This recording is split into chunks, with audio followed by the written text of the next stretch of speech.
Hey, default game capture works. That's not always true. But here we go. We are almost on the most modern version of Minecraft, which is a significant change for me. We're on 1.21.1 with 103 mods, which is not necessarily a record for me, but it's more than usual. Most of them are library mods, honestly. I've got a strange set here, and some of them had to be split up.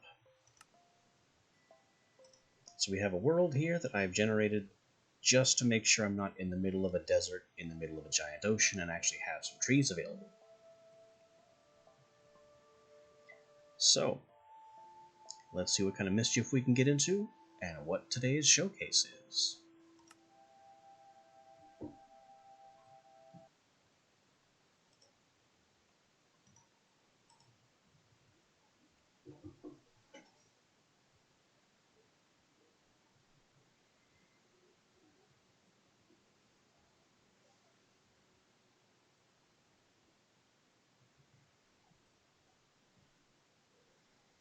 You really do have to hand it to the more modern Minecraft versions that they definitely streamlined and quickened the loading process. But perhaps they may have also backloaded it, because there always is that little bit of instability. What is that?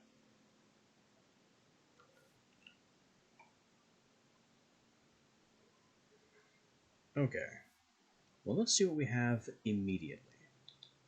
There's a worn notebook. This is the guidebook for Ars Nouveau.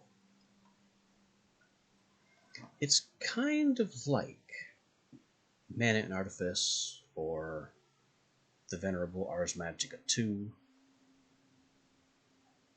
but at the same time, it's definitely its own beast. I'll just put that in my back pocket for now. We also have 17 levels at spawn, which is very strange, and a bottle. This bottle contains something called Wind-Charged Others from Everlasting Abilities. Everlasting Abilities is a really interesting and fun mod. It's just straight up a power spike. I will be very honest about that. But it's at least an interesting one.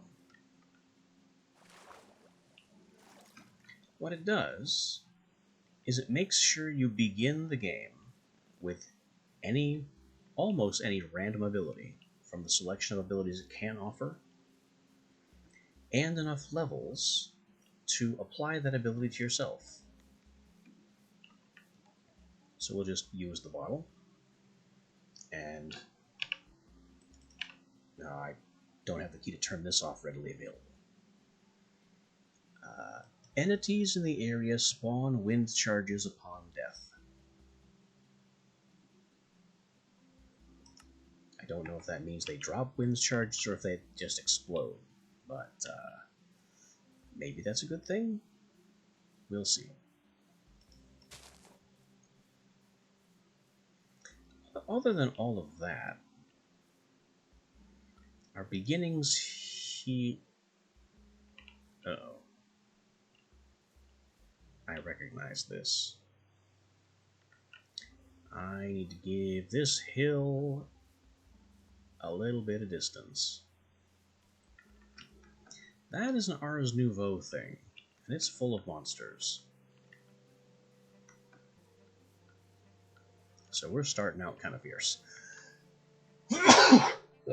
Pardon me.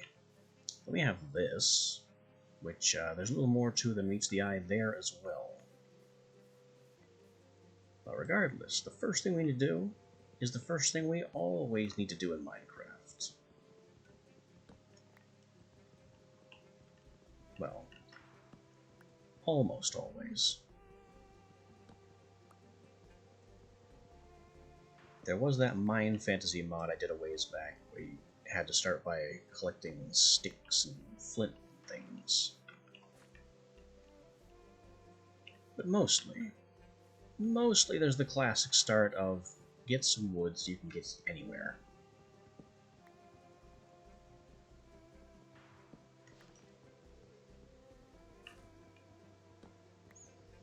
The chief mods I want to showcase with this playthrough are, one of them, Ars Nouveau, which really gets started as early as Iron.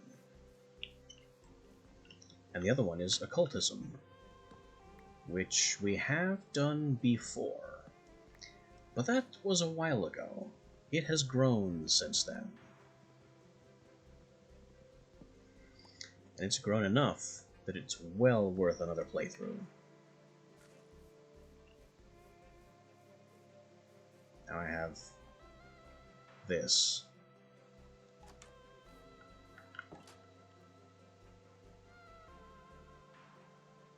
Tyrannical Gem from Apotheosis.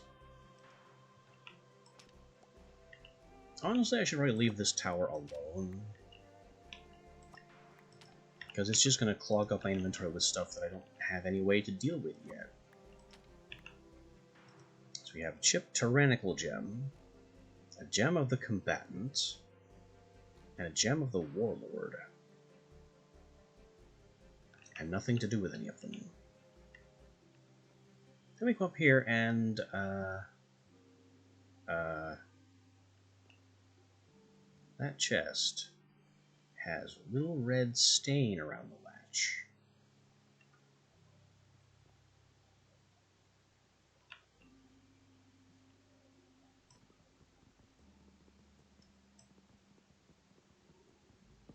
Aha.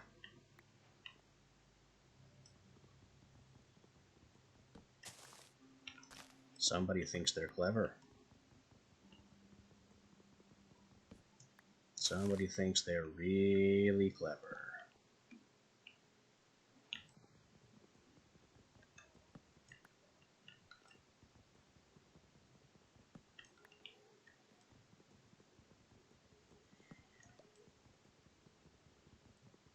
That's okay. I will happily take these books. They'll be useful later. And the crafting bench too. That flower pot can stay. And hopefully we've disarmed all the TNT. No hissing. Submerged golden pickaxe of the Serendipitous. +1 luck, extra underwater mining speed, and an empty socket. It's gold though, so it has like no durability.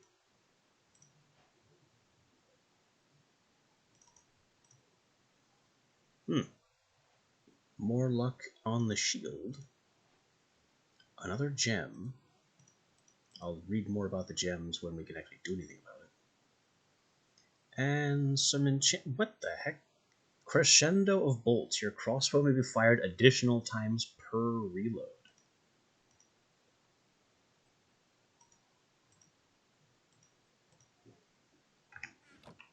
Fun stuff. So we also have Apotheosis in, as all the gems and things have been illustrating. Apotheosis isn't a huge part of my intended showcase, but I just haven't used it in a long time. And it's always been at least decently enjoyable.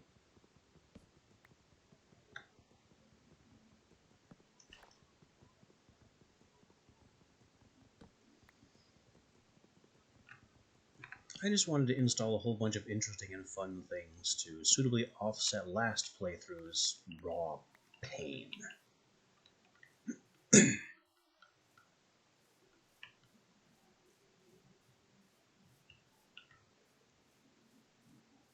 I should actually honestly mark. Oh, hang on. That button. This hill thing needs a marker.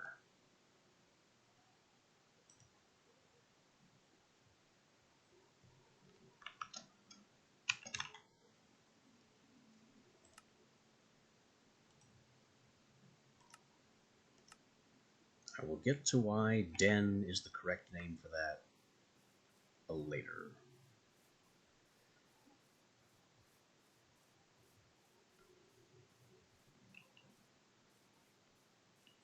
Right now, I have a village to visit.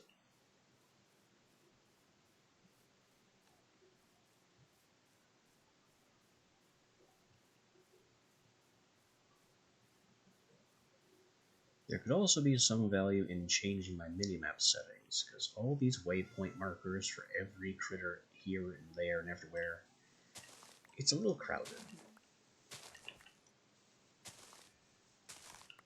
I would honestly rather see where I am than what's around. But we can fix that if it becomes too obnoxious. Journey Map is very good about giving you options to do that. Ye old blacksmith. Wow, 4 diamonds right off. That is some amazing chest luck. And we have an ability totem for jump boost 1.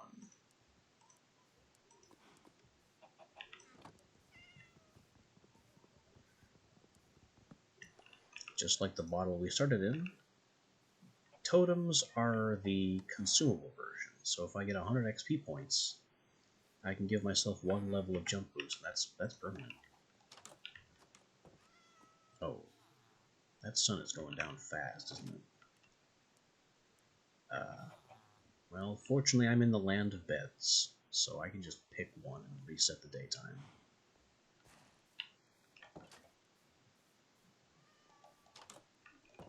Or I could if they weren't all occupied. I mean, I don't have to be polite about it, but I'd rather be.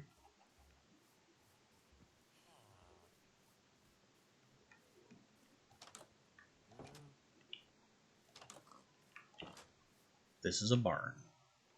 And there's a green whirligig in here. We'll get to what that is, too.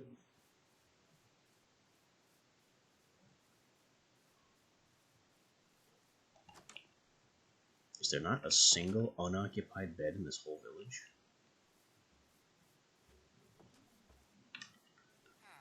Oh, he's gonna go for a walk. Nice midnight. No, you're a nitwit. I will turn you out. Nitwits don't get beds.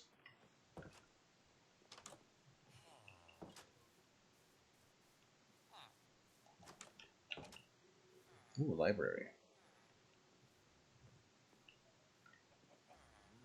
With more books to steal.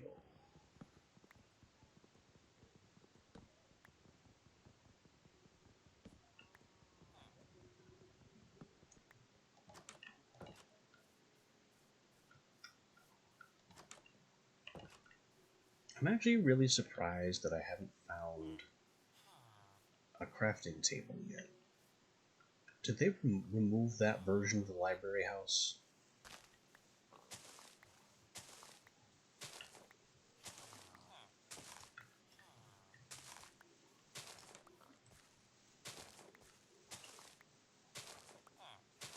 Yes, I'm stealing your hay bales.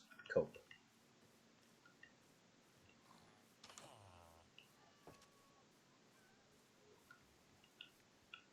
You have a small canyon running through the middle of your village. I don't think you deserve hay bales.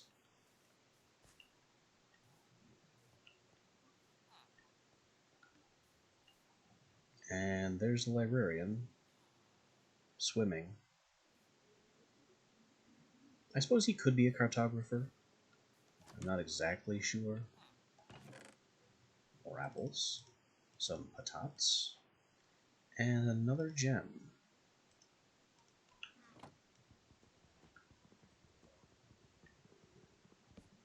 My inventory is filling rapidly. I need somewhere to make my home, so I can set up and have some item storage.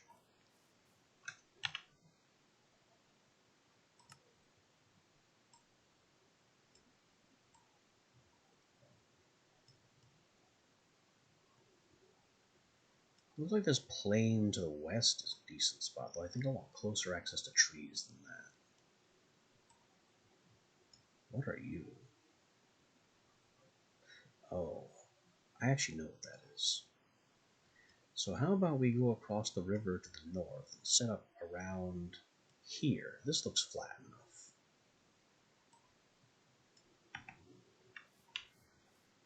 So I'll just go north-northeast, get myself a comfortable distance from the village, so I don't have to worry about pillagers or zombie raids.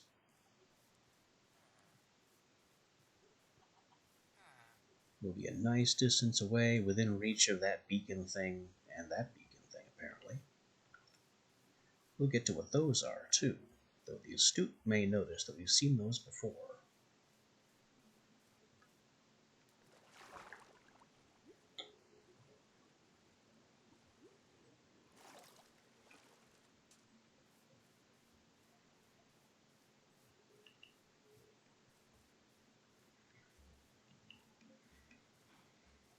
Alright, this gets me within striking distance of a forest, and within striking distance of water.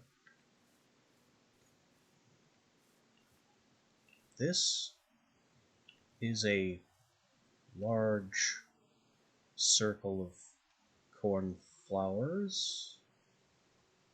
Okay, a little strange. Well, we'll roll with it.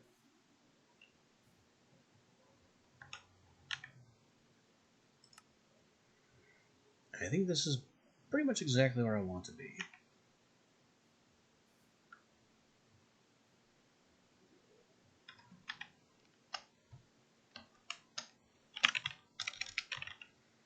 We'll call it home and mark it white for consistency's sake. So now what? Now I need somewhere to mine and to build a house, which is not something I do very often.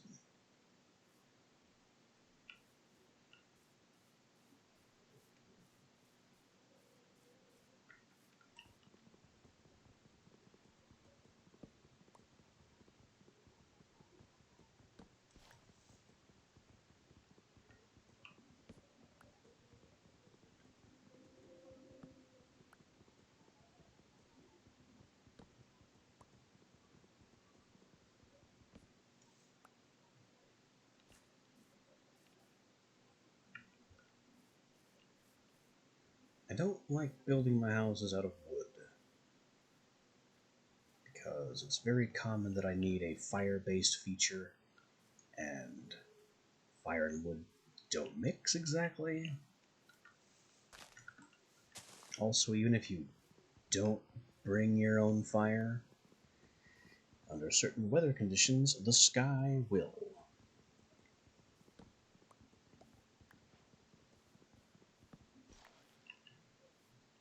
And then you find yourself unexpectedly under the stars. And or on fire yourself. Hello, guys. Whirly Sprig and Drigme. An interesting pair of individuals. Okay. This hillside here looks like the perfect place to begin drilling.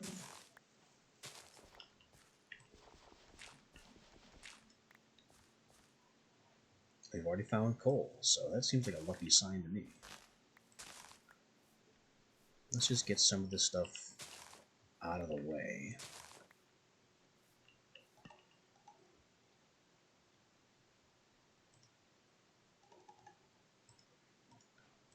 I'm gonna need the initial wooden pickaxe. I mean, this gold one might do something, but I'm a little dubious of what that might be.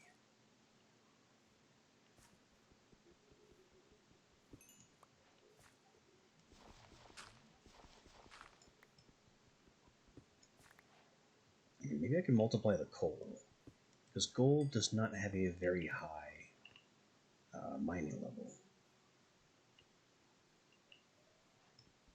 I don't think I multiplied any coal. So much for the slight luck levels.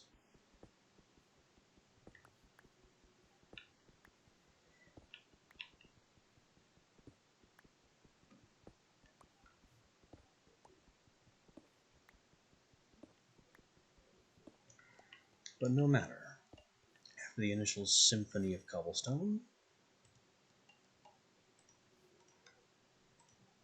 it's time to get to stone.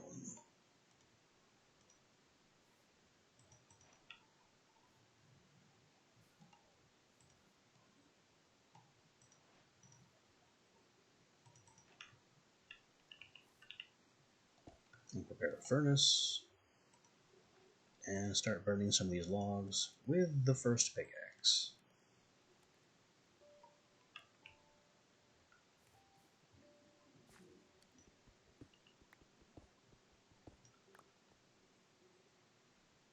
I have no idea what I want this initial cave dwelling to look like. But I do know that I don't want to live here for an extended period. I want this to be more of a mining shaft area.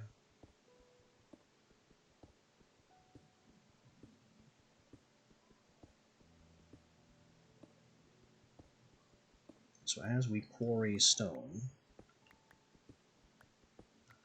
I'm planning on using it to build a house on that marker.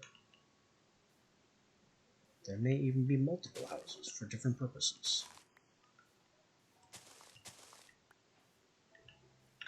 There's another little secret. Demon's Dream Seeds. Wait, can these be eaten now? It says consumption.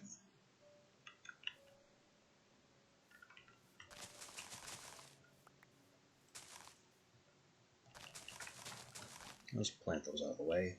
Get them out of my inventory. 1 charcoal. Cycle it for more. Torches must be had.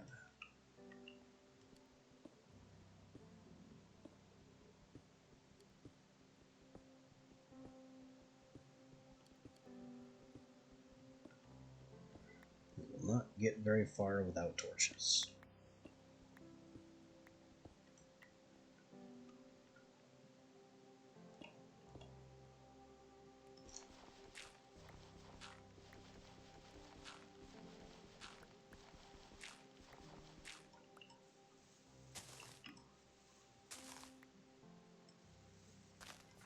Oh, I need to seal this up pretty quickly because it is becoming night.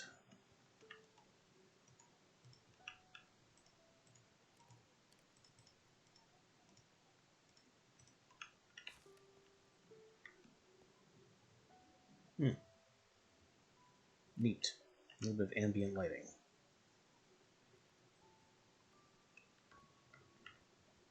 Okay, so here I think we're going to cut a little preliminary room. Move our things indoors. Build a doorway.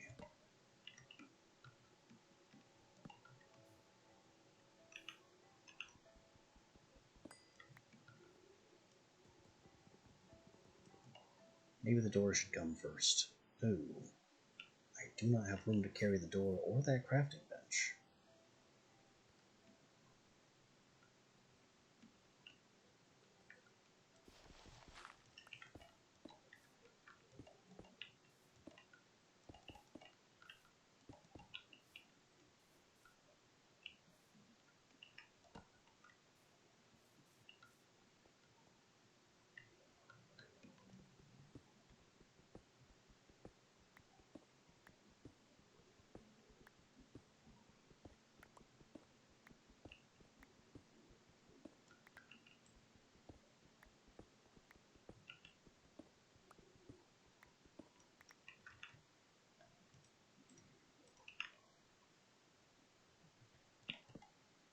Alright.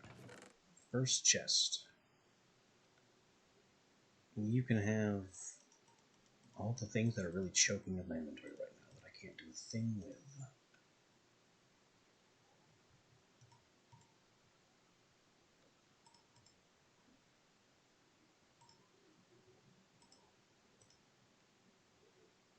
which is almost everything right now.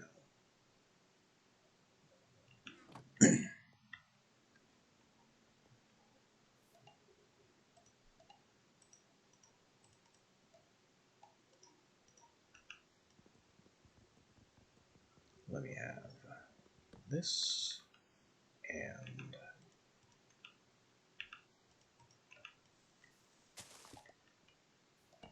door, and we're good.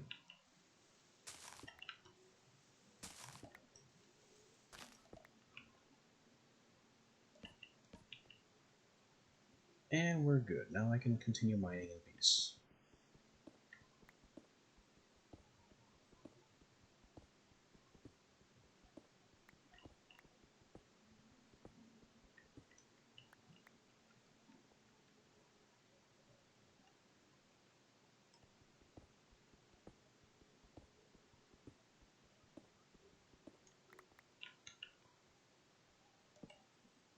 We got space for storage.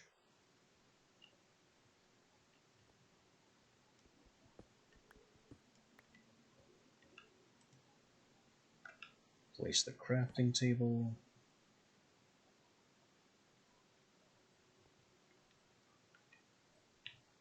Besides the storage, I'm going to need some space for furnaces. And a bed.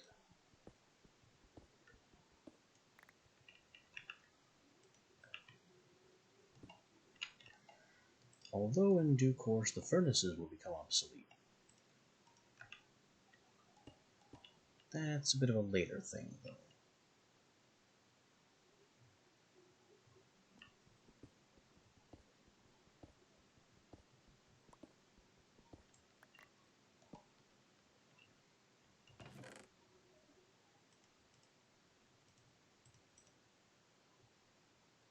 Hey Bale, what do you do?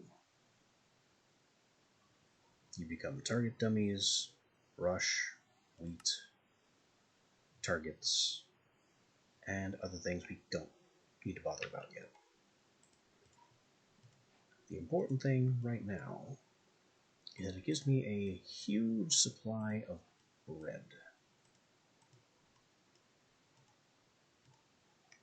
which is not the greatest food in the game, but it's adequate.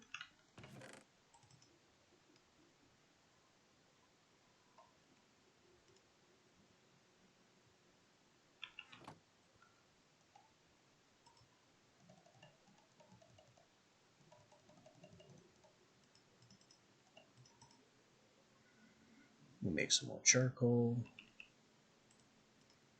some more torches.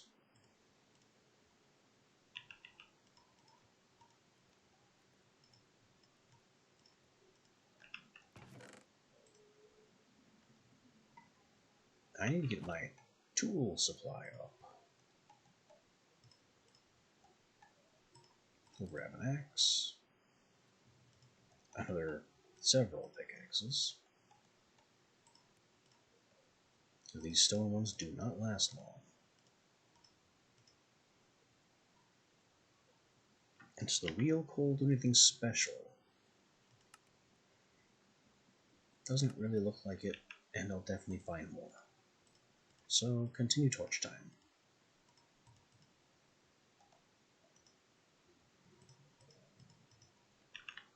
Keep half a stack at the ready. And back to the whole tunneling thing.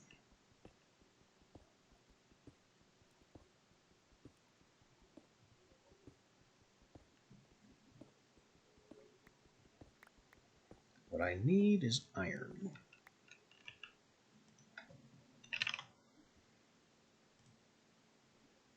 Which I did not install. There's a lot of weird things here, isn't there? Never mind all that.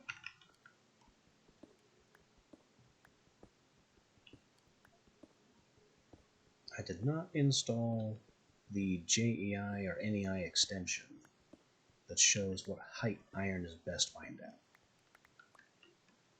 That's kind of on me.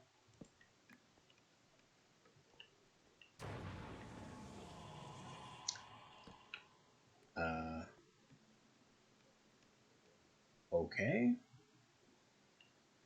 That's a thing that will just kind of happen under Apotheosis.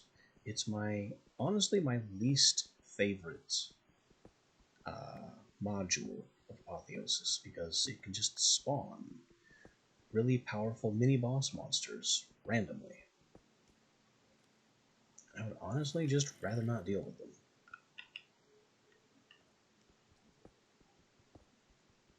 But that's him over there.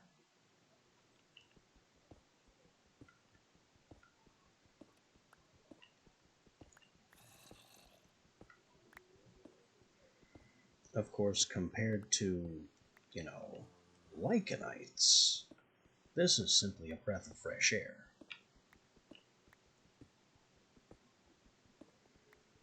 And I also feel the need to point out that I played the Minecraft Pain Pack on normal difficulty.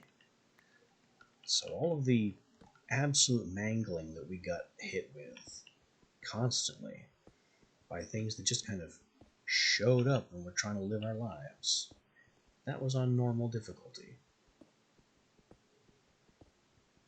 That's the damage they deal base. It wasn't hard mode or anything like that.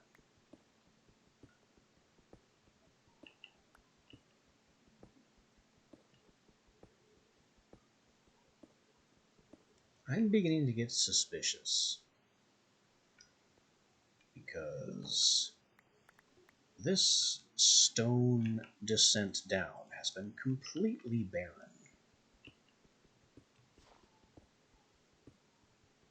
We have found no ores yet, aside from the coal that was at the very beginning.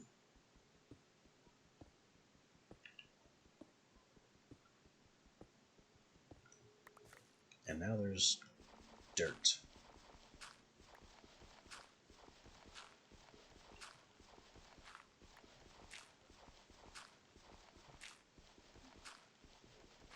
Well, I guess sometimes the RNG be like that.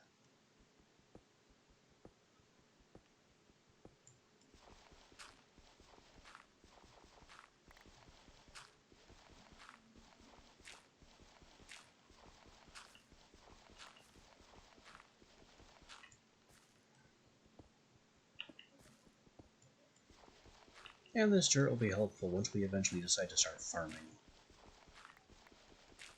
Which, maybe a stone hoe should have been on our tool list earlier. Not exactly a priority, though. How am I going to farm without water? How am I going to get water without a bucket? And buckets demand iron. So we are still in the business of needing iron. Life begins at iron.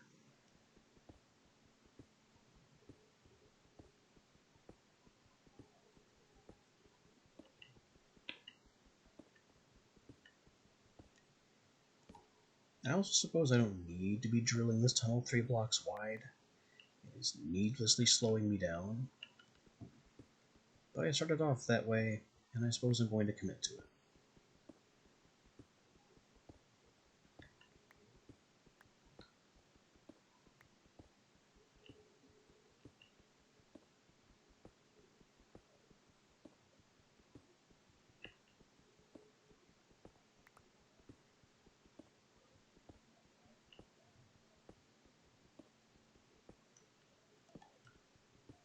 The andesite pocket is something, I guess.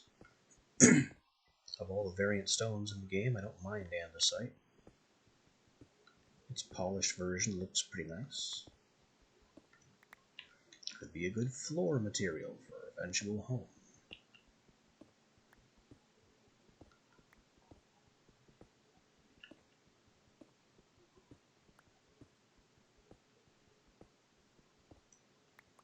Speaking of our eventual home, I should get back to the village and steal a bed.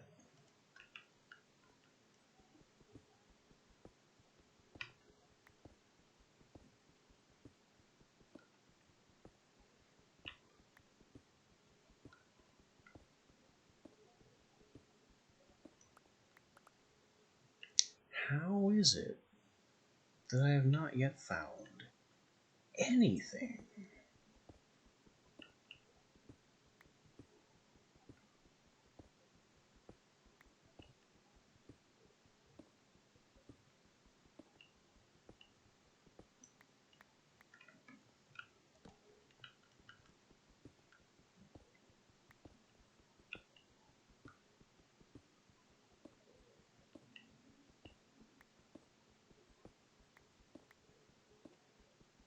There we go.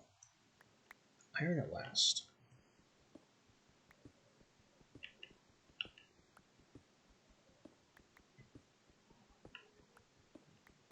But is it enough?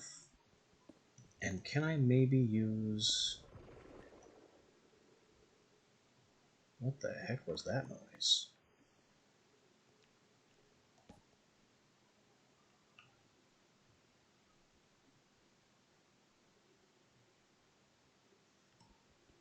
Well, ignoring that. Can I use my little bit of luck to boost it? No, because gold cannot mine iron.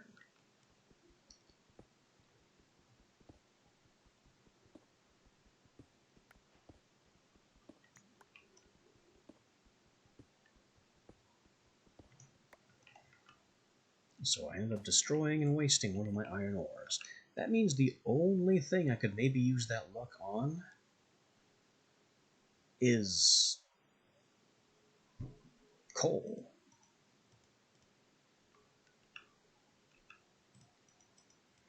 Because everything else is too high tier for that gold pickaxe.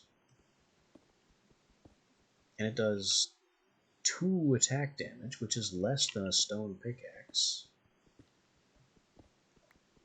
So I can't even try to use it to multiply combat drops.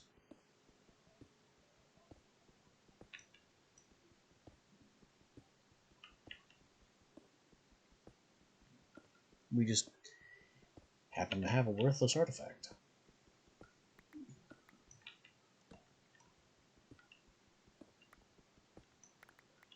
Like some kid wizard's thesis project.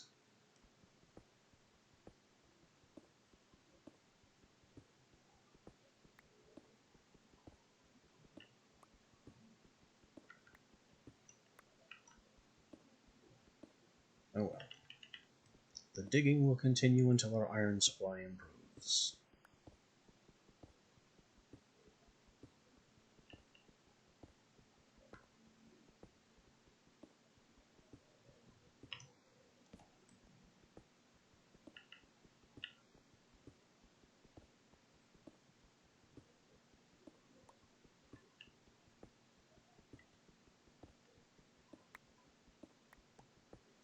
The andesite continues. You just keep this on hand as a tracker for how much iron I have. Though, at the rate we're going, I'm going to be forced back up to make more pickaxe.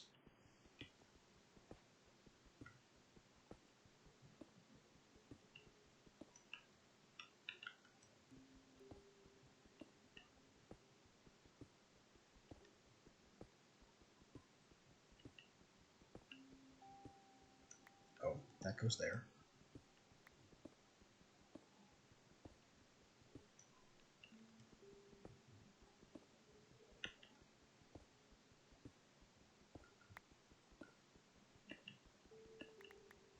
The only variant stone that I don't like is diorite.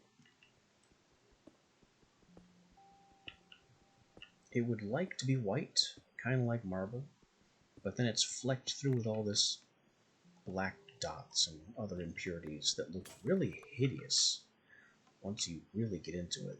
And in it polished form, it's somehow even worse.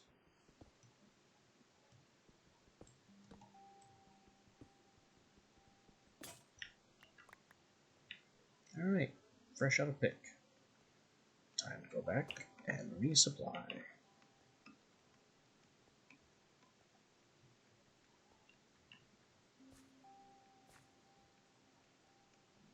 I may also actually smelt these 3 iron. Which is, yes, a waste of charcoal, and yes, I'm going to hate it. But I don't have many other options.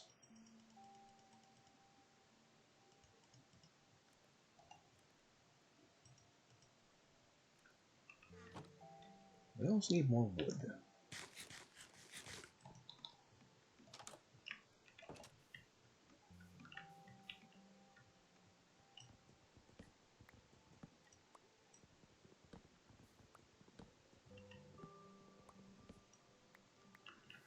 I can do the double duty here of collecting wood and also reducing shaded areas near the hatch that mobs could hide in.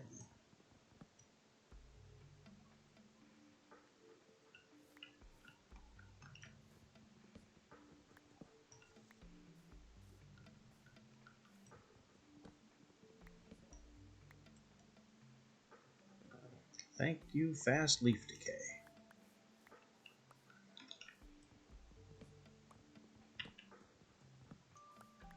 That's one of those quality of life mods that it is painful to forget.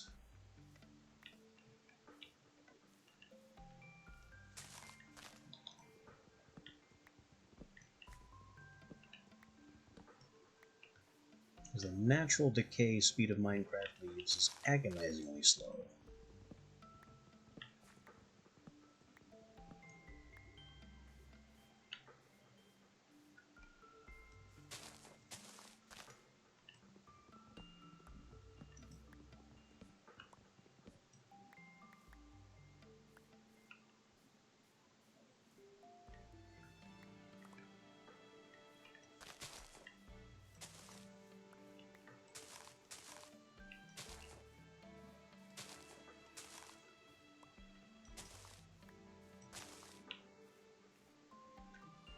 I don't have a very good spot here for farming. Because the water is kind of down there. But I need to collect seeds anyway.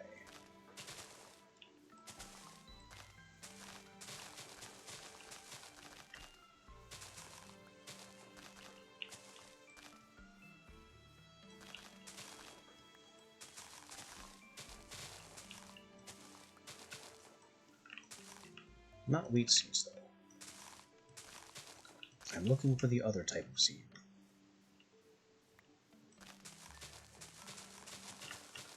The one that I kind of sneered at and went, can you eat those too? Here we are. This one. Demon's Dream.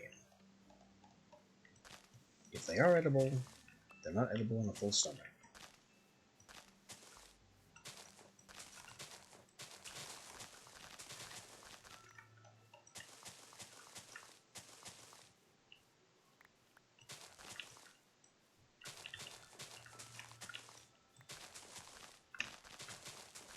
Okay, we got some seeds, we got some wood, we mowed the lawn.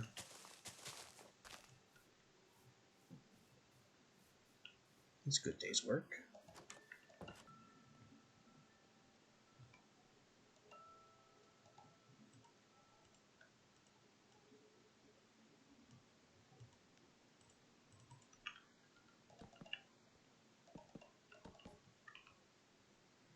Kind of my traditional 4-chest setup. And then I'm gonna need more for like farming specifically. So how do I divide this? Blocks first.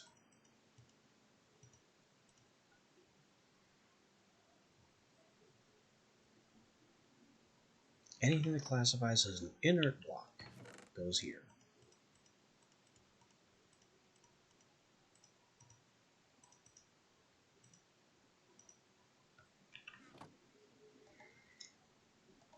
Oh yeah, I'm not stupid, I swear.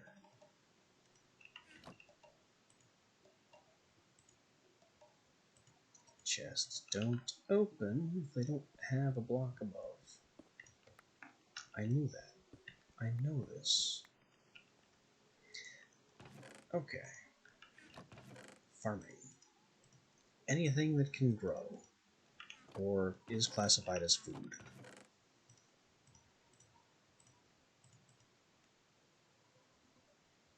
Books I will also call a block.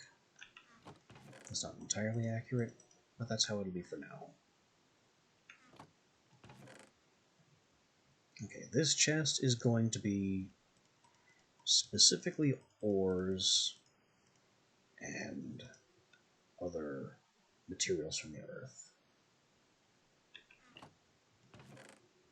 This will be treasures and mob drops, which is just a normal chest for me. But I have none of those. And instead what I have are a lot of specialty things. So I guess certain specialty things will just go up here.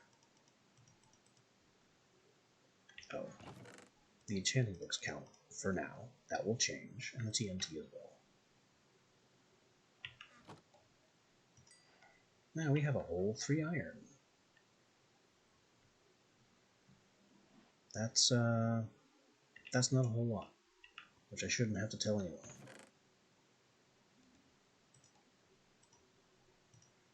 That's pretty blindingly obvious.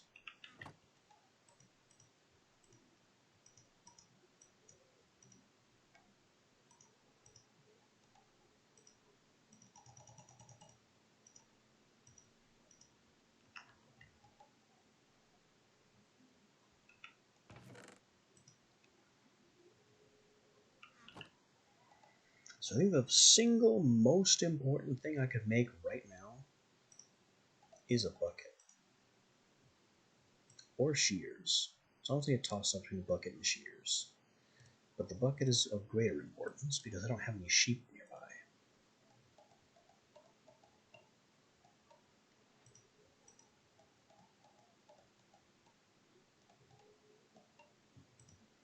Pickaxe, hoe. Another one of those. He's over there. We'll just leave him to do his thing.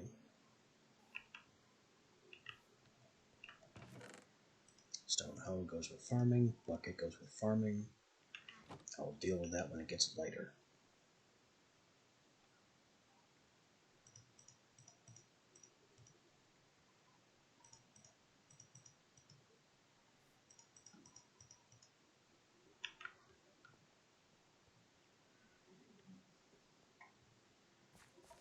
Right now we have to keep digging and looking for more iron.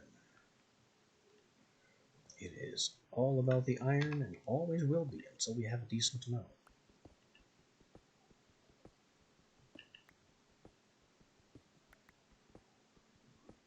Once we get enough iron, I can actually stop making pickaxes entirely. But we'll get there when we get there.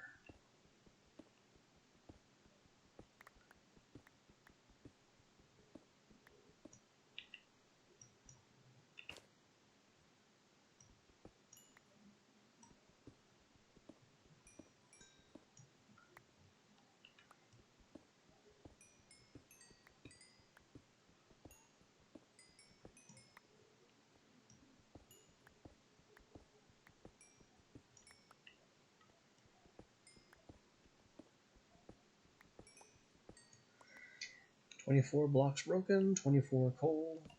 The alleged luck on this pickaxe and shield triggered 0 times.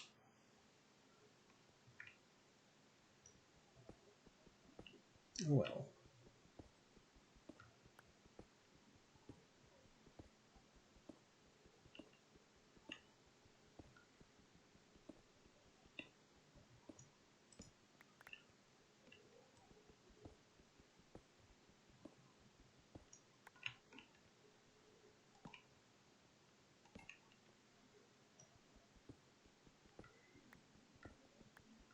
It's not really that big a deal. It's only a gold pickaxe after all. What do I really expect?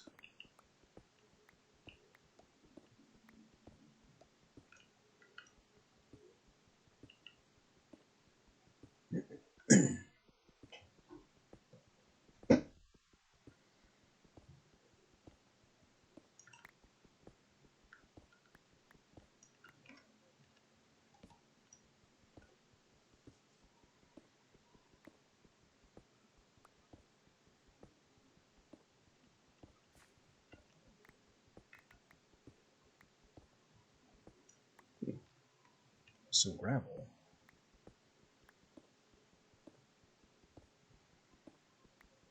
That's not exactly a good find either.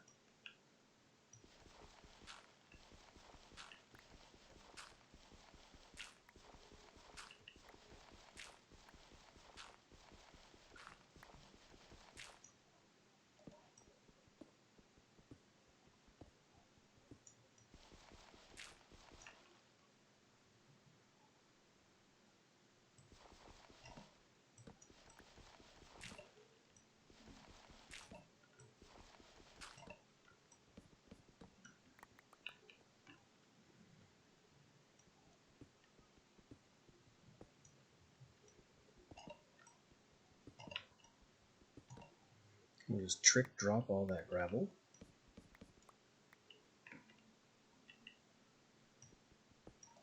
Continue our torch tradition and keep drilling down.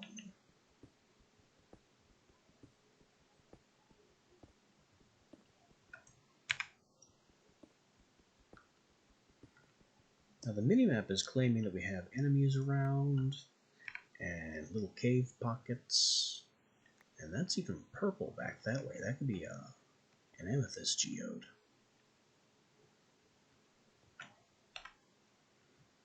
But somehow we're just avoiding all of this. There's even something down here that looks like a manufactured tunnel. Strange little square shape.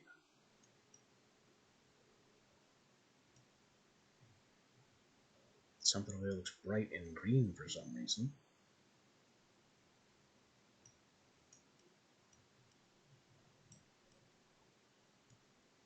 That I think is outside. That's nothing remarkable.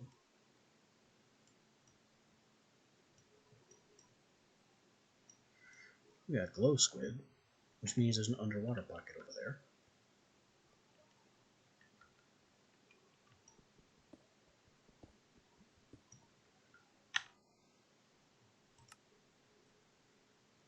Some pocket over here, a pocket here. That's still all purple. That is amethyst. I will need that later.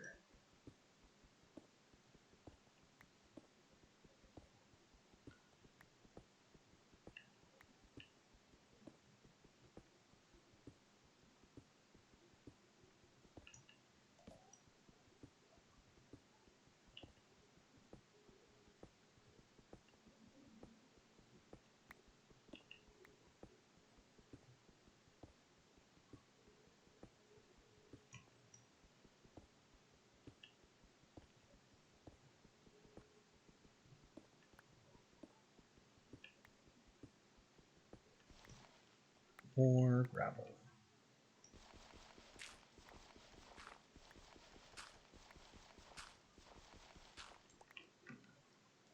That's alright. Gravel means potential flint. Is potential flint useful? Also no.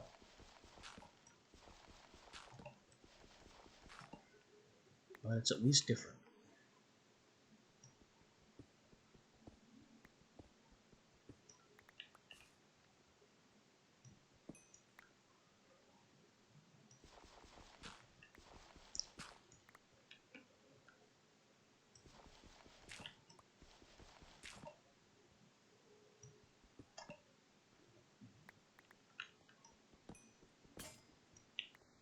There goes the gold picket. And good riddance to it.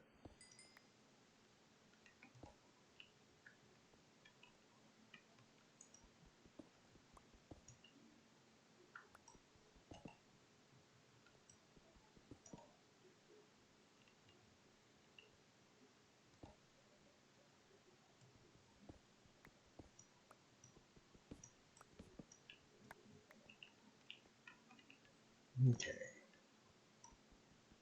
Torch goes there. We have more coal, which will at least keep me in torches.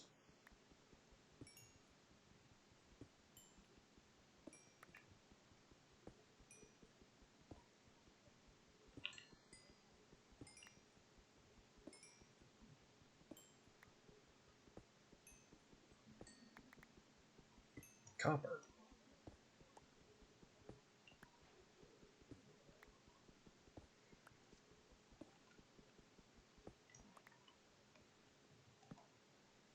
Copper has very little actual value.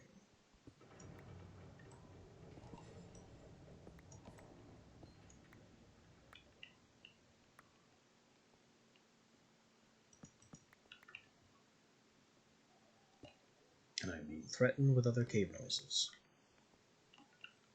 which I should maybe go investigate, because it would at least be more interesting than drilling ever downward in a pointless hole. So that's just straight ahead here or something. Probably above or below, though. It's never on the same level.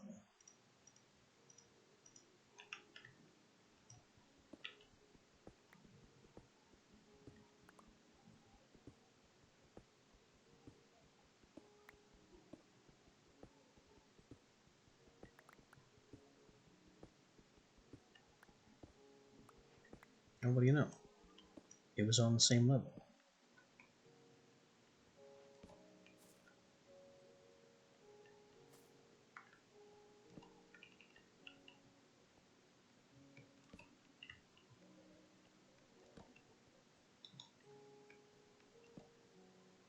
Iron.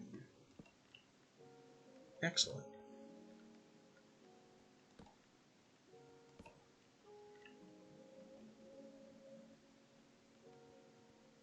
Ooh, a decent amount of it. And a whole upper cave area.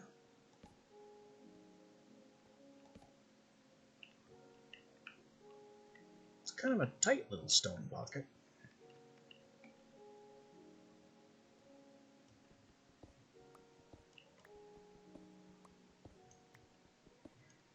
But it's not the worst I've seen.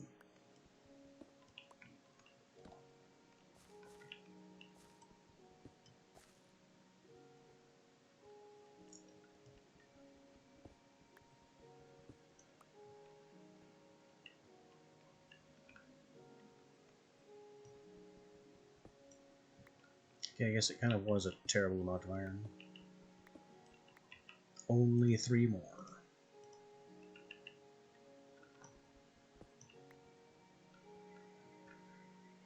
But it's more than I would have had if I didn't trust this side pocket. If I kept on doing my staircase.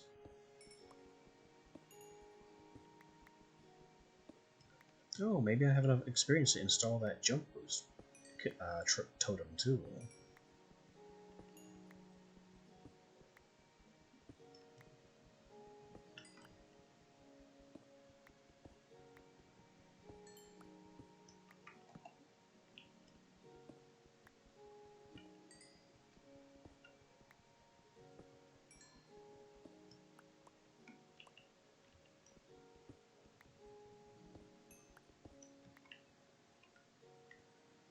Is that all the stone that look, or all the coal that looks like all the coal?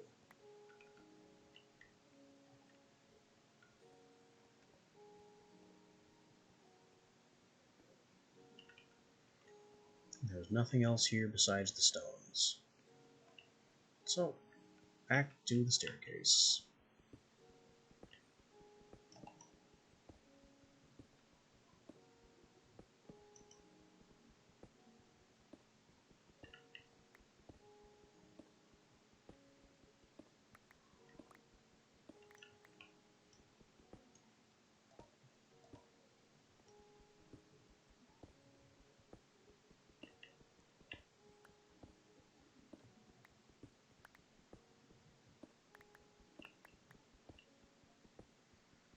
All this andesite will be useful later if I remember right.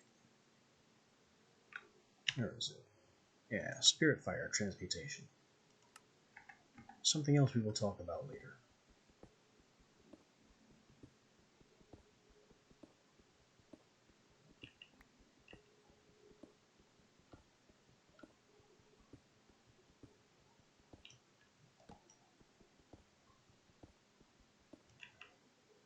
But until I get a good stockpile of iron, this is basically vanilla Minecraft. Please ignore all the things that obviously are not vanilla Minecraft.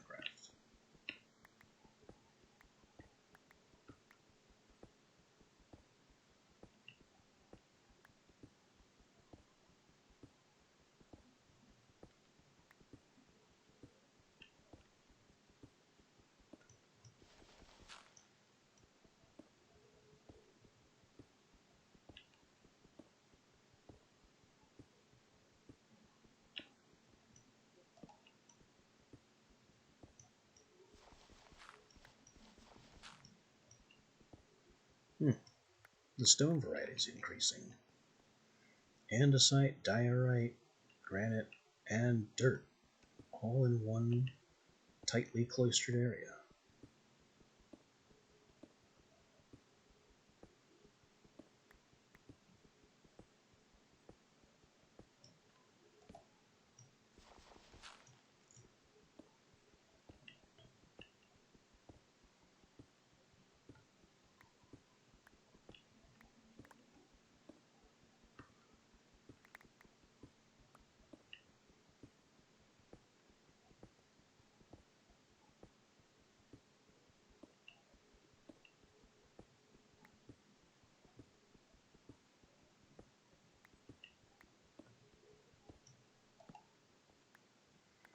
I have still gotten hardly anywhere.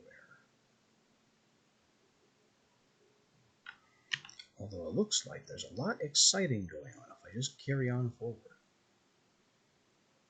Big deep slate cave pockets.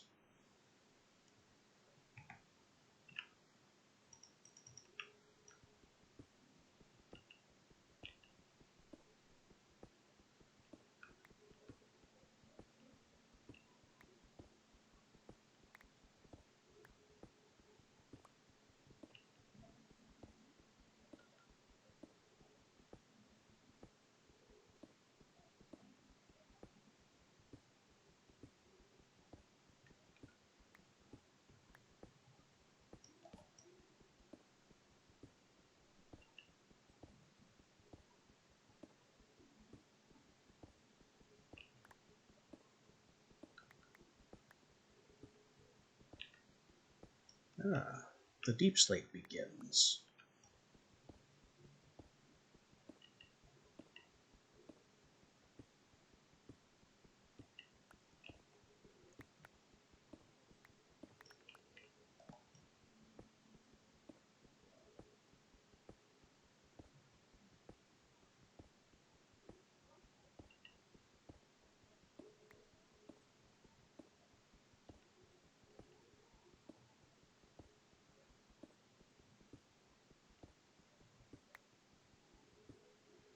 And we seem to have hit a pocket.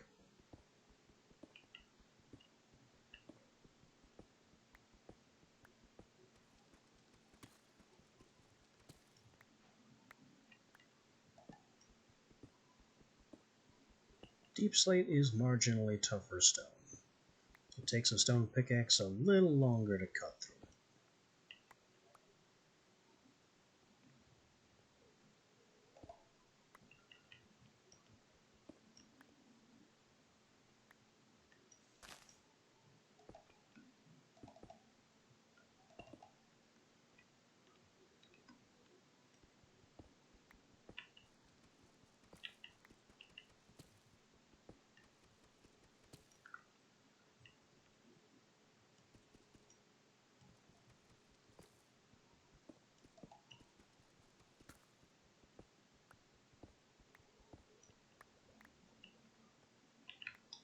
Okay, where does this pocket go?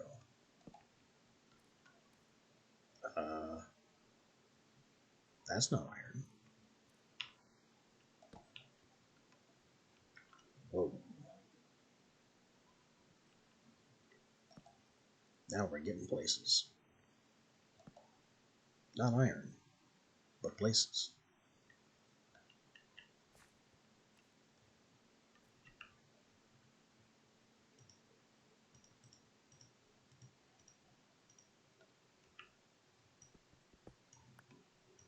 Oh, iron. I stand corrected.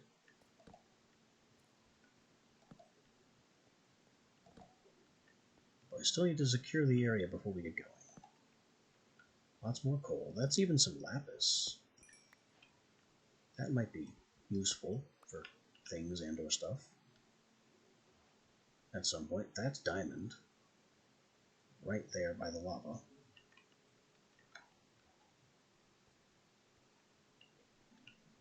We have dark ore.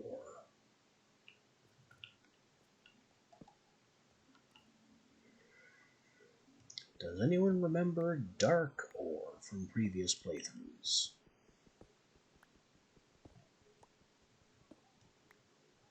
The last time I had dark ore was, I believe, the an Artifice playthrough, where we also had biomancy. I can't exactly keep pretending that I don't know what it is, though, since the tooltip at the top of the screen gives the game away. It's Evilcraft.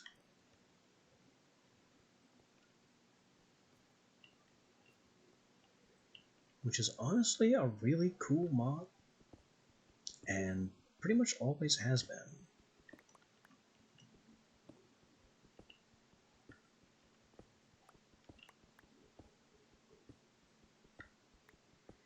It's had some lag issues on certain older versions of Minecraft, but that has not been a thing with any recency.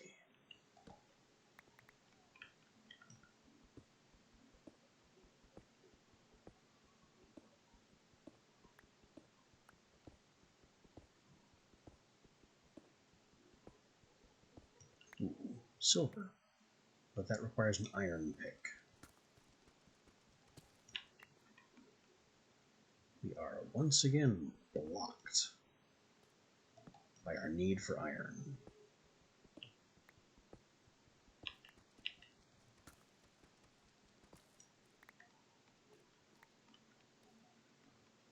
So the staircase must stop.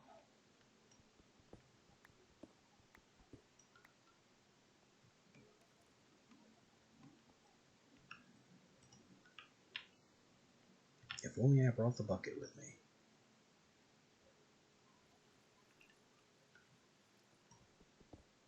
Then again, water vaders are extremely dangerous.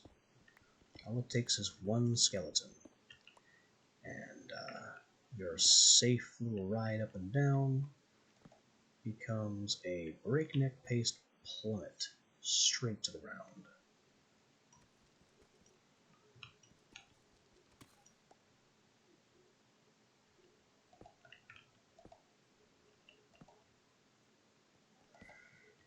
Redstone also requires iron to mine.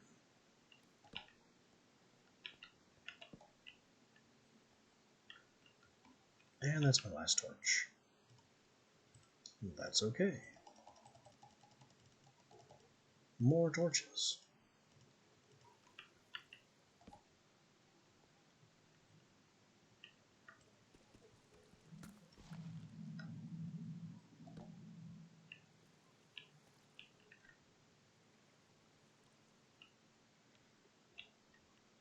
I don't see any sign of iron anywhere. It's just dark and black and more things that I need iron to mine. But there is this water here.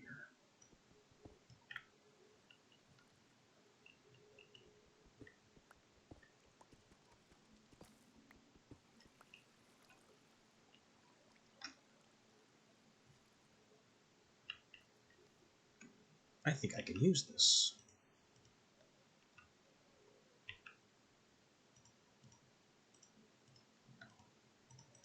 Is this smart? No.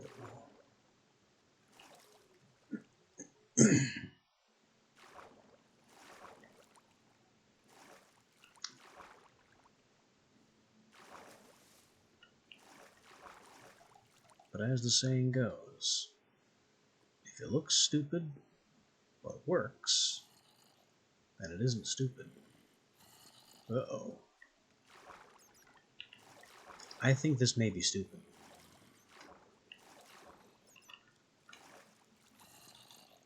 Unless I can get it to wash all these zombies away. Oh, that's a skeleton. We are now in much bigger trouble.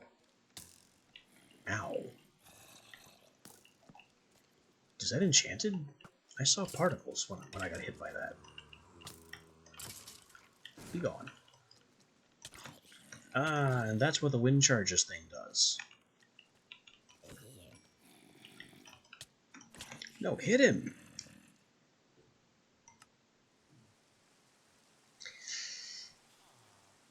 And we're back here. I'm taking this bed. It's my bed now.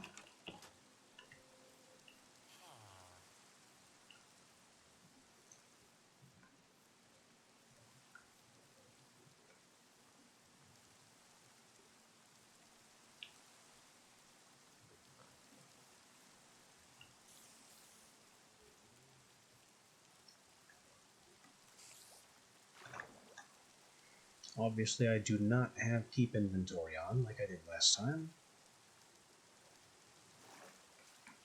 Maybe I should. I guess we'll switch it if it becomes a big problem.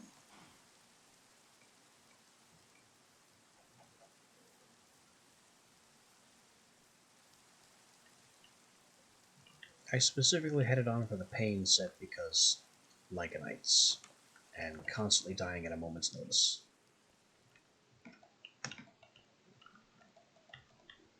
Placed bed, thank you.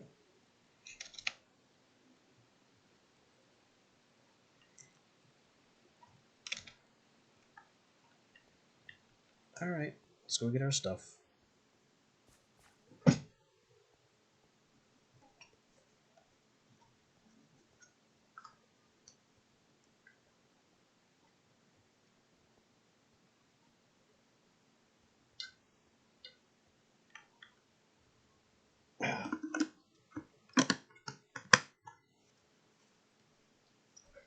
Just have some water on the way down. That's the water.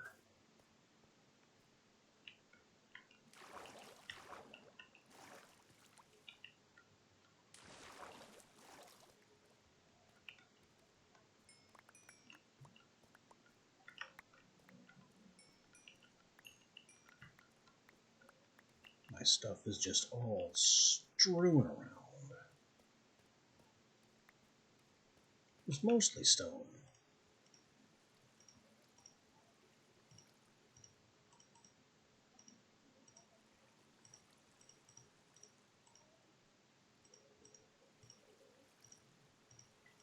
That looks like a reasonable approximation of all of it. And I got a little piece of human flesh to boot. Because EvilCraft is like that.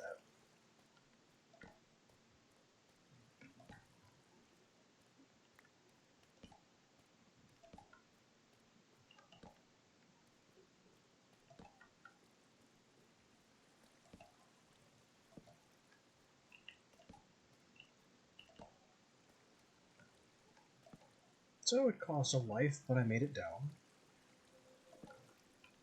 What? How? Why?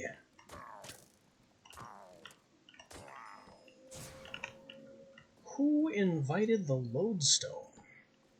And the pillager spawner? Oh, that's important. His sparkles are important, actually. We want him dead now.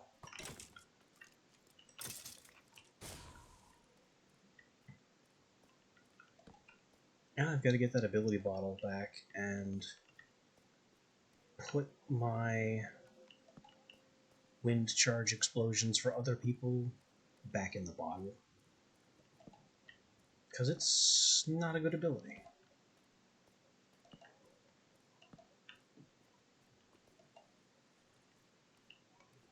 Where are all the ores? What happened to them? Okay, we have a lodestone here for some reason. And a pillager spawner. Okay. Chest. Gold. Emeralds, diamonds. An anvil. And a bucket. And this is Absorption 1. Which I can't afford.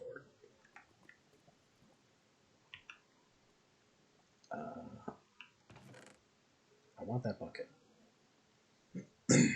What do I sacrifice for the bucket? 5 diorite.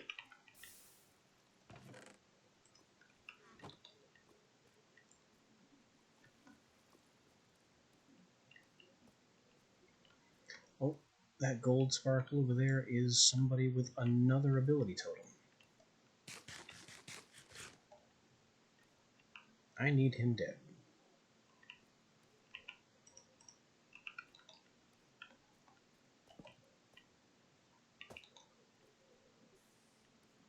Where'd he go? That's him up there.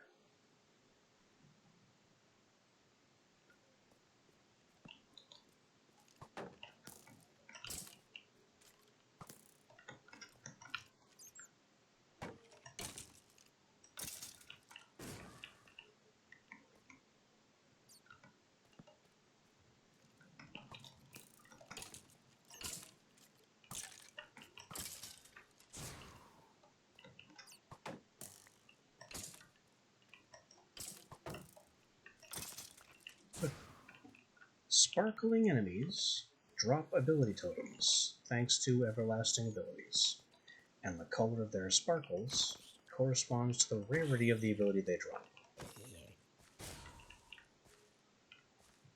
I'm not entirely sure how the rarities work. Lucky chainmail leggings of health. +2 max health, more luck, and a bit of extra armor. And a socket.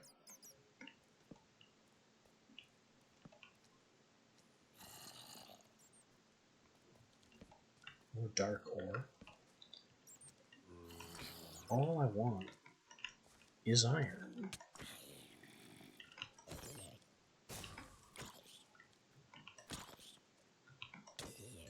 Where are the blue sparkles coming from?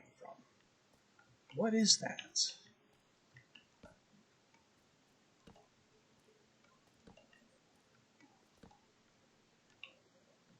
I do not understand what is happening.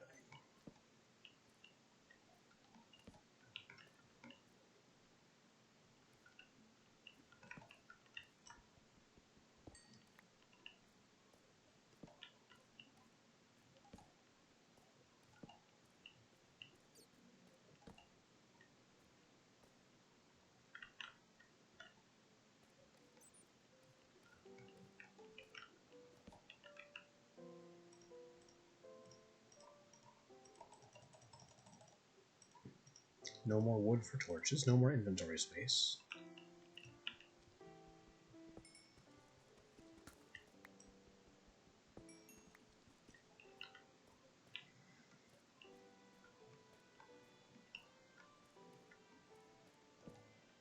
The dark ore is good. The dark ore can let us get started on Evilcraft.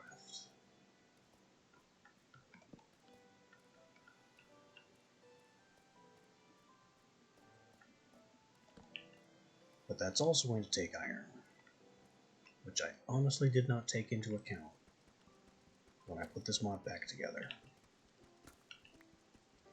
There's going to be a bit of an over-reliance on iron.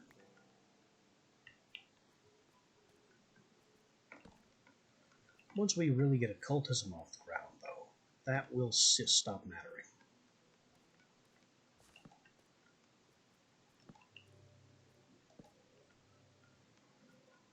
Mid to late game occultism has some of the best ore multiplication just ever.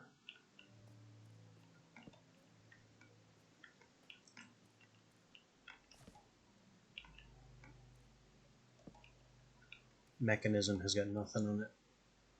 The only thing that even approaches it is old Rotary Craft. But Rotary Craft has never left 1.7.10.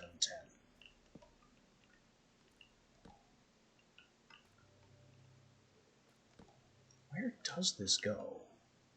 And how did I miss it as I was staircasing down?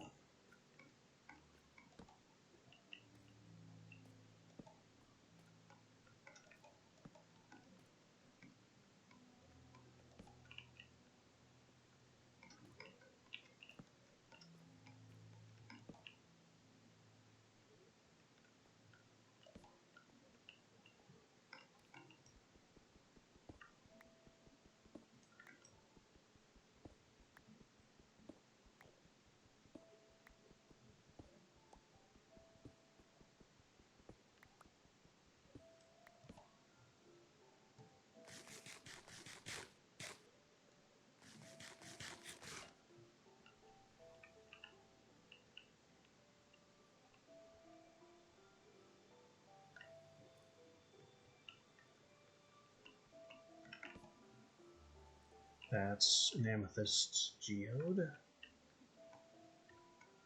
It's the only time smooth basalt occurs naturally.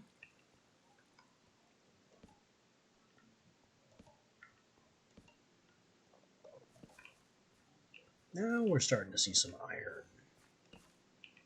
And it's really about time. This is definitely enough to get off the ground.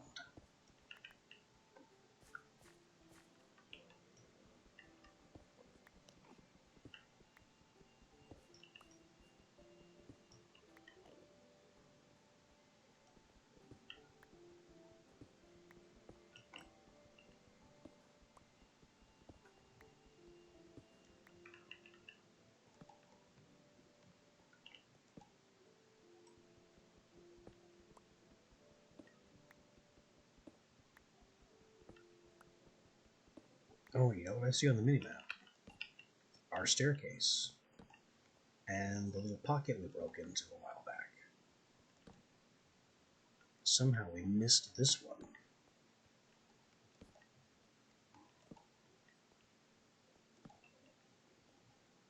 And I'm out of torches. Well, that's not good.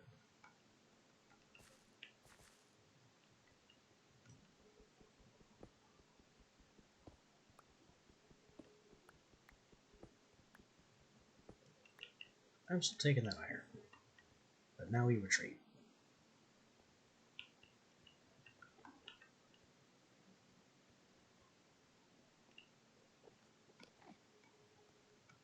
Try to find a way into our stairwell.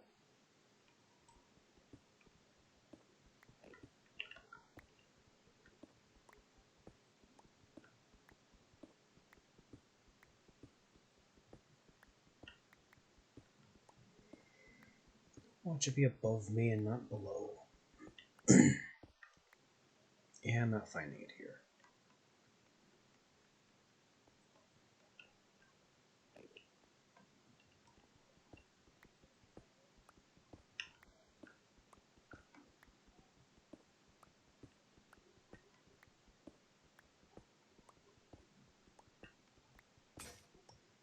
I'm not finding it here either.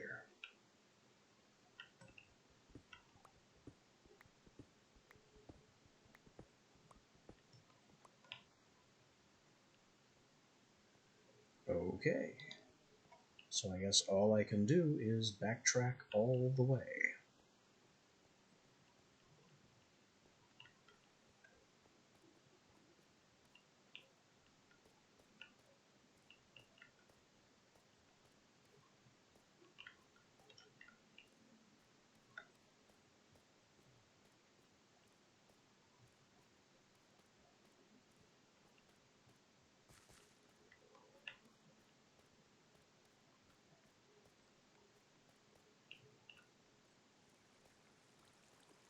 Well, here we are.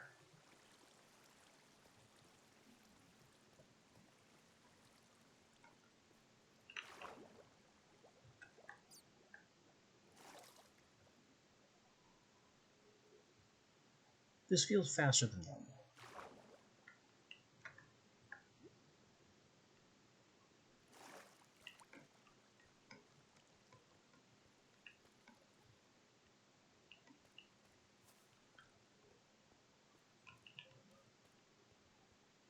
And here we go.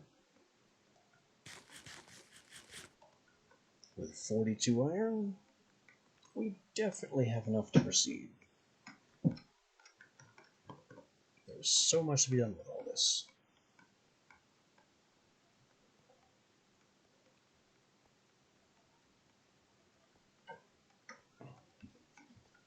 Not least of which is make a stone cutter. So I can make stairs.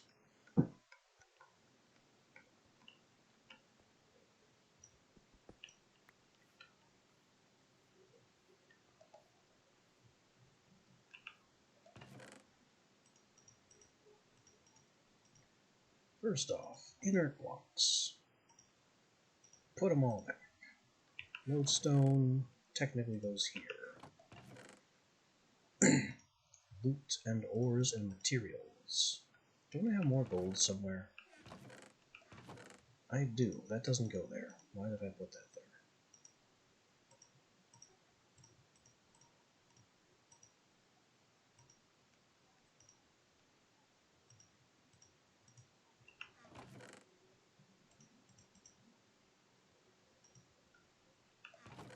Human flesh, I guess.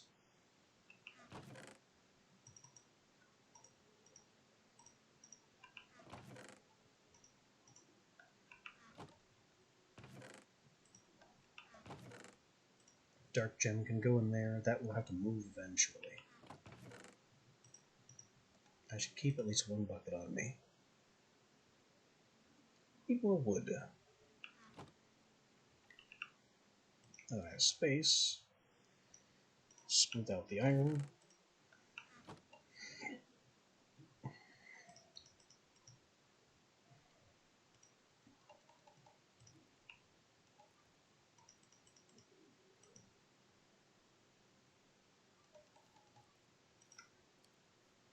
don't think I did the math on that right at all.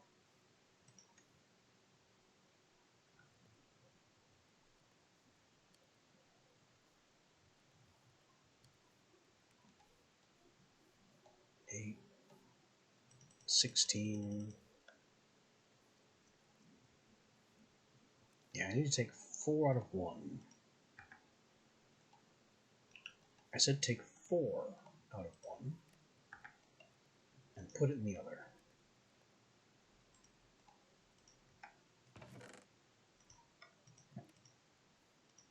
Okay.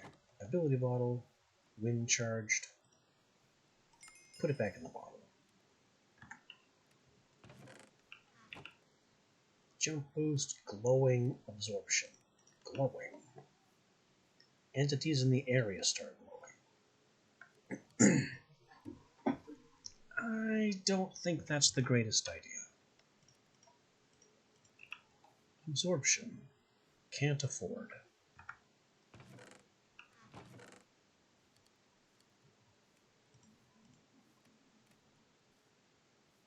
So we'll just put all these back. They don't do anything for me yet. It is night. We'll have a nap.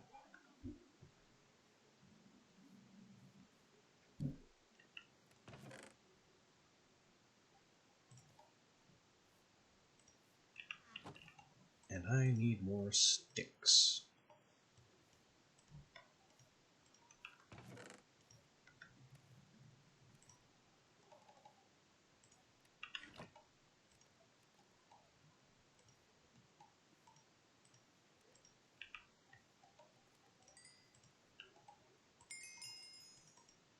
So, why do we need / want all of this iron?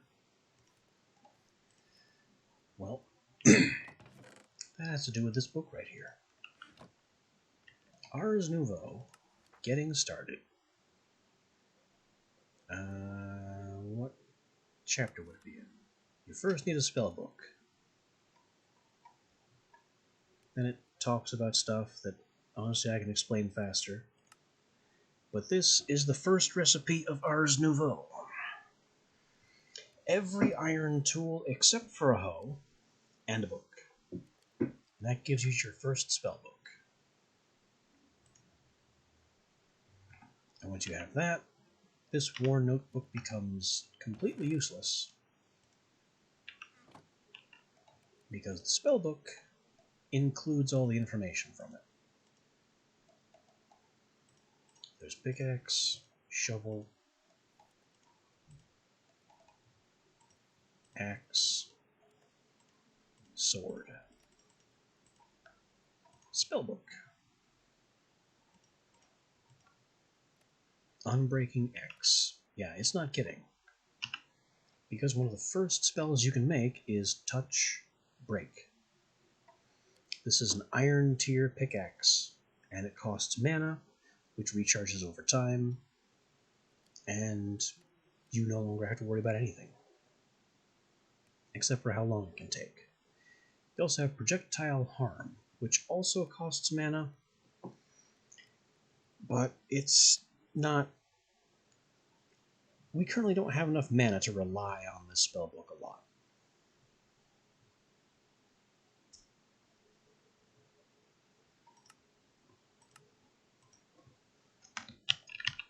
So I'm going to make a Projectile Break spell, just because Projectile is easier and more reliable than Touch. But this is how spellcrafting works. The spell needs a form, and then it needs an effect. And then I have all these other slots to play with.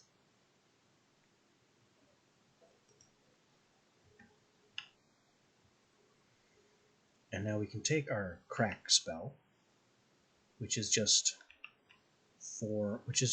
Projectile Break, and shoot a bullet that mines a block.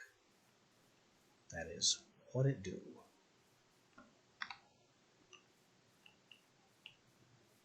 Tree, chunk,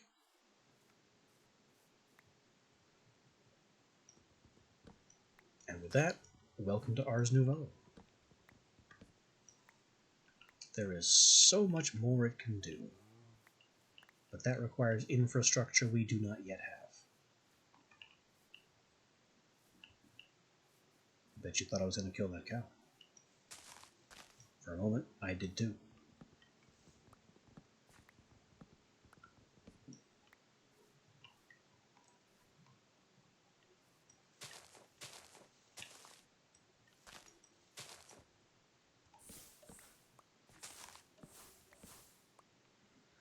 Unlike its conceptual predecessor Ars Magica and associated mods,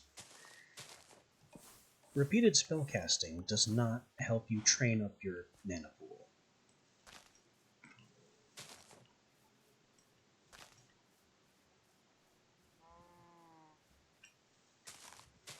The only ways to get more mana are with mage-appropriate equipment, actually upgrading the spellbook itself, and learning additional component glyphs.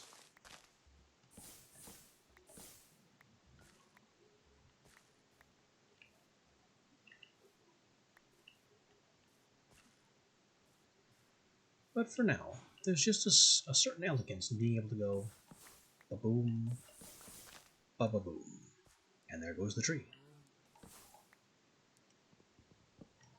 That power is essentially on cooldown,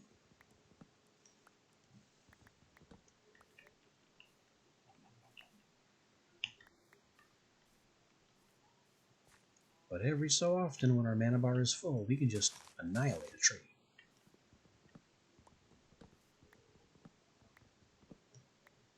And trees that are too tall? Not a problem.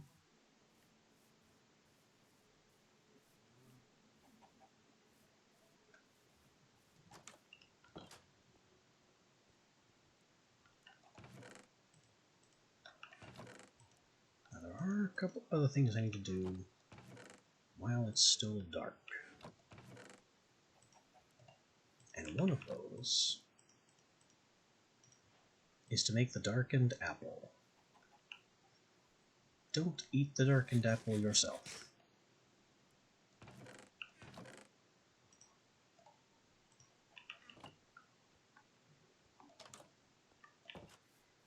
But this is how you begin Evilcraft. By committing sins.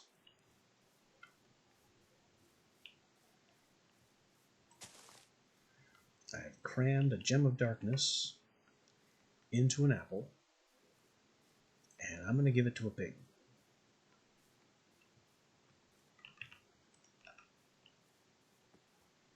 Thank you.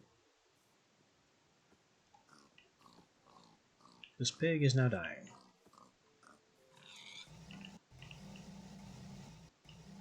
We throw a book into the singularity, and we get Origins of Darkness.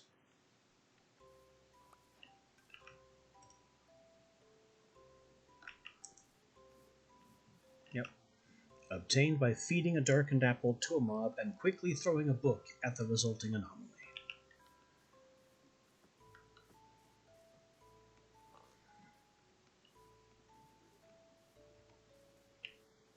Welcome to Evilcraft. These fancy trees are also Ars Nouveau related. I'm going to leave them alone for now. They will become important later.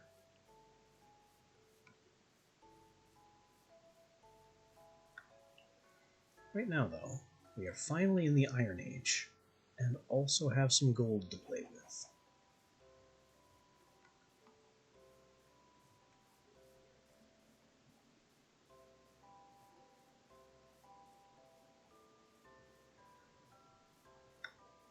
This gives us a few options.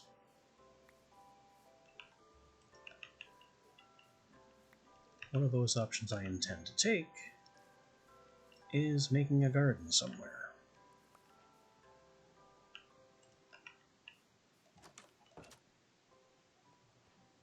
We will also need an animal zoo. And I do mean a zoo.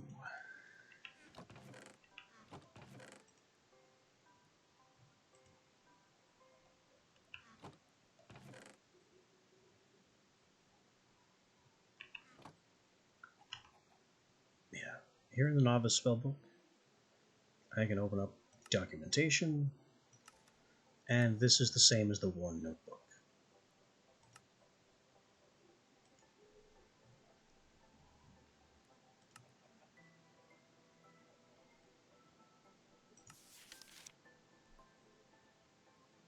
Oh, I can even open the old notebook. Well, that's nice. I actually understand this format better.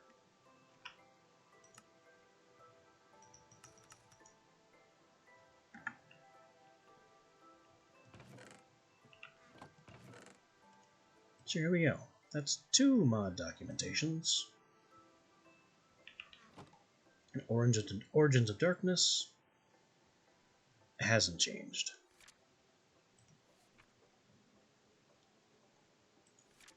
It is still the same old, same old.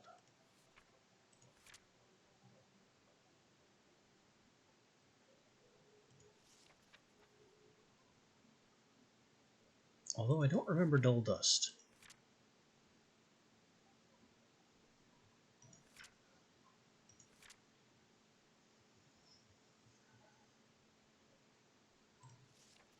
Evil Dungeon.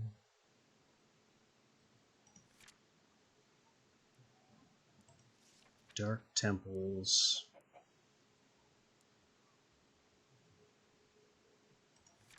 Contains weather bottles.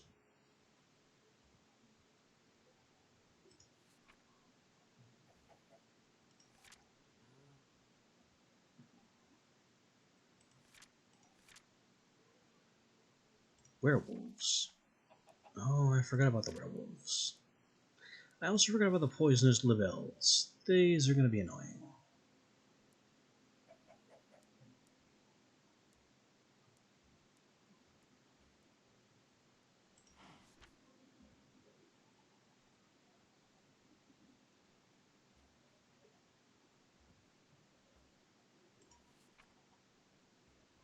Little poisonous beasties.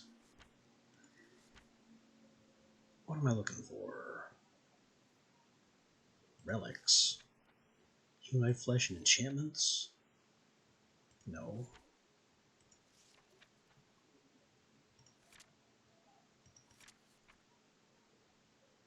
Dark tank spike, spike plate, spiky claws. Getting closer.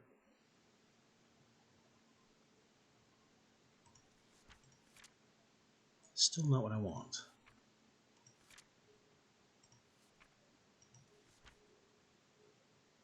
Blood extraction.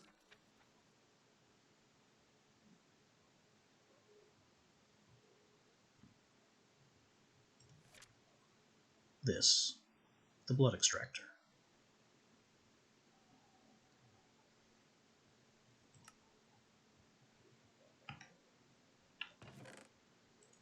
Alright. Iron. Dark gem. Another dark gem. I don't have any glass or sand for that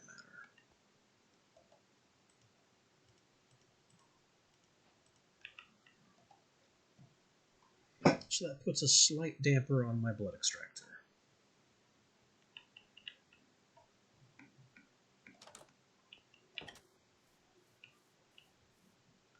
However, sand isn't exactly that far away. Hello, creepers.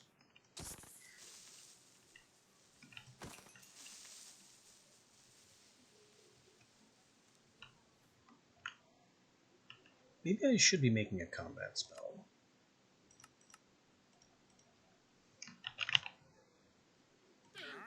What the heck?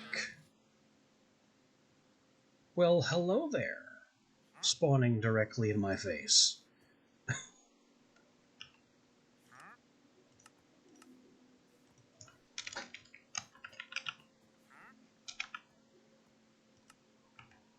Now we have projectile harm. What do you want?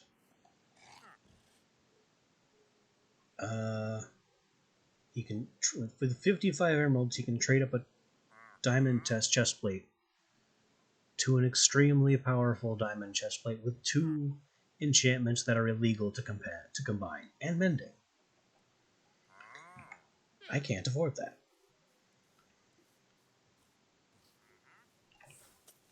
instead I'm just going to shoot this creeper. Why did that spell pass right through him?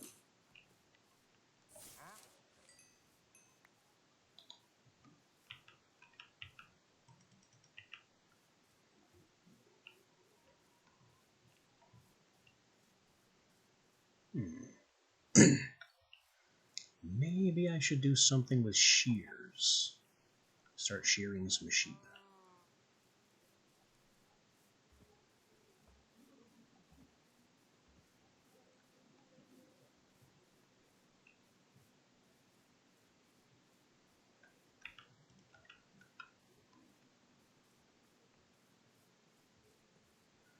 I definitely need to make a butcher's cleaver as well, so I can get some animal fat for candle making.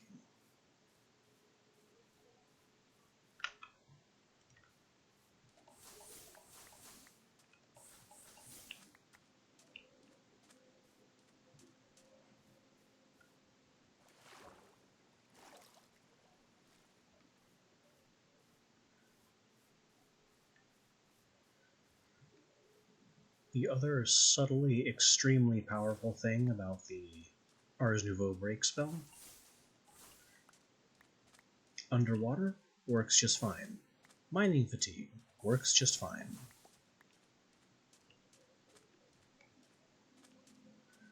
Making this spell the tool of choice for tearing apart an ocean monument.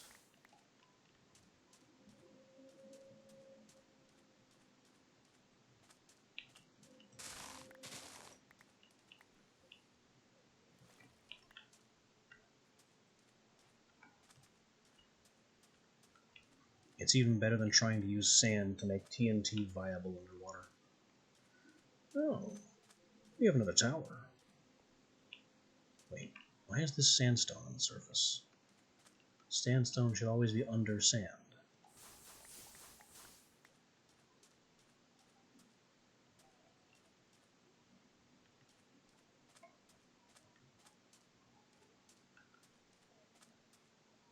Oh well.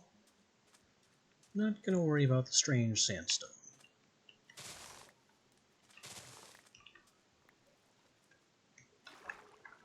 I would rather go loot the fun tower over here.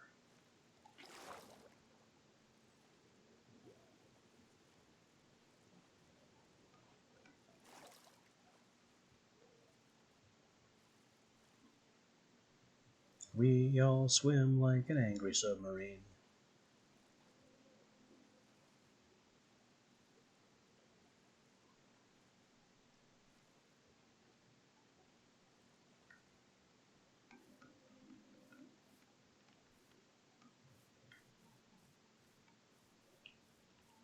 Oh yeah, it's just kind of floating above this ravine, isn't it?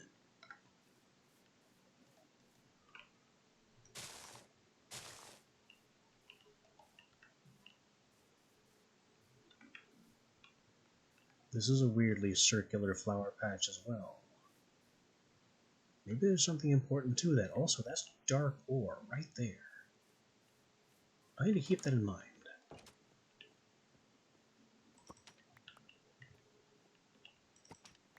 Dark ore is important, but it's more important to mine it with fortune specifically. Huh. Are these trapped in TNT every time?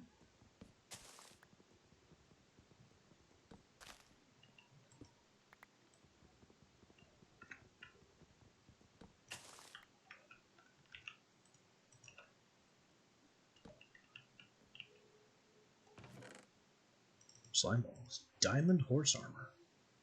Unbreaking 1, knockback 1, projectile protection 3. Breach 3. Increases effectiveness against armor. And that one's from Minecraft, not Apothec Enchanting, so that's a vanilla enchantment now. I had no idea.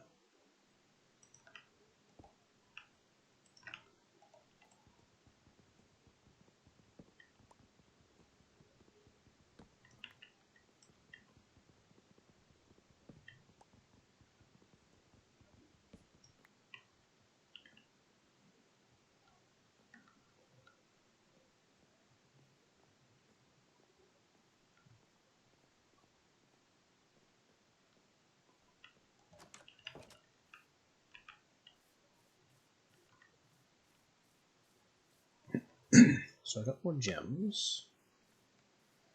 I'm on a sad little island of nothing.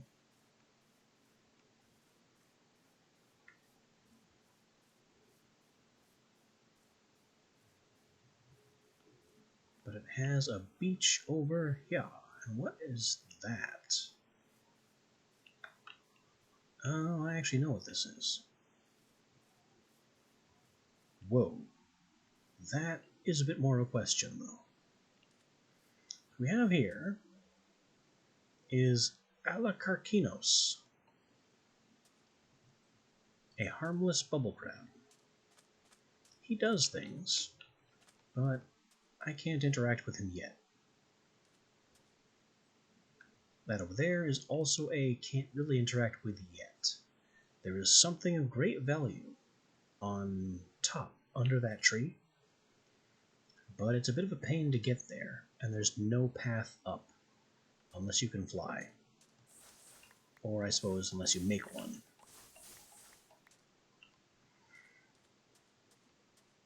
But as valuable as that thing over there is, it's not really worth going for. Not yet.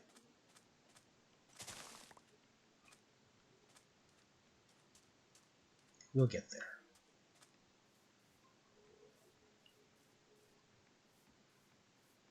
We are still very early on in this mod pack, and very many things are still in the It's a Surprise tool that will help us later category.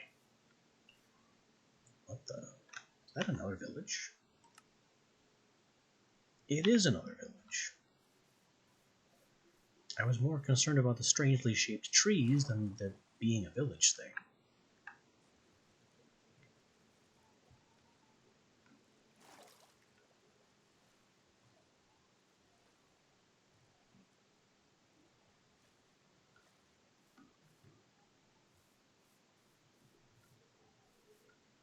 Yep, that's a village house among some cherry blossoms.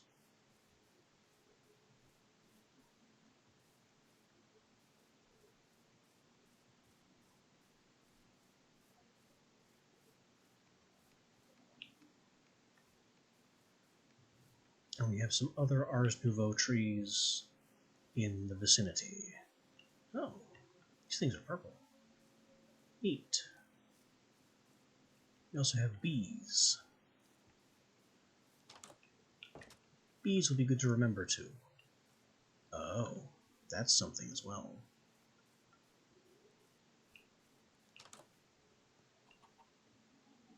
Hey, a stonecutter. Hey, I don't have a stonecutter yet. Mine.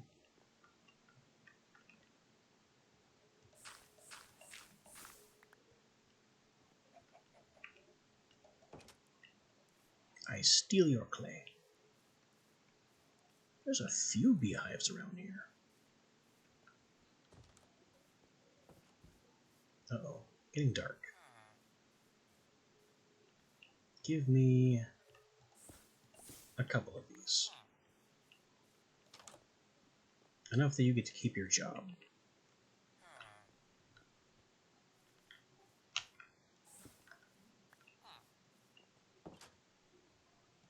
Don't you shut me out. All the armor pieces I don't have yet. Convenient.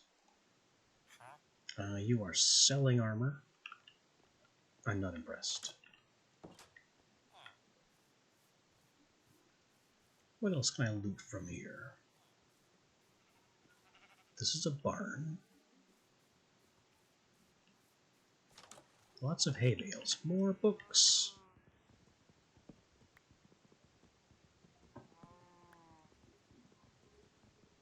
Books are going to be so very crucial. You can't even imagine.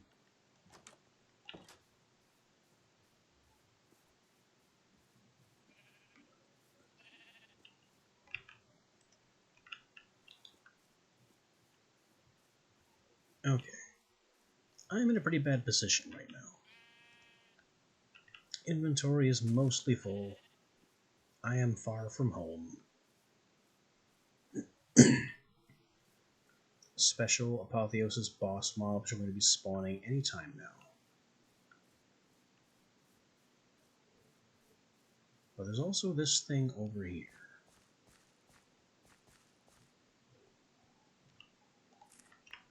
This is a source bear. Oh, no, you don't.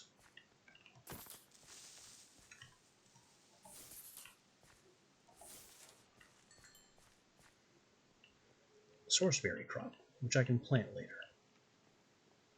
We also have a broken Ars Nouveau portal.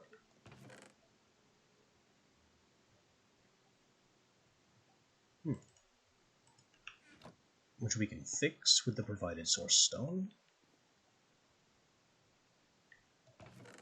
Take this Explorer's Warp Scroll, throw it in.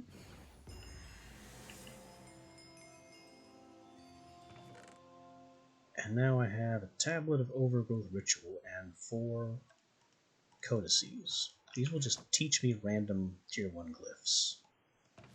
There is no reason not to just use these. There. I have now learned 4 Ars Nouveau spells. I can take this tablet. I could even take this chest if I had the room for it. But I'm going to go in here. Ah. And that warp portal has taken me directly to the tree thing that I was avoiding. Because there's no way up.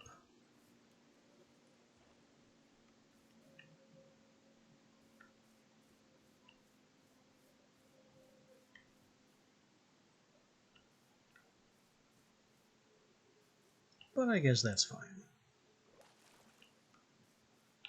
It's on my map now. Let's get home before anything goes really south.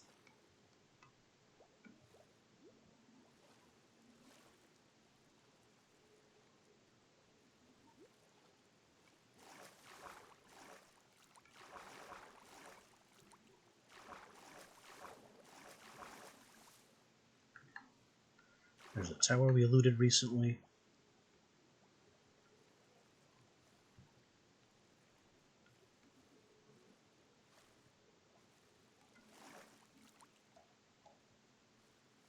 I just want to channel my proud inner Louisianian and swim home. I kind of butchered that, but the friends I am referencing know what I meant.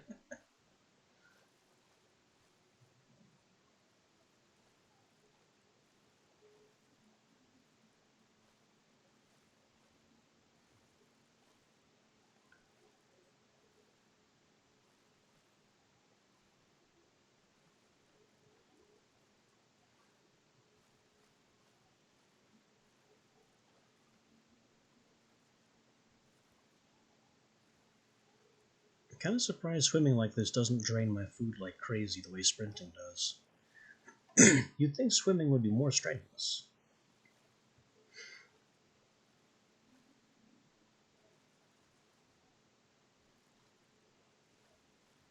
The real trick, as always, is maintaining a swimming sprint just at the surface of the water, so you don't have to worry about keeping your air supply up.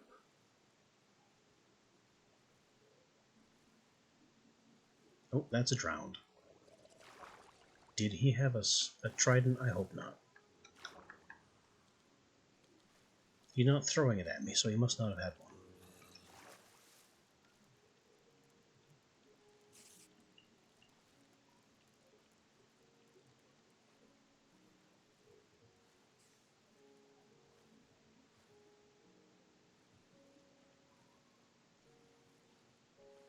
Trident-wielding drowned are probably the most terrifying normal mob in the game. They're not special, they're not boss class, they're not jump scares like the Warden. They do damage. So much damage. And they rapid fire like skeletons.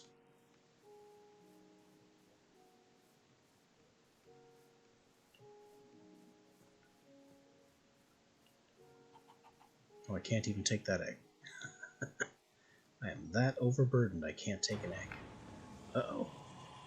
Discount who? Way over there.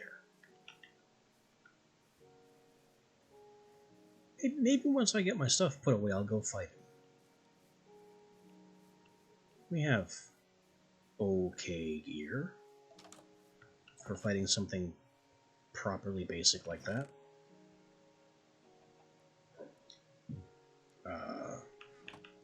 Okay. Stonecutter.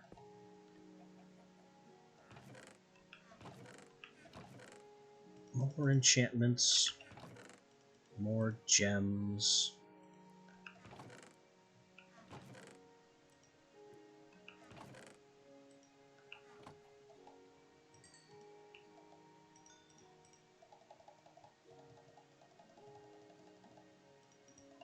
I've got sand. The sand has got the glass.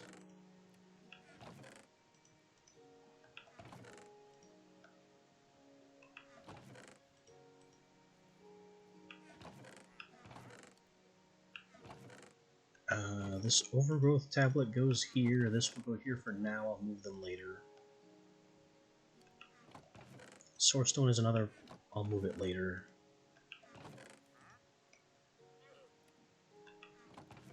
And I think that's everything crucial put away for now.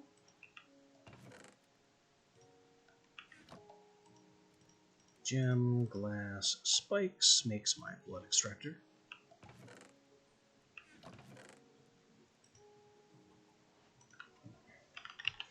I will need to combine it with Dark Tank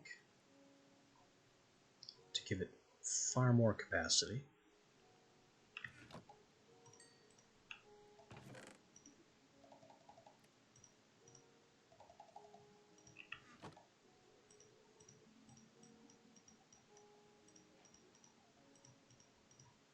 Stick the tanks together, stick it with this.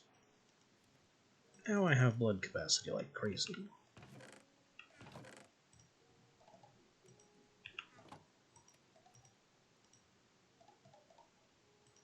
Wrong way. Butcher knife.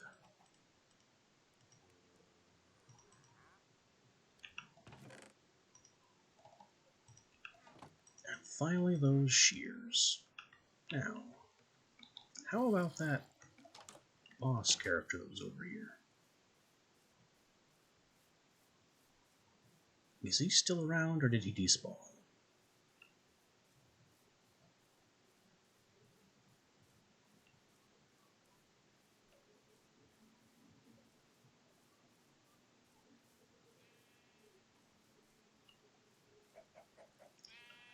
Well, if he didn't despawn, he's probably on fire due to daylight.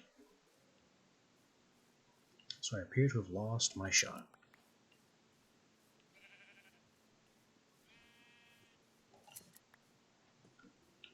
Oh well. We're ready for the next guy.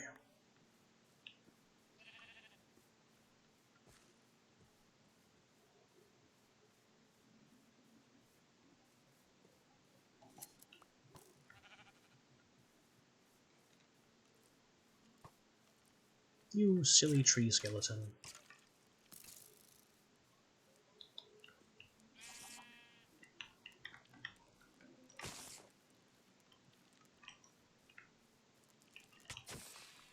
A lag spike when it chose to save the world.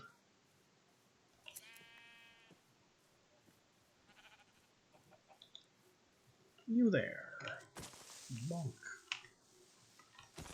Double bonk.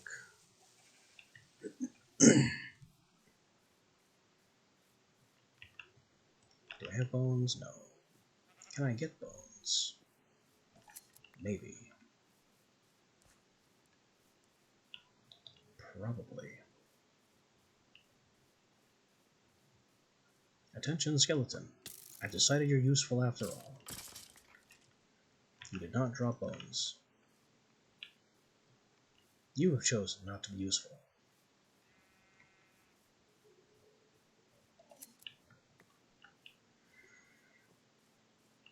What I wanted to do was bones to bone meal to white dye. To dye that gray sheep white, so I could then shear it and unify my wool. But the sheep said no. Or the skeleton said no. Many things said no.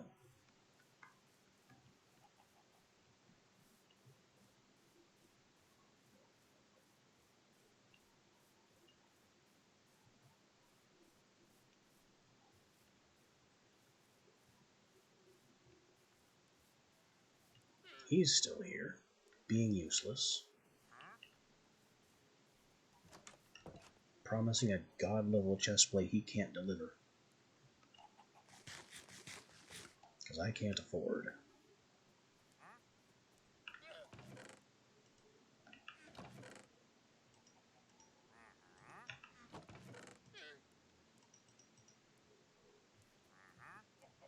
But we got some blood from our kills. That will become important later.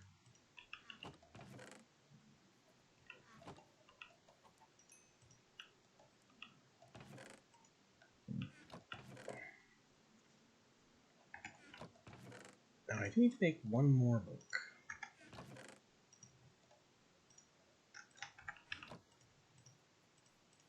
The Dictionary of Spirits, because it's occultism time. There's a lot more here than there looks like there is. They have an about. They have a Discord. Advise caution. And there's a lot here. First thing. The other world. Often populated with demons. This is all about demon summoning, which you'd think would be a magic mod, but it's actually more of a tech mod. There's the Demon's Dream Fruit, which can activate Third Eye, which allows you to interact with otherworld materials.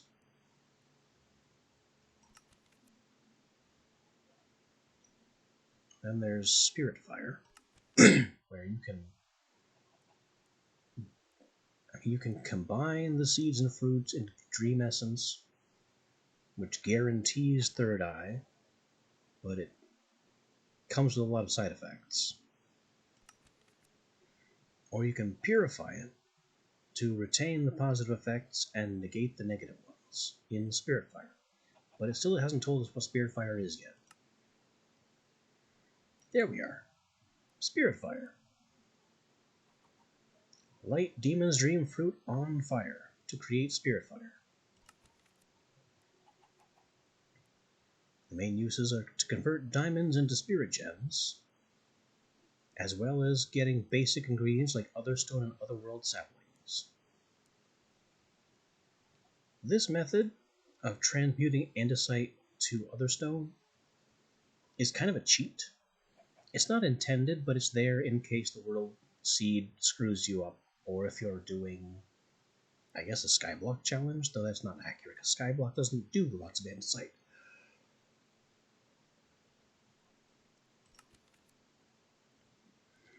Then there's Oak Saplings to Oak Sapling Minecraft to Oak Sapling Occultism.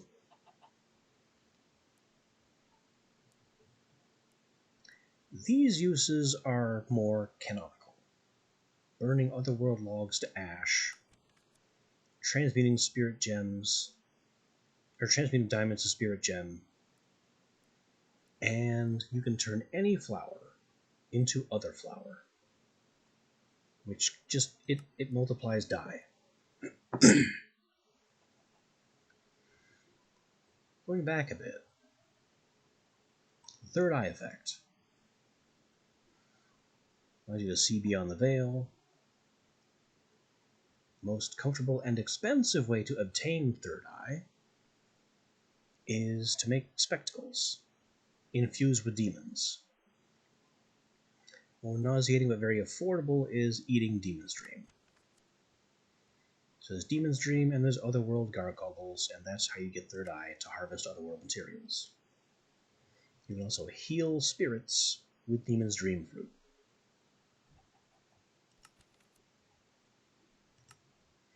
I don't know why this is a potion bottle. You can't actually brew these into a potion.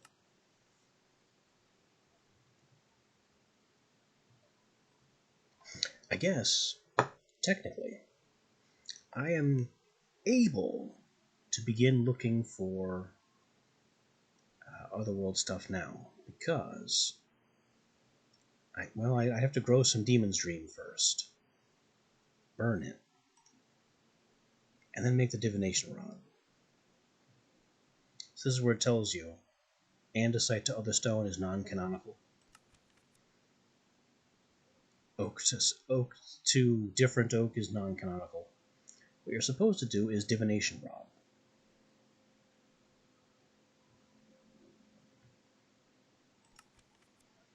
So you turn a diamond into a spirit gem, put it on a stick,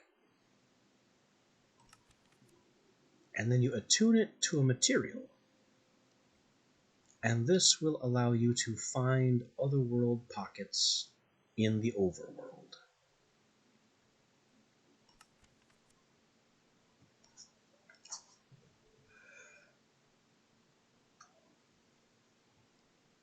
If the mod Theurgy is installed, it doesn't work as well. But yes, this is how you look for otherworld groves. They are always underground. They're mostly underground. They're very obvious to find underwater. There are also candles. Killing large animals with a butcher's knife gives you tallow, and that's how you get candles. You can also dye them.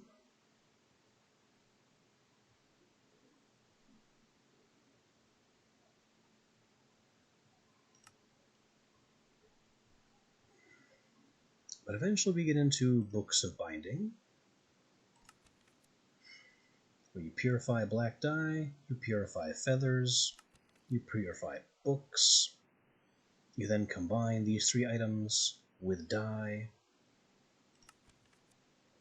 and you combine the book with the guidebook, and you put a name in the book. And this is the final ingredient of every summoning ritual. There are 4 tiers of books. Blue is the weakest, then purple, then yellow, and finally green.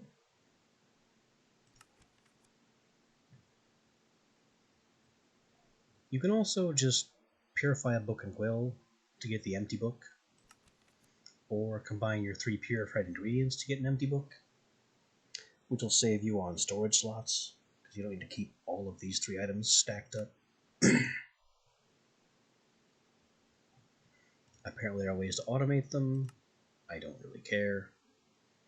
Books of Calling, which allow you to store and configure some spirits. The only spirits that come with these books are the spirits that need them. We'll get to what spirits are when we get to the point where we can summon actual spirits. We also have chalks, which you use to draw pentacles. By burning other stone and purifying otherworld logs, you can get white chalk, which you must then purify.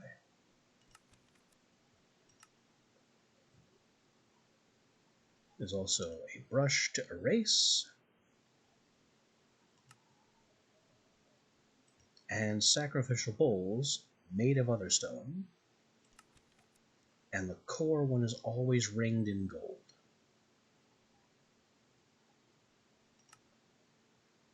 And once we start assembling those ingredients, we can actually get started.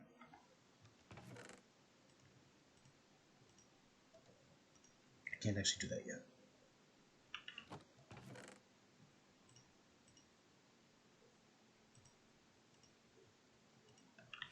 So what I gotta do right here is make a farm.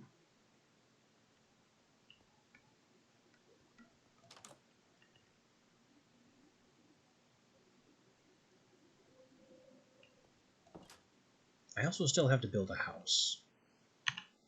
Maybe the house should come first.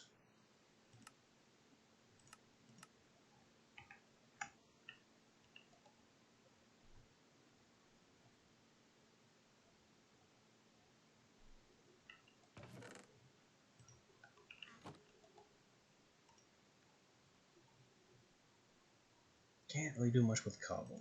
I have to be real stone.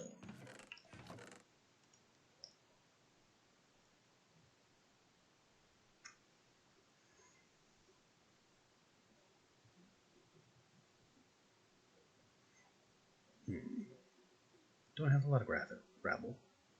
We do have a decent amount of andesite.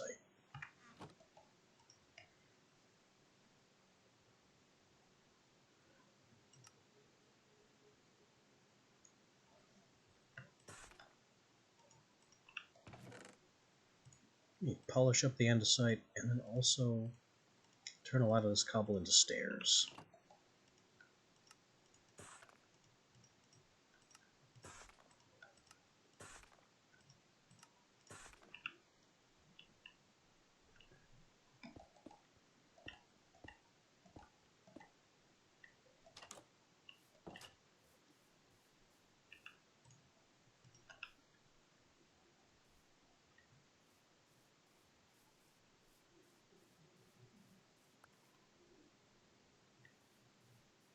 I need a house. A house needs a floor.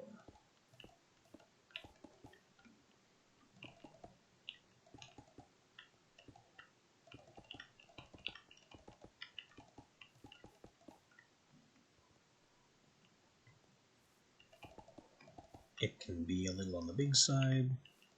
You can even use the weird contours of the dirt here to give it an interesting shape.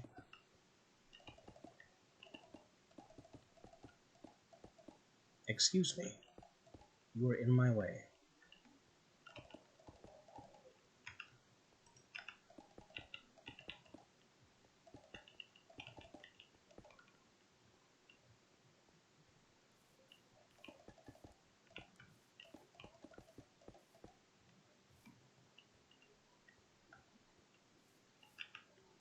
I think that'll be the house shape. And then it needs a door and other house accoutrements.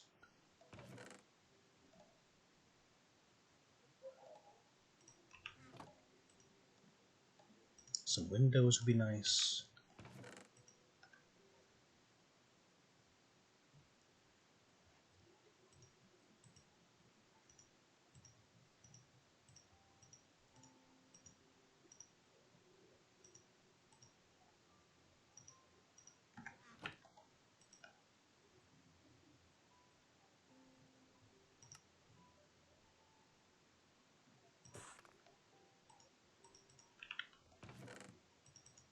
And a roof.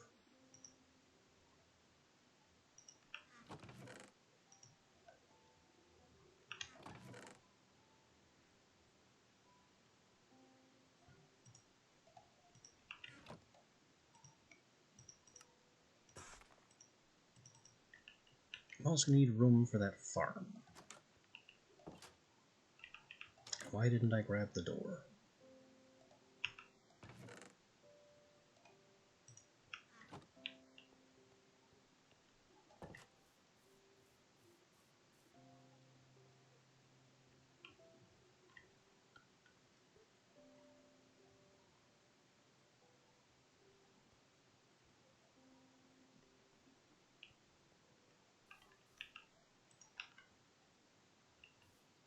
Just, of course, had to go in the slightly wrong place. There we go. Door. I have made no attempt to have any wall material.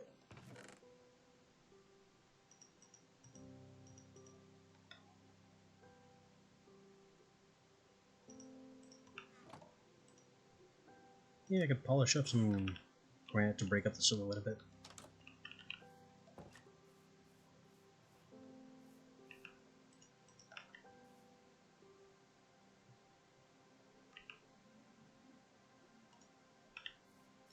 really not have more polished andesite? Of course I do.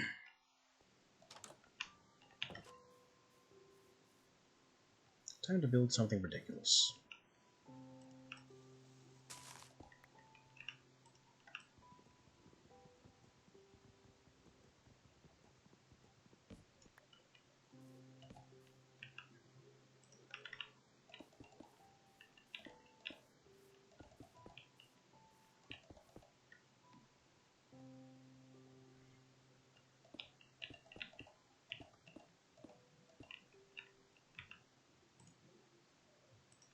Just have kind of a molding here.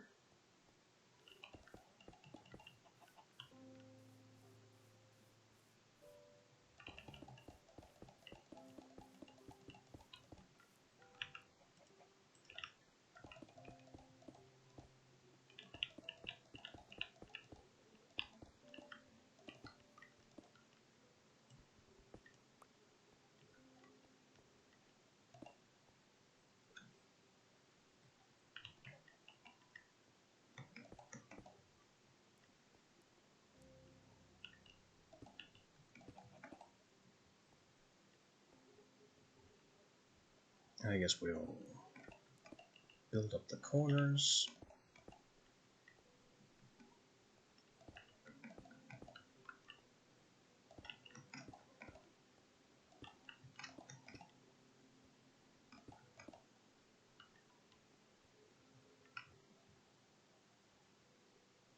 It's a framework.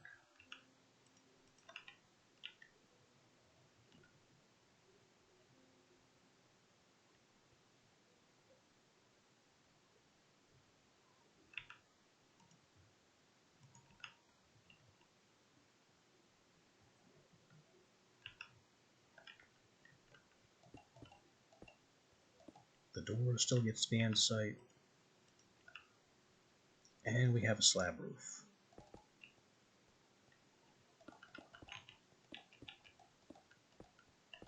Is this enough slabs to slab roof? Probably not. It never is.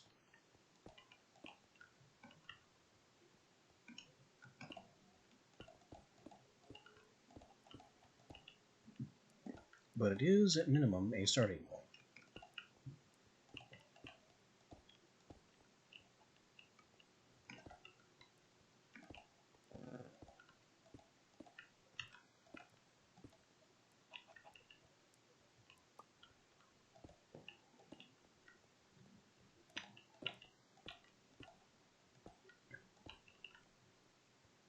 Will the house look nice when it's done?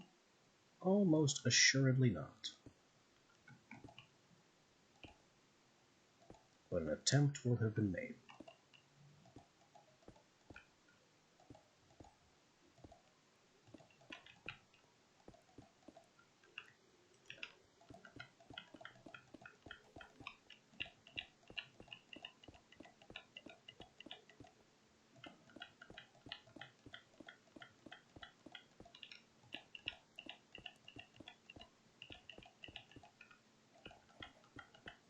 Feels like making my giant Pal World prison again.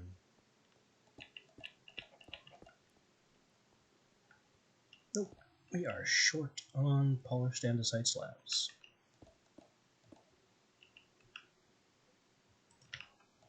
But no matter, I need 2, 4, 6 more. That is 3 polished andesite blocks.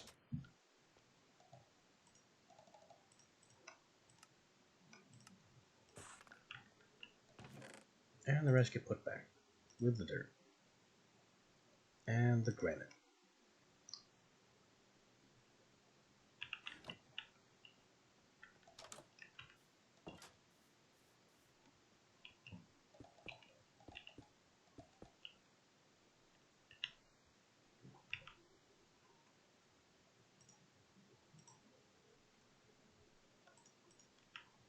Now, any windows?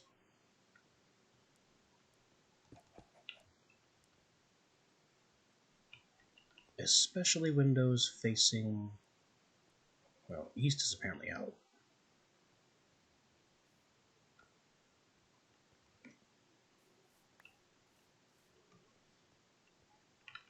A west-facing window to catch the sunset would be nice. Could even be a nice big one.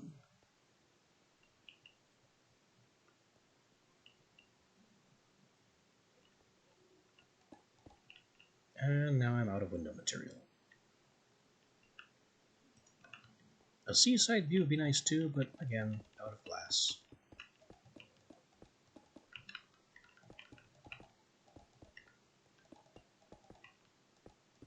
Now we use all this hideous cobblestone to block everything up and ensure the room is safe and enclosed.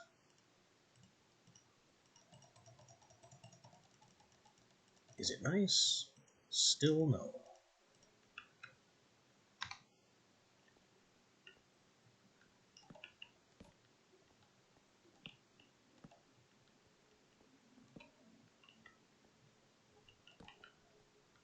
But it's enclosed and well lit.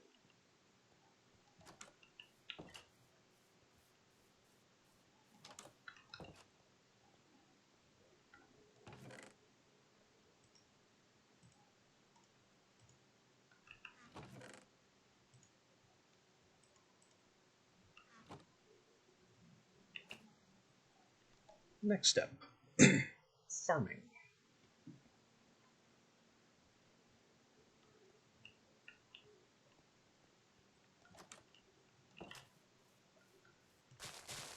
These things are in the way again.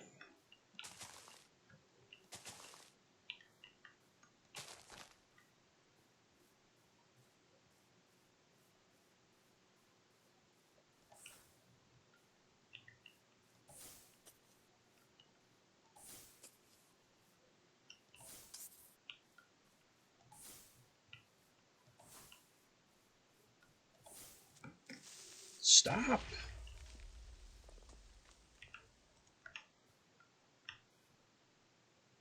And that's why it's just not feasible to use magic spells as self-defense, especially early on in your mage career.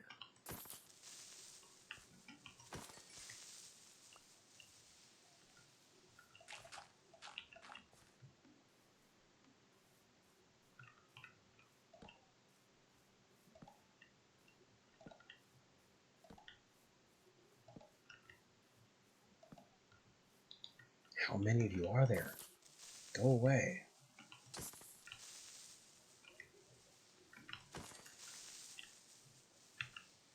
Okay, the axe does more damage than the butcher knife base.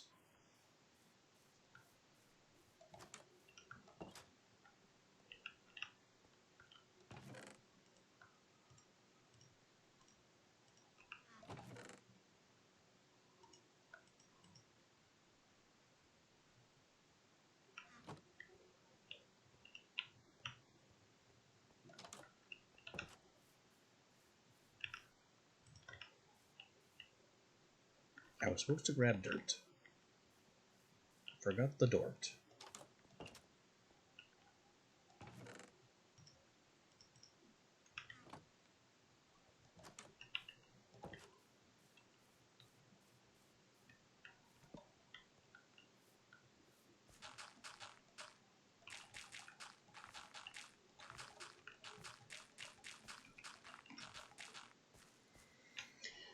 Okay. Now we have this hideous back end of our house, which is where I will put the farm.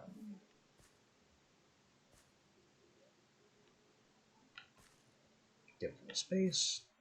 1, 2, 3, 4, 5th.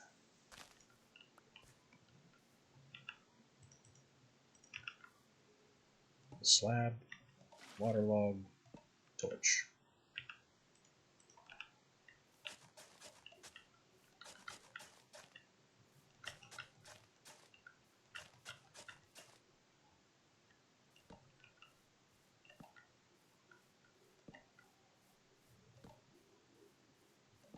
Keep placing torches to claim territory.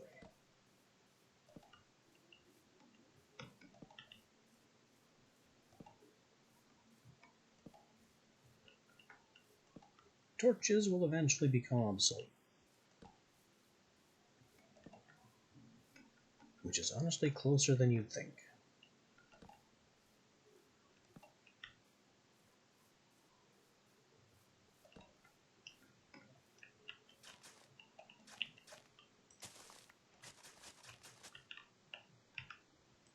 Okay, stop shield walking.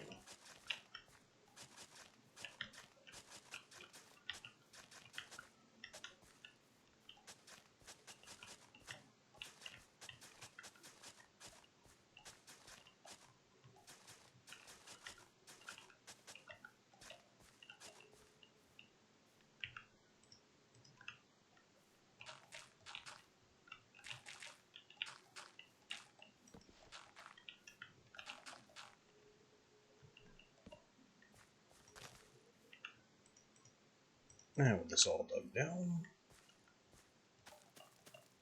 plant some of those. We plant a couple rows of these. Oh right, the chickens are interested. I should have known. I also have some potatoes to plant, which will be nice.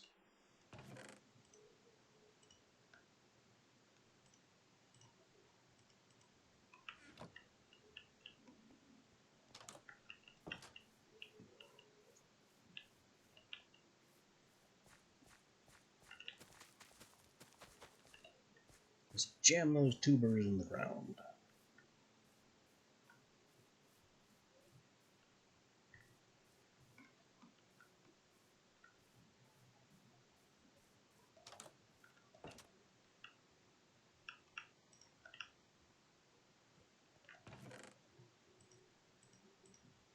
My inventory is just a chaotic mess. Some of which I can fix, some of which I kind of can't.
Oh yeah, kind of got stymied here, didn't we?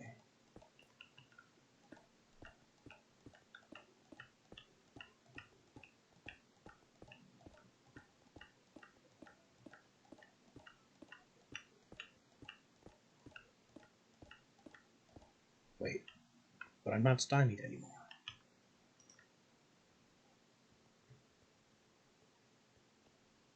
Because spellbook counts as iron.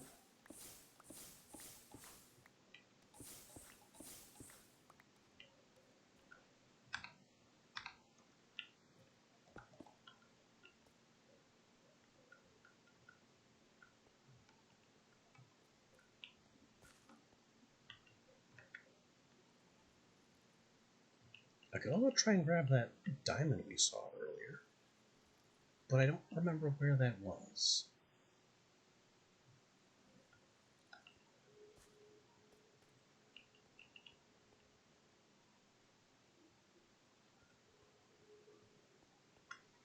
I think, though, that we have more important concerns. Like trying to figure out how to connect to where we were on the left over here.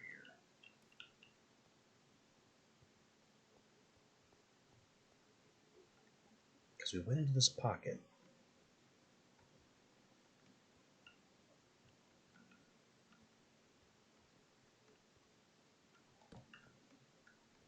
There's a whole bunch of stuff over here.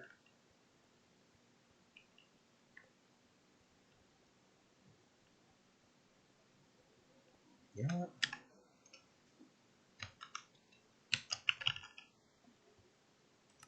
We'll mark it.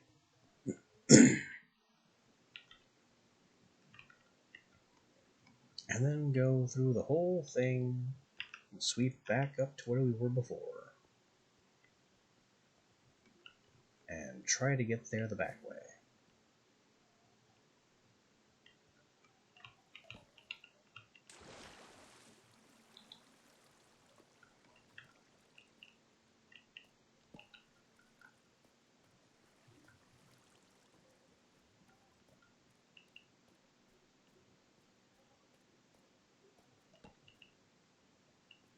More silver.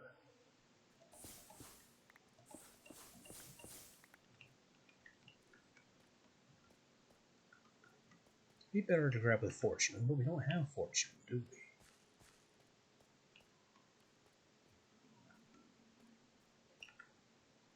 Dark. Absolutely better to grab with fortune. In fact, it is necessary that I get more fortune before I mine any more dark ore.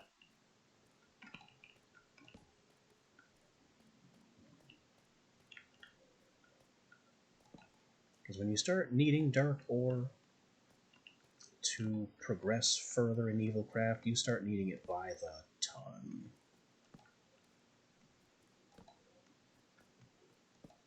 This is not the correct direction, but I'm just curious where this tunnel goes. If there's anything useful in it. So far, no. There is nothing here but more silver.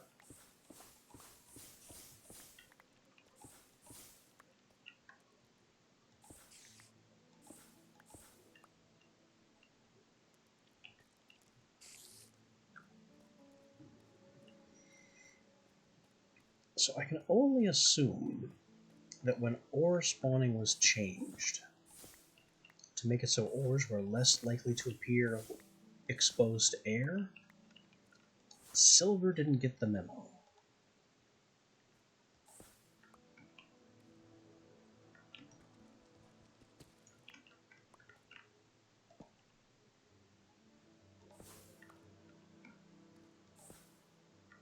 There's also just so much of it.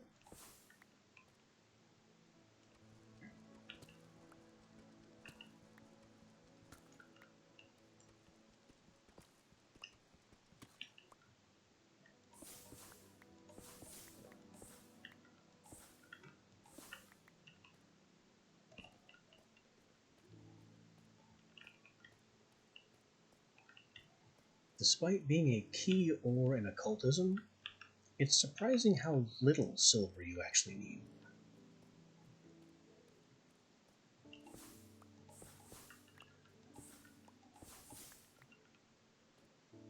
Okay, that's not right. That can't be dark. There's a torch right next to it.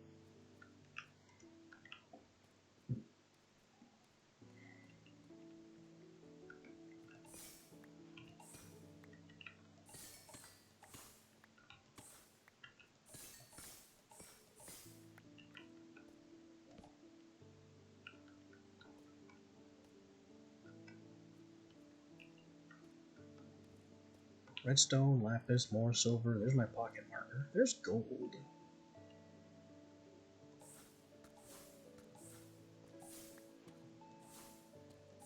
This is why I made projectile mine, and not just touch mine. Or break. Projectile break instead of touch break. Because now I don't have to scaffold up to get ceiling ores.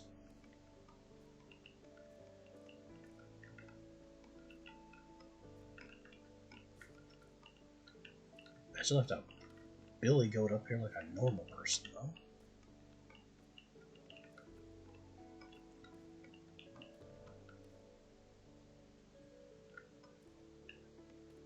More silver, more redstone.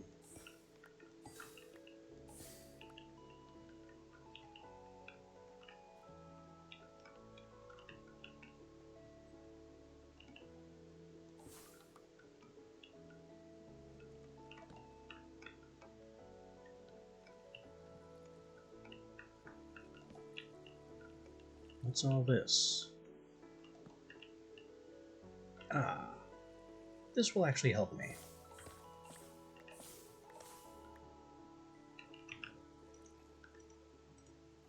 Amethyst is a surprise tool that will help us in the very near future.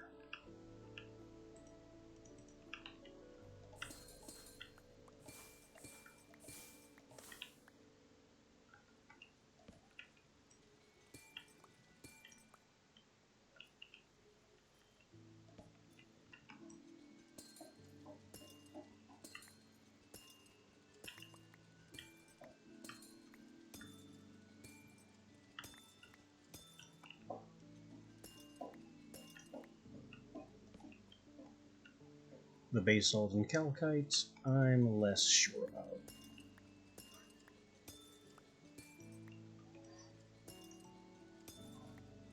And no, I will not be consistent in whether I call it calcite or calcite. Not happening.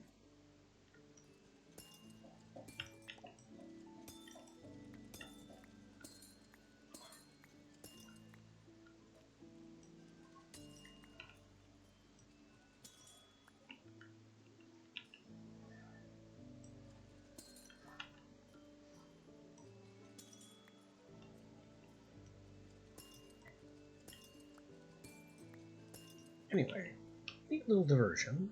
Not really why I'm here. Although, having that amethyst geo very close to this pocket marker, look at it, it's right there. How did I not figure that out?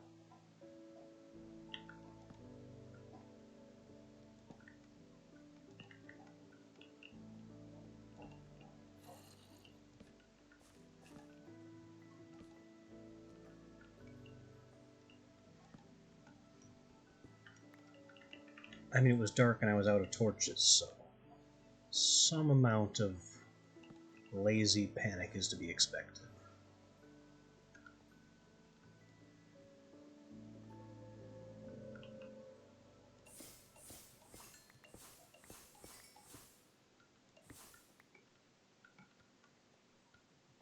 Where are the tunnels I did try digging?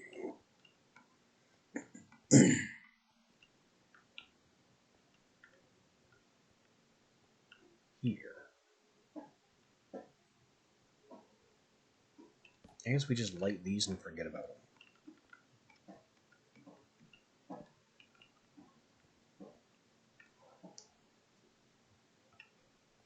And instead, drill our way over to the pocket marker.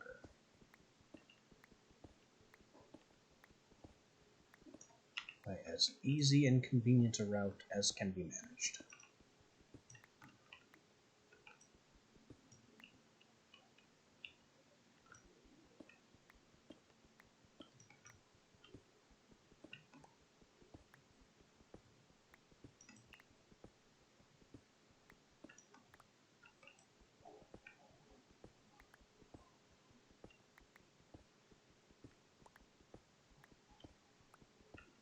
Bingo. Now we have a shortcut.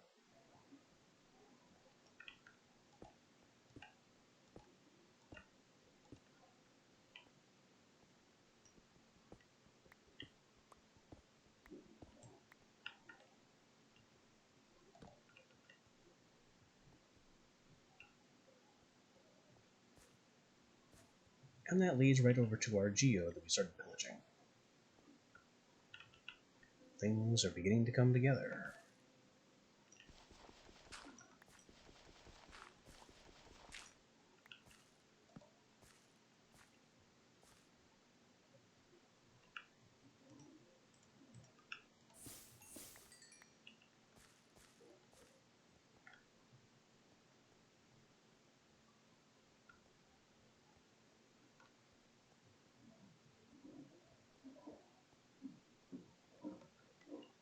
And pocket leads to stairway.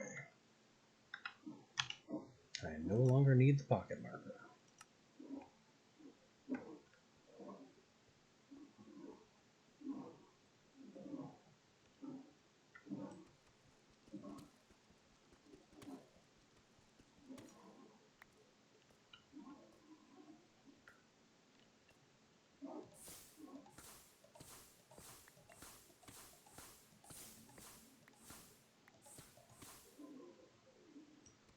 got a bit more mana now, mostly because I used those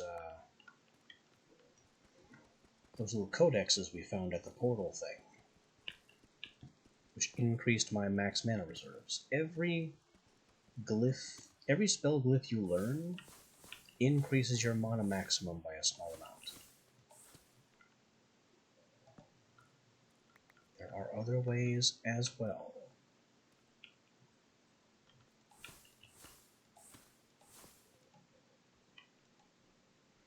But the way of spamming spells demands a deep mana well and very high regeneration.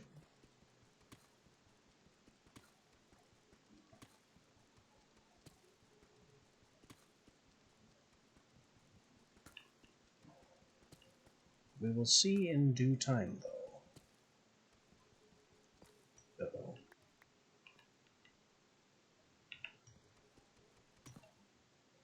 But Ars Nouveau has a lot of potential synergies with other mods we have installed.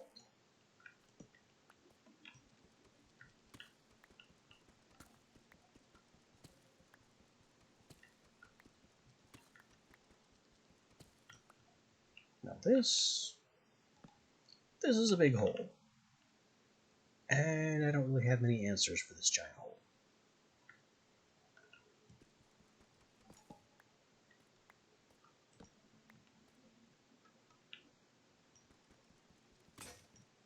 And there goes my pickaxe.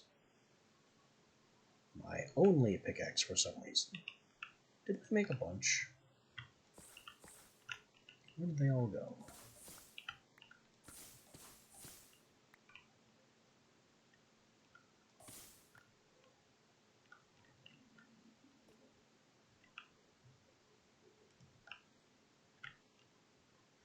Oh hey, that's iron. It's in an inconvenient place, though. But I will still take it.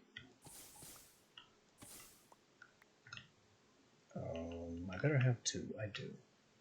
If I didn't have two, it would have meant that one of them fell.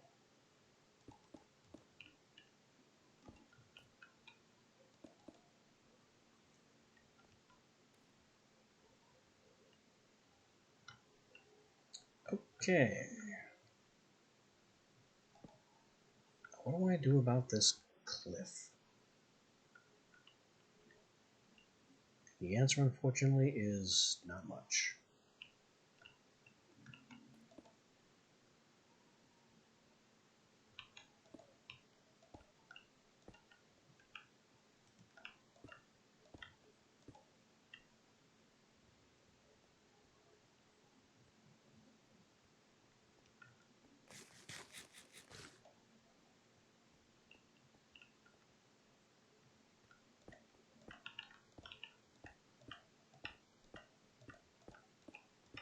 But hey, we've made material progress and built the shortcut,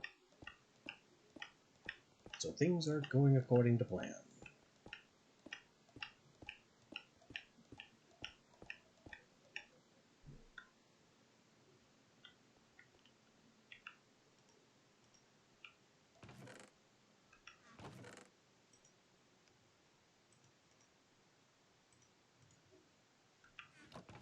We've got silver now, a little more raw iron, a bunch of lapis, which is honestly less useful than you'd think.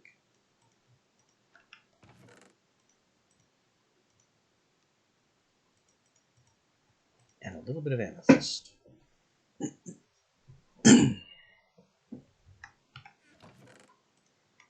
There are a few directions we can go from here.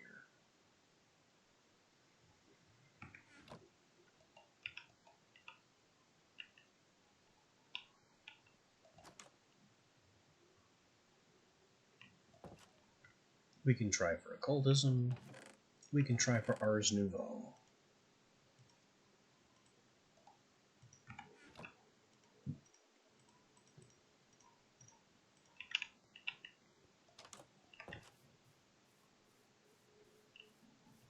To occultism, we need these to grow.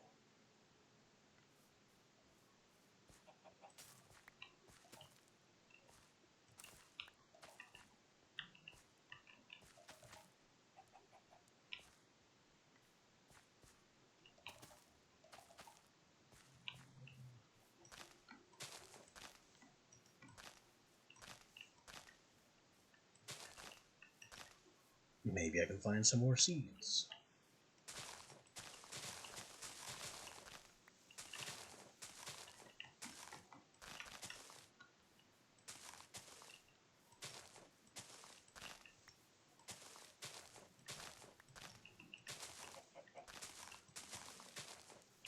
I'm holding seeds so the chicken is going to chase me around.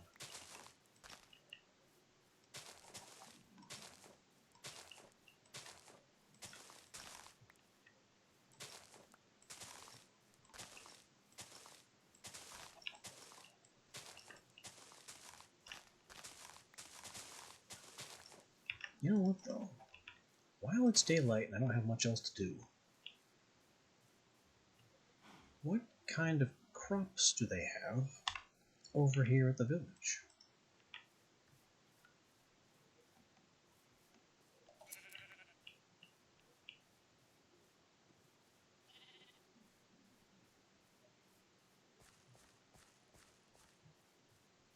And how long before I build a bridge?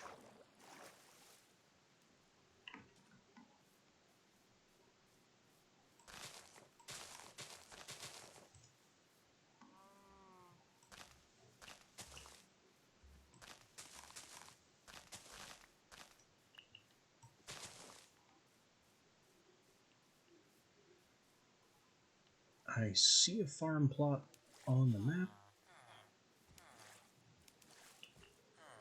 You have wheat and potatoes and carrots. I do not have any carrots. I will steal your carrots.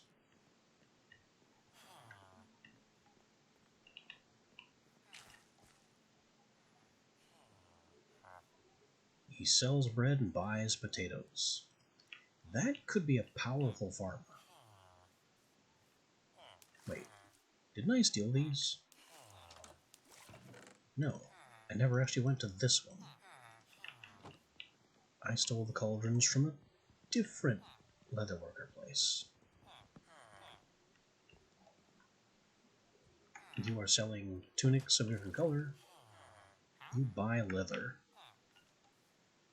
Selling tunics. Selling tunics. Well, a few of you are about to be unemployed.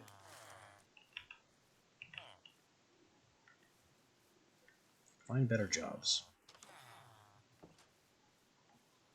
What do you have? Buying coal, selling an iron axe. I did go in here.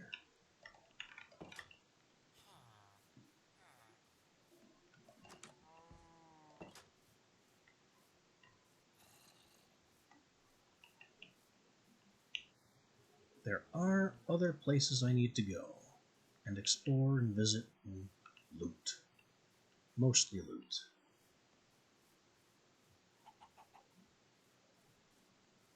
For one of them, or a couple of them actually, a water bucket would be nice.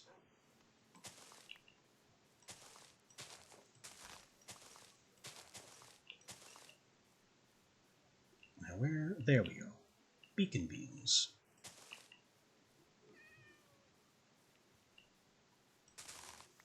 Cat, do not get yourself too lost. Go back to the village. I will need you later. I'm pretty sure I looted that tower. These things. Evilcraft Dark Temple.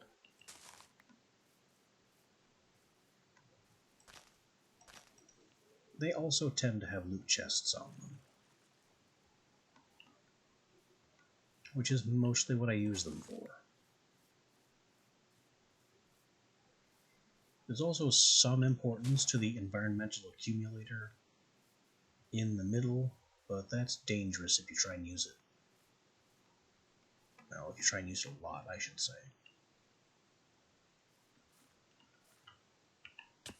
Ow, that's not how it works. There we go. 2 chests. Nice. We get some free blood, a haste totem, lucky pants, armor trim, and mana regen. We also take the chest itself. And in here, bamboo, a gem, bones, a warp scroll, and more rotten flesh.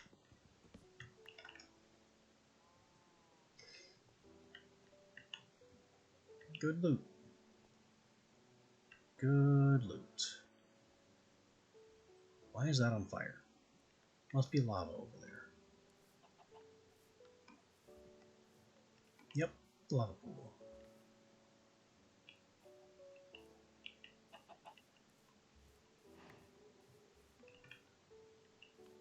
That's odd.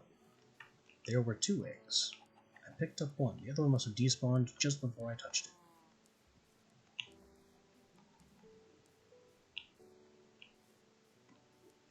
Now, wasn't there a second one of these?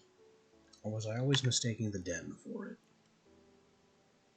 Oh, we got a shipwreck up there. Yeah, I was mistaking the den for it.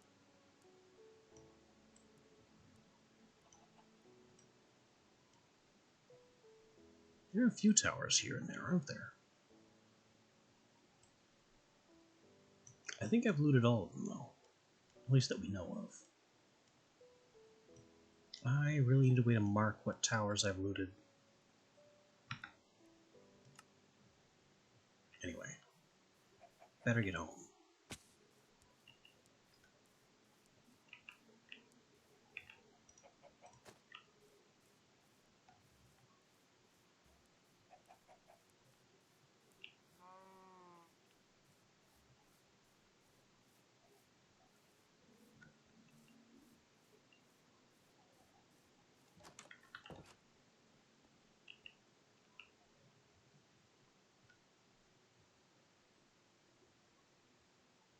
Less luck, the same amount of armor, no max health. I'll put that on.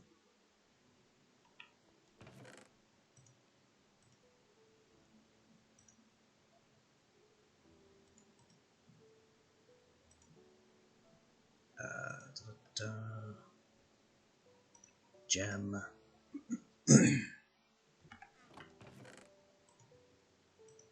Gotta plant the carrots.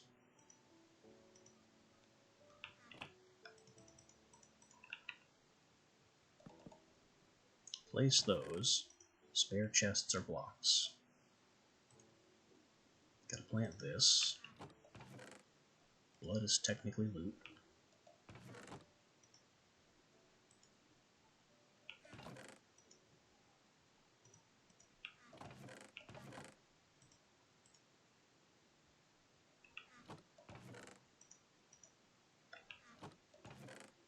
Eggs are technically food.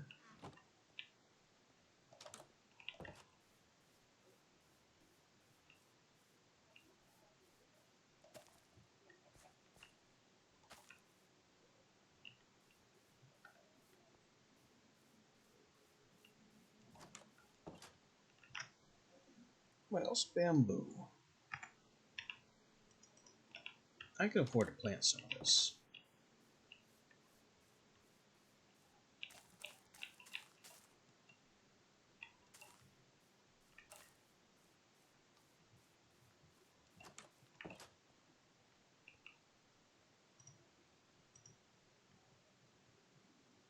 And there's not much more we can do right this moment.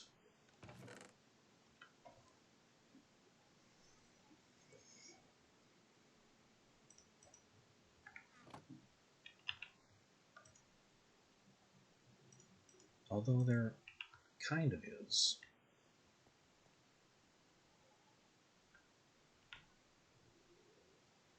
I need to begin prepping some Ars Nouveau stuff.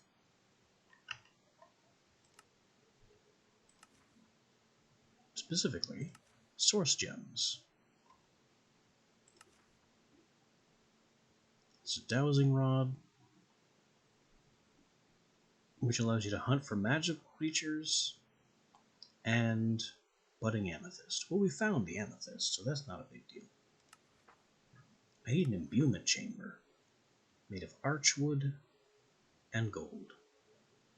I have harvested no archwood, so we need archwood.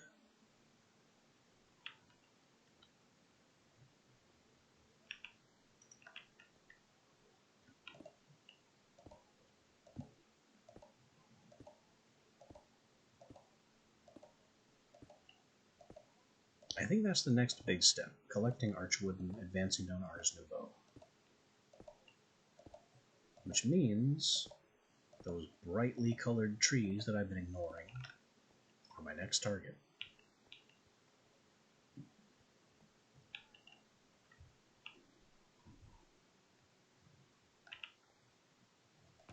There's also something else we can do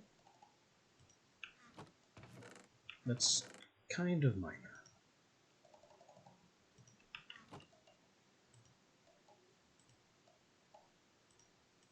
Smithing table.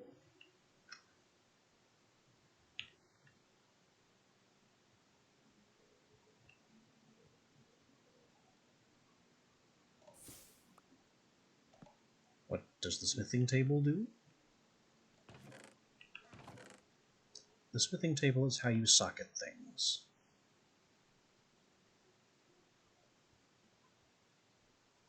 So I have an empty socket in my shield, an empty socket in these pants, and a bunch of gems that I don't know what to do with.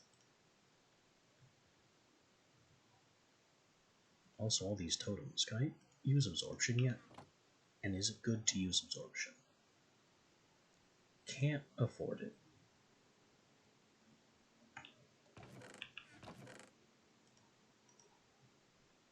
In the past, absorption has been buggy, so I just want to find out if it's good to use. Haste would be nice, though. Mine and attack faster, there is no downside. I now have permanent haste. Okay, now these gems. Bows, chest plates, leggings. So 7.5% melee damage reduction, or physical damage reduction in legs. Of the Warlord. Bow, chestplate, helmet, melee, trident. No good. Mining tools, leggings, knockback resistance. Shields and leggings. In lower armor, armor toughness and reduced speed. In shields, dodge chance. Weird flex, but okay. I do not trust a 2% dodge chance. That's nothing. Leggings and shields. 10% max health in shields, 2 max health in armor. And this gem, leggings and shields.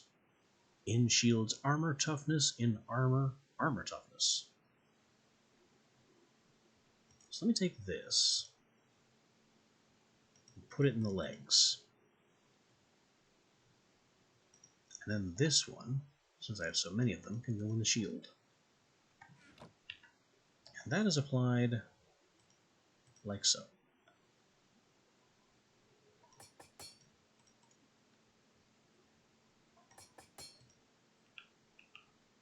Now we have lucky chainmail leggings of even more max health, as opposed to the fortunate chainmail leggings of practically nothing. I also have a lodestone, and I don't know why.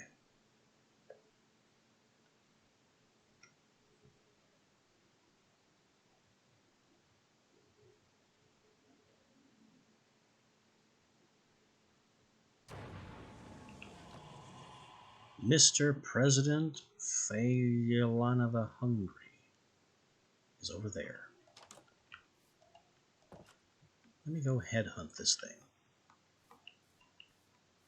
See what it drops. Sunrise is close, so this isn't too big a risk.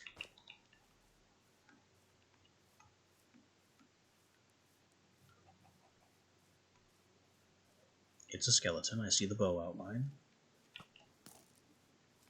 You fail. Out of my way.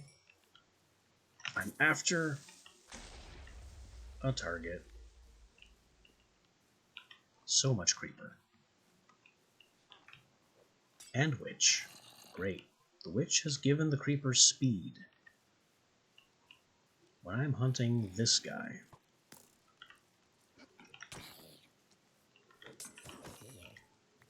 Okay, you poisoned yourself. Works for me. You have a lot of health. And I am very poisoned.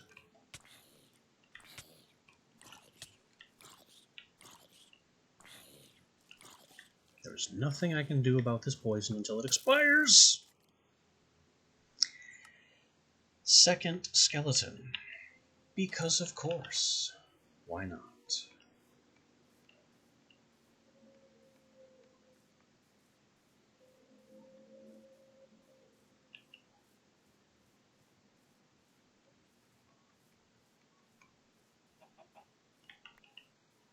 Oh look, a free egg. Hooray, egg.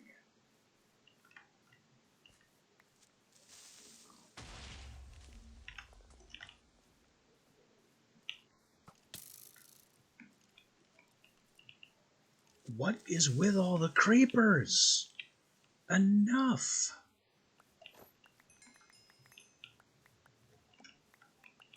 Don't you dare blow up my stuff. Where's my book? Prepare the combat spell. Shoot the creeper in the toes.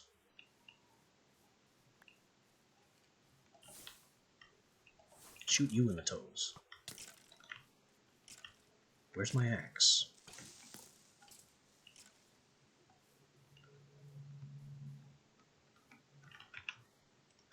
That's an axe, not the one I wanted.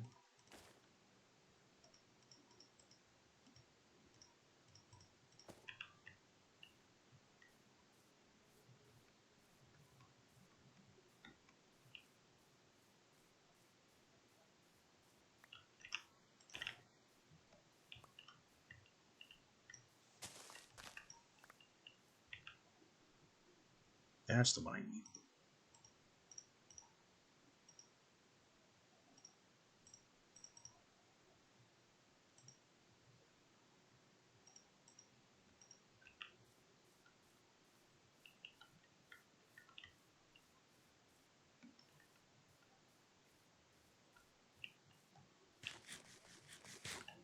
Does that boss character still exist?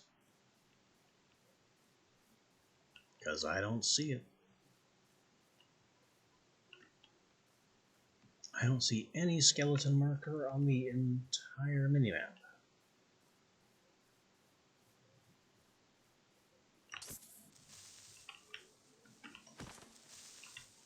What the heck? Where did that come from?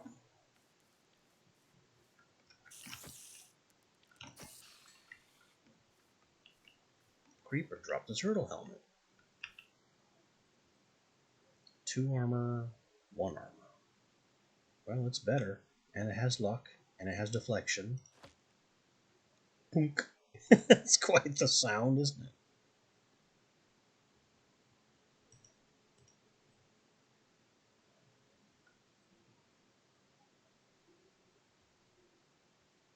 Lunar gem. Lots of interesting random loot here at Apotheosis.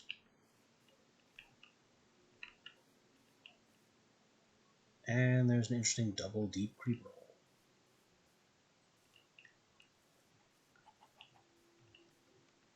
Okay. I need archwood.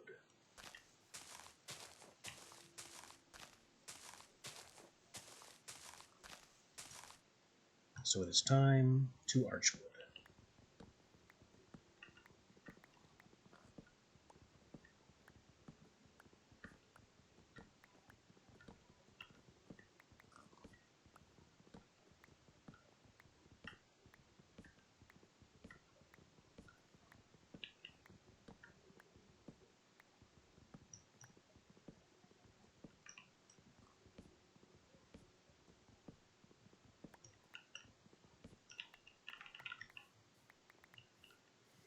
Ars Nouveau has 4 colors of Archwood.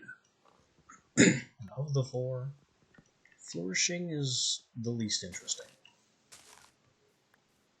It's just very green.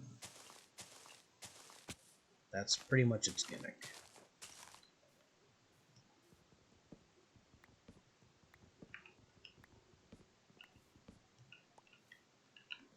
Every type of Archwood has its own use. I think Blazing and Vexing are the most powerful.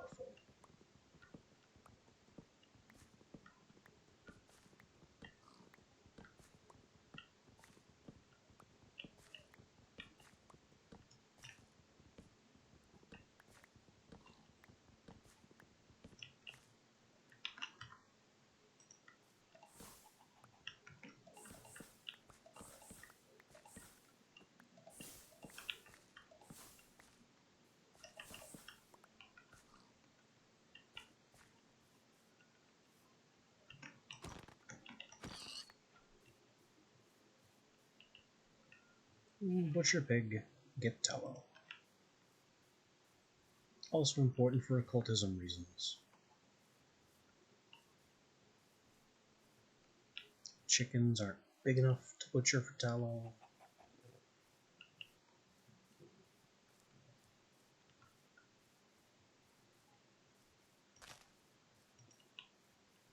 I don't think there are any more brightly colored trees around here.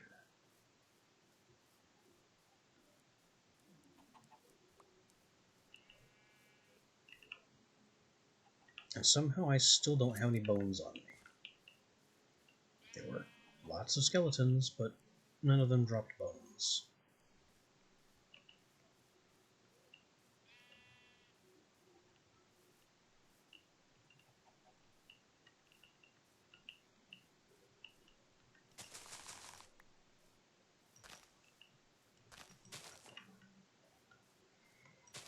Occultism is really funny about its seeds. The Demon's Dream seeds are uncommon to rare from grass, but once you start growing them, you end up having way too many.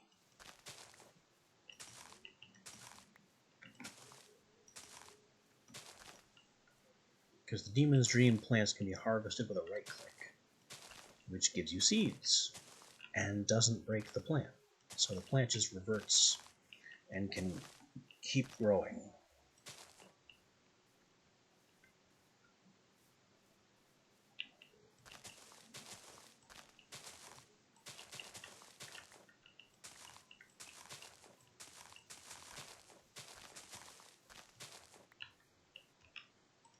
Oh, look, I found one. Chicken might be interested. Doesn't seem interested, though.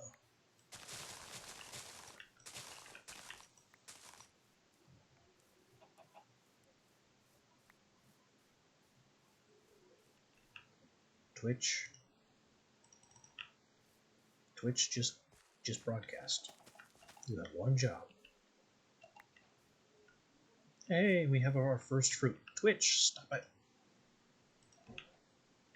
Don't be difficult.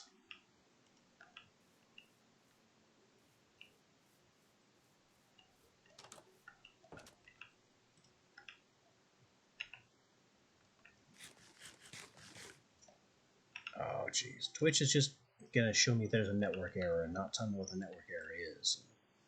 Keep blanking me out. I don't know what's going on with Twitch.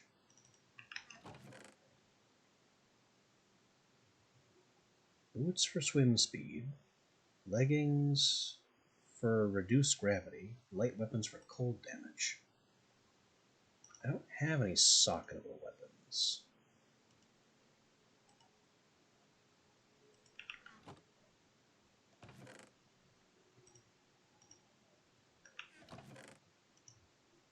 Oh, that goes somewhere else. My first Demon's Dream fruit. It's not enough. We need more.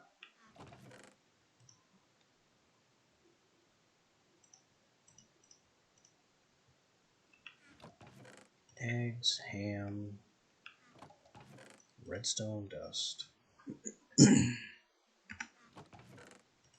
seeds, my leather cap. Now, flourishing archwood. And gold. Allows me to do this. And with that, I can take a sizable amount of this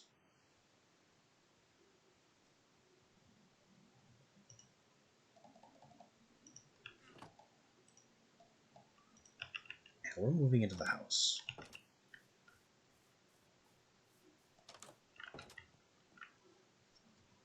This house is going to be for Ars Nouveau stuff. So I got that. I got my imbuement chamber, which I'm probably going to have to move. But its primary purpose is you take amethyst, stick it in there, and it turns it into magic gems. That's just what it do.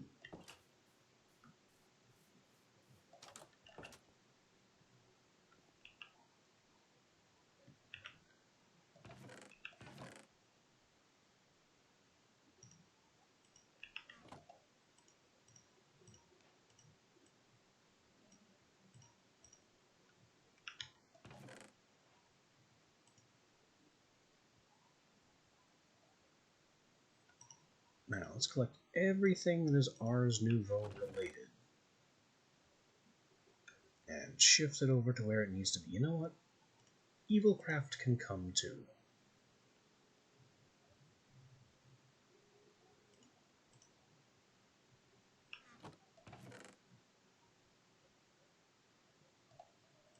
So we are moving Ars Nouveau and Evilcraft.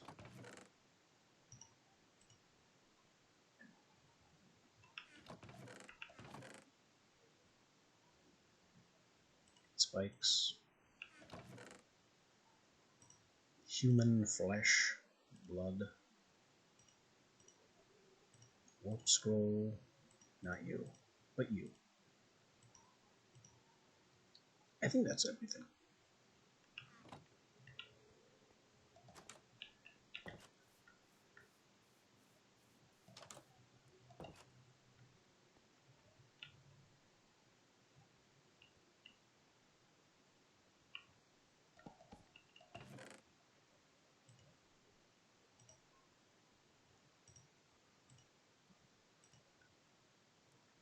Archwood and source stone and this stuff.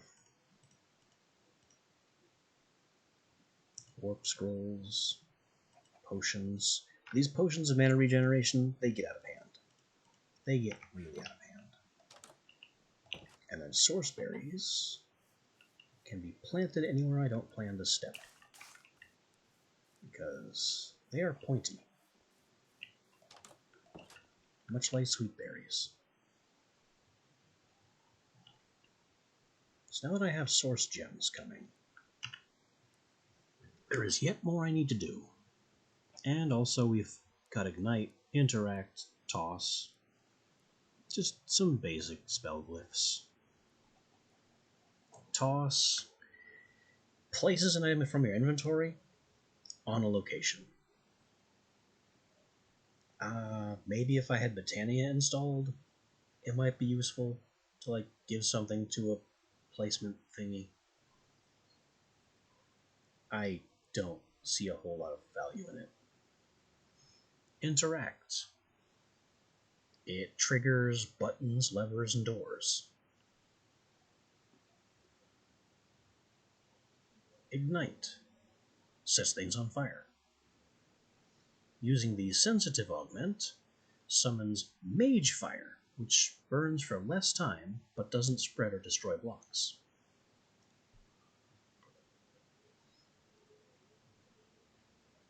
But you can use this to light nether portals and set fires. You can also add it to a damaging spell. So now it's a damage and fire spell. In fact, we can make a damage fire, mage fire.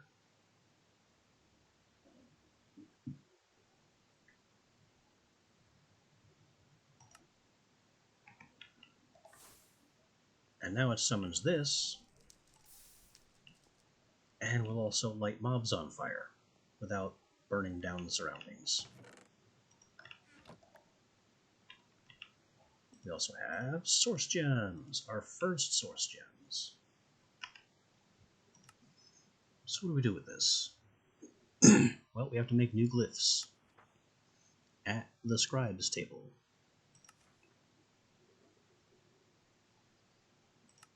The scribes table is made with archwood, some logs, and some gold.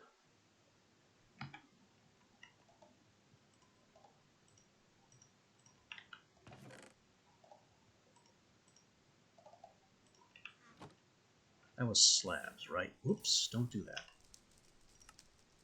Yes, archwood slabs.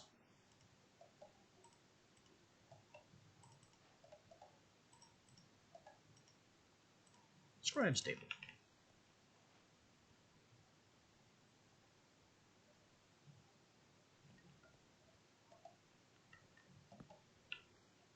That is not where I wanted that.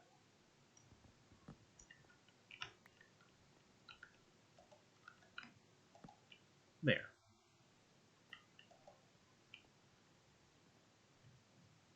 The purpose of the scribes table is to teach you new glyphs. We only have access to tier 1 glyphs at the moment because our book is weak. But this is how you learn glyphs. If I wanted to learn, say, item pickup, I'd need 2 hoppers and 3 levels.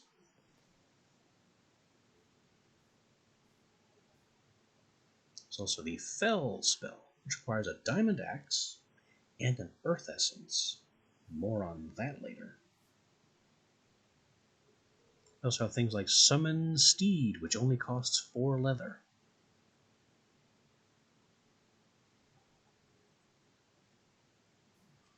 And other interesting things like Wololo. All that does is die things. That's it. Randomize Amplify, Diamond Pickaxe. This we could use on our Crack spell. And that would improve its mining level from iron to diamond, so we could break obsidian with it. It also amplifies damage, spell damage. So that would make our Zatz spell more powerful, but also more expensive.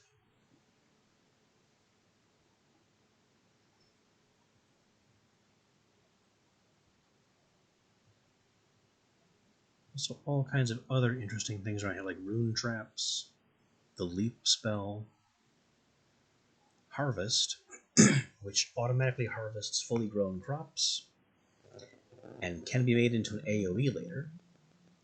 And what's that? I'll be right back.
Well, that was something of an important phone call, but we are back now. Honestly, this item pickup, despite costing 2 hoppers worth of iron, is one of the more powerful. It's one of the more powerful glyphs. Very useful.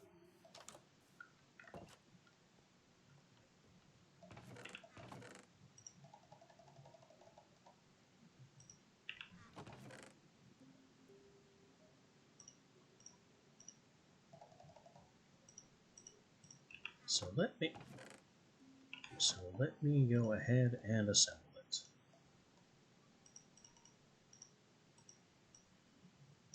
That is 2 hoppers.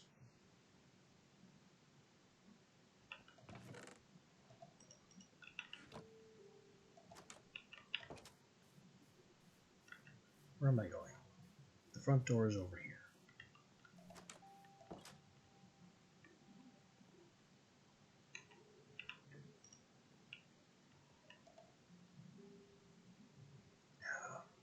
Limit to tier 1. Item pickup. Select. Select.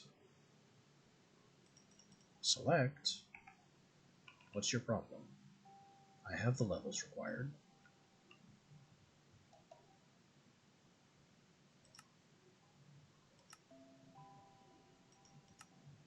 There we go. So now it demands 2 hoppers, and there are 2 ways to provide them. One is, as it says, manually toss. The other is have them in nearby chests, and they will automatically be taken.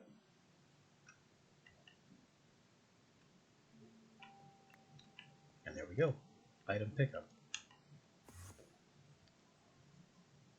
Which I could now add to Zats to make it even more expensive, but automatically collect the drops from anything we kill with it.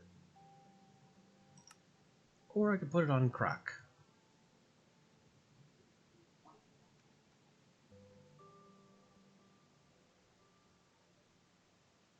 Crack sensitive would break blocked with shears instead of a pickaxe, so I could get leaves that way.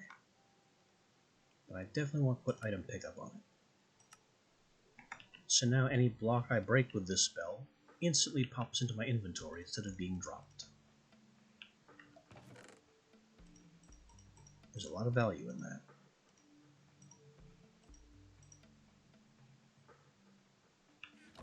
Now what I'd really like is to automate this imbuement chamber.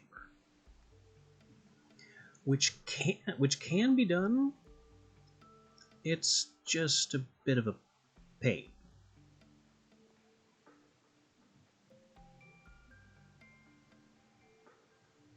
Actually, it might be less of a pain than I'm thinking.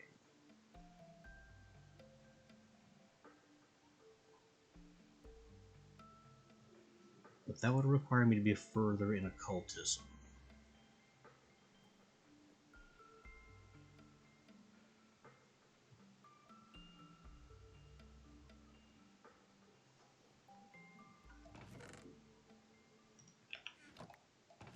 Still, main drive right now is to keep those amethyst, those source gem blocks coming.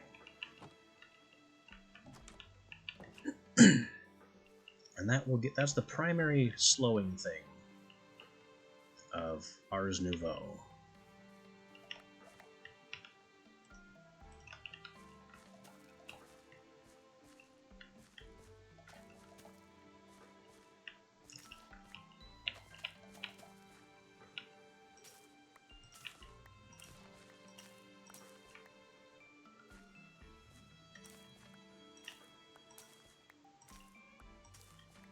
If it says mature, break it.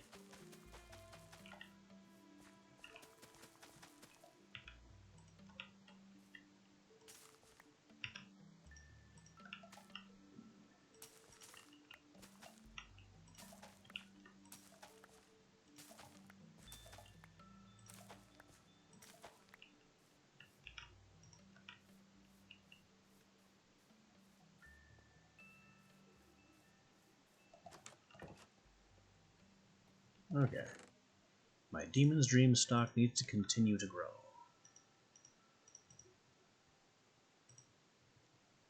But now we also have wheat coming along.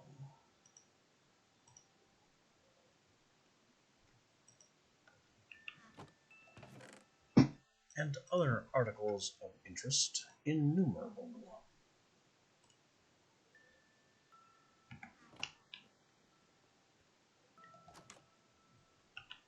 What other kinds of trouble can I get into?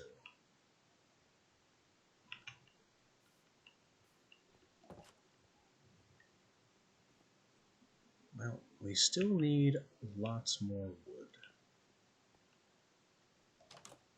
Wood is just a constant concern. There is something I can do with that, though. Take some of this. If I want bone meal,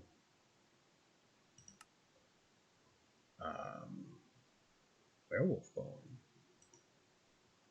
That's a lot of bone meal from one bone. Also crusher spirits, but that's off the table.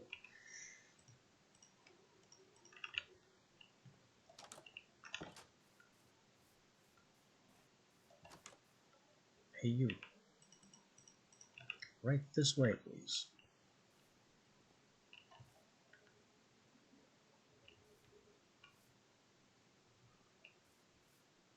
Behold.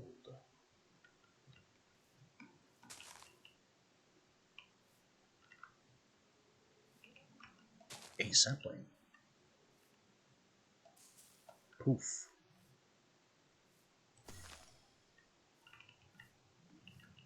And she drops her little whirligig.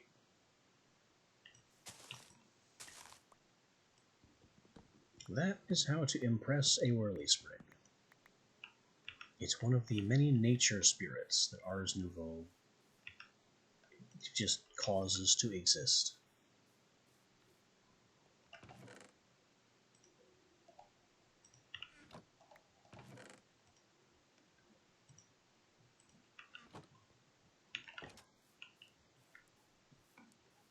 Hello, random chicken.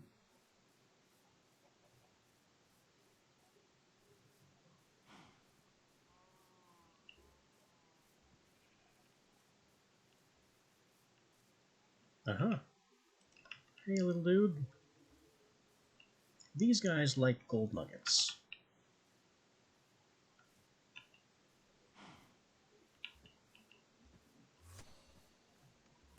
And they will drop tokens.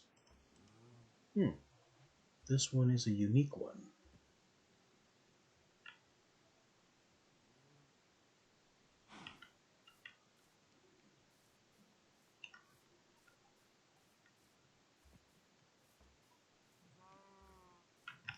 Here, gold nugget.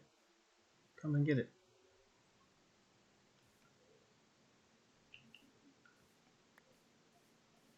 Gold nugget. I guess this would be a use case for the toss spell. Just fling the gold nugget over by it. Oh, it gave me 2 of them. Okay. 2 and 1 unique.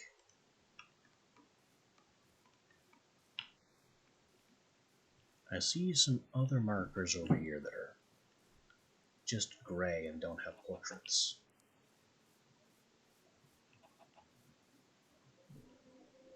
That... Hey guys, I have a sapling you might be interested in. I need room to plant it.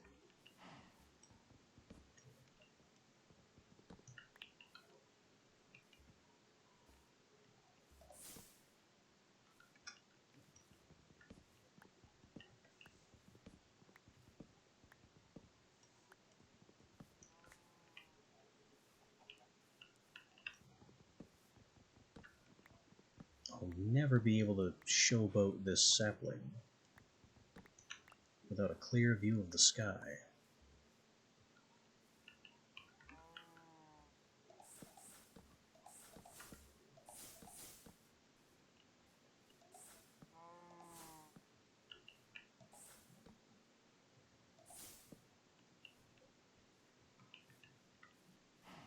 Hey, you three. Come right this way, I have a sapling.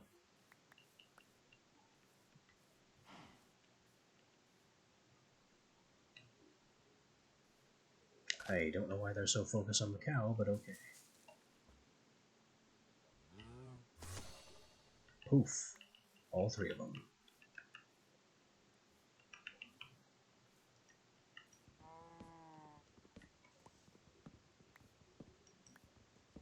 The last guy I can't do anything with. He's a Drigme. And what he wants is for me to give him a mob drop from an Ars Nouveau specific monster.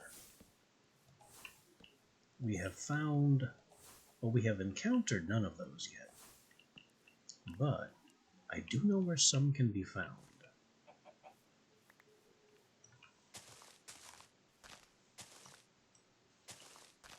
That's why we marked the den.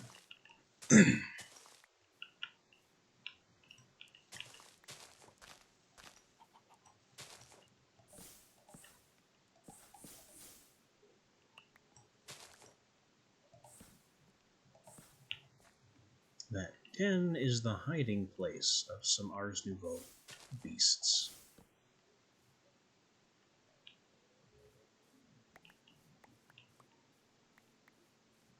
I don't know what kind of beasts, but I have a guess.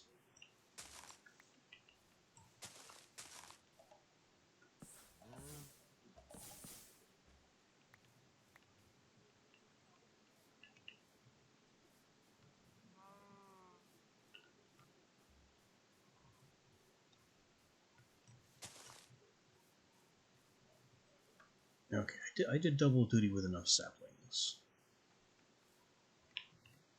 And for our trouble, we got so many more.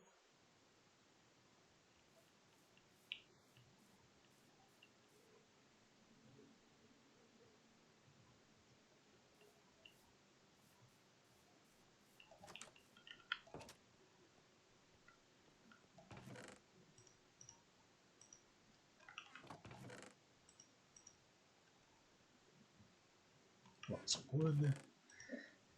That's technically gardening.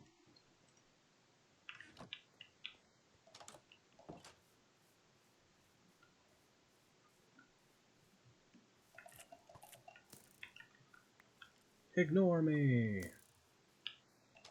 I'm going in here. Tokens and tokens and special token. I don't know what the point is of the special tokens. Do they get different color starbunkles?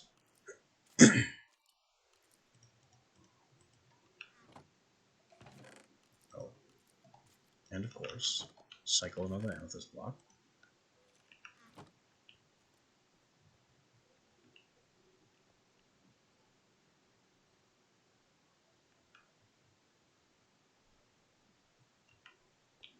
Are we gonna have another boss spawn in?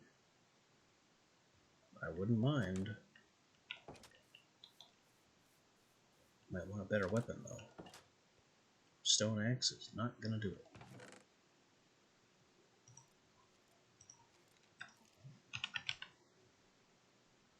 There is potential in the Enchanter's Sword, but we are not there on resources or infrastructure.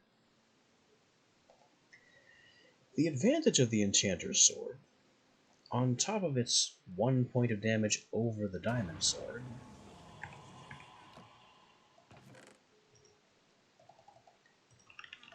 is that you can apply a spell to it.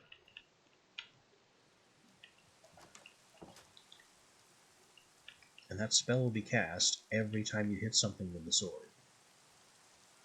Now, Mr. President over here has an axe. And of course, friends. And creepers. Always with the creepers.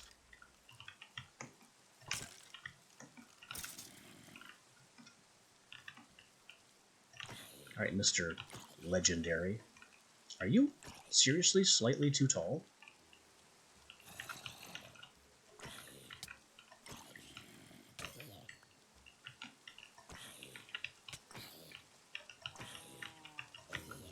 He is. He's 2.5 blocks tall. He can't fit under the tree. Ow.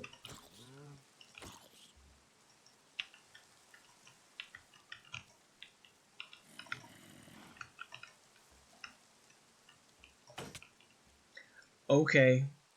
He hit me twice consecutively, instantly. You heard the shield block, and then it didn't matter.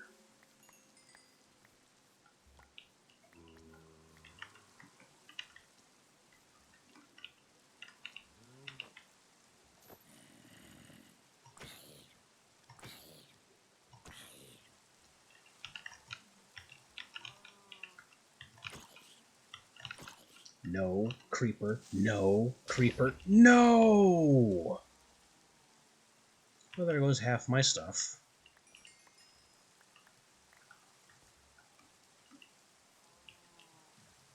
I definitely backed off enough, but the creeper didn't care. It just blew up everything I owned anyway.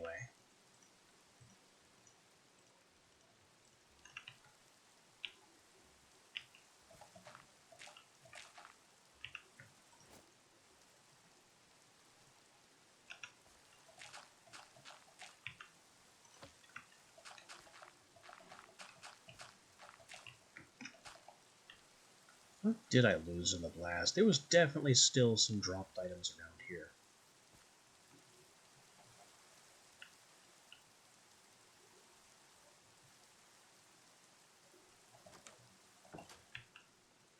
Still have my axe. I lost my previous chestplate. This is a protection 4 piece of chainmail with even more luck. So he destroyed my leather chestplate. I keep the blood extractor. I keep my bread. I lost my butcher's cleaver.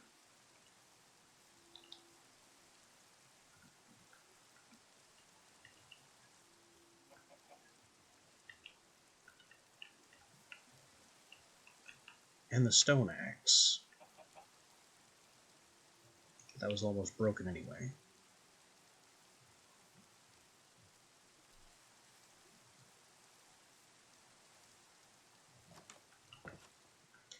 Yeah, butcher's cleaver, stone axe, and leather breastplate.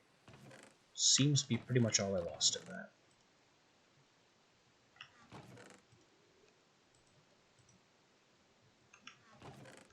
I got another brawler's gem.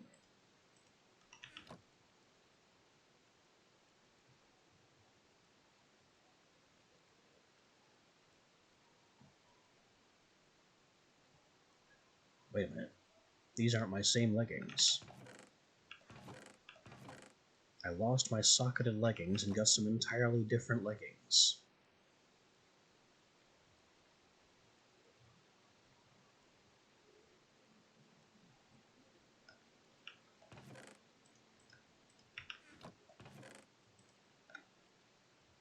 That doesn't go there. That does. And this here.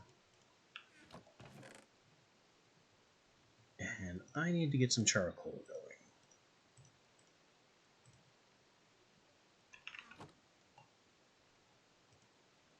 So you can just start that process. Dream steel.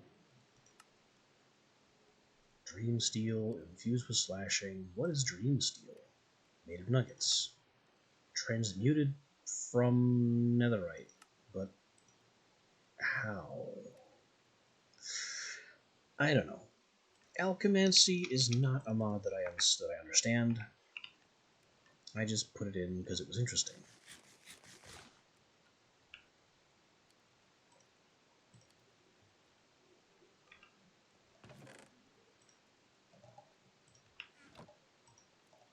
I need another cleaver. Oh, I lost my shears too. They're gone. I'll put the cleaver here for now.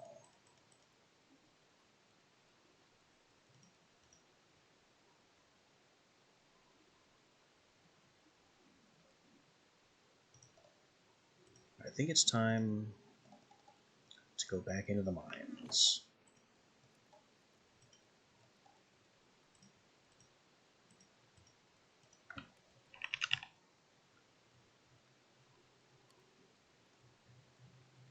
Lead pickaxe, Dream Steel pickaxe, Vengeance pickaxe. This is a wacky one. It requires resources I don't have access to yet, but that's Fortune 5, and its Curse of Vengeance can be removed.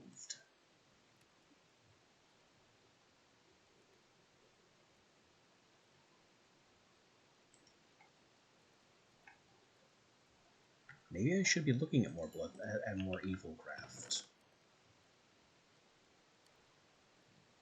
So I have blood in the blood extractor.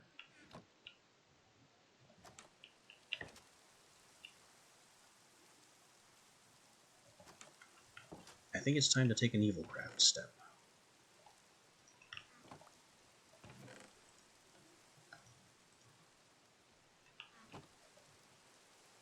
So we've got spikes. Spike plates are an option. Claws. I'm in the wrong place.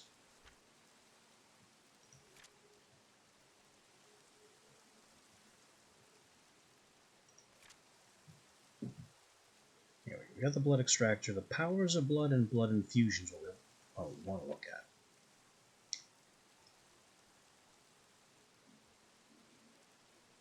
Dark gems accept blood. Tossing one in a pool, you need at least 5 blood source blocks. It's possible to craft them more cheaply, but the first one has to go into a pool of at least 5 source blocks.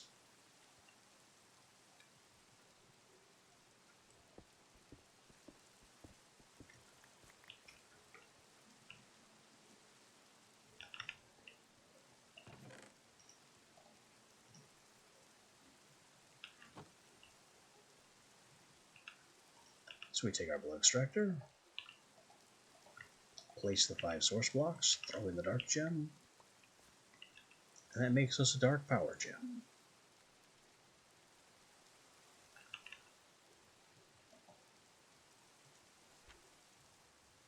Blood also will dry out when it's in a dry area. Breaking the hardened wood of the pickaxe or your fists turns it back, but breaking with a flint and steel gives some hardened blood shards, which are necessary. You can also cook hardened blood if you can silk touch it.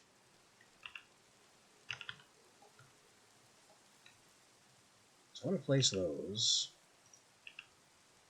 and just hope they harden up. They're indoors, but it's raining. I don't know. Figure yourselves out. Weird flowing fluids.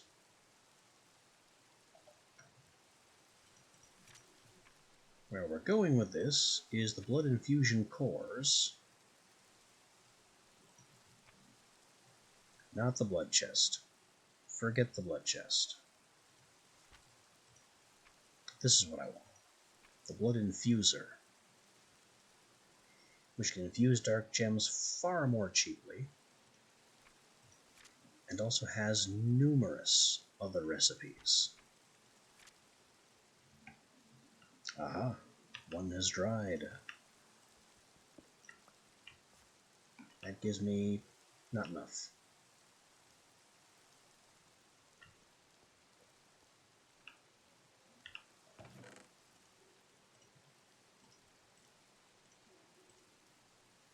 And I don't have a bucket left in there.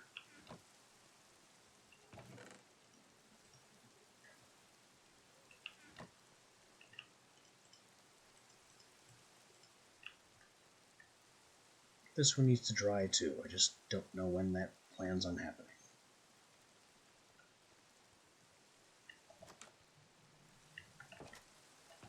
Leave the book.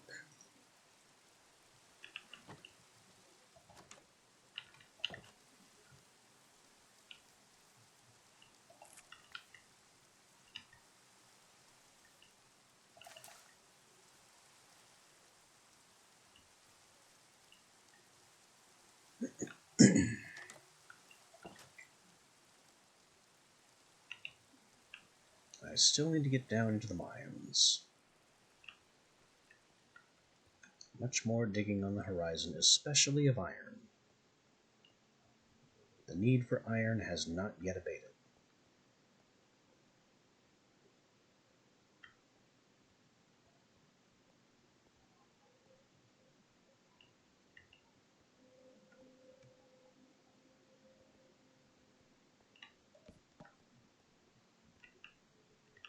Coal would be nice too, because here I am running around with hardly any torches.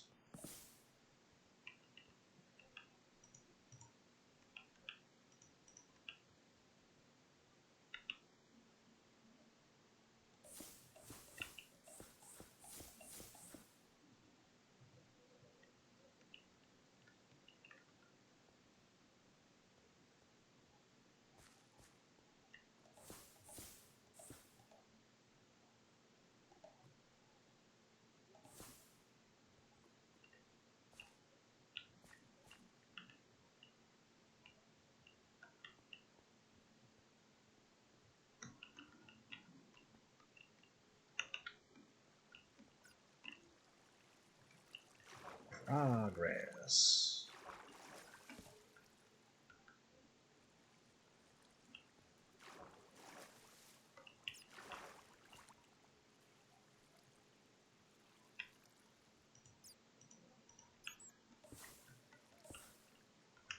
Whoa, and we're back here again.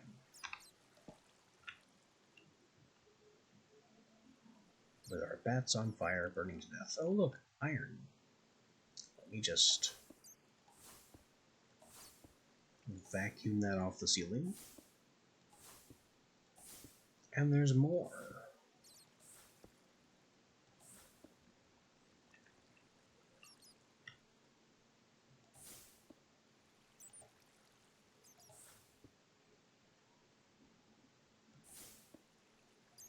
I can't see if there's no iron ore over there or not. Doesn't look like it. Nope, it's all bare stone now.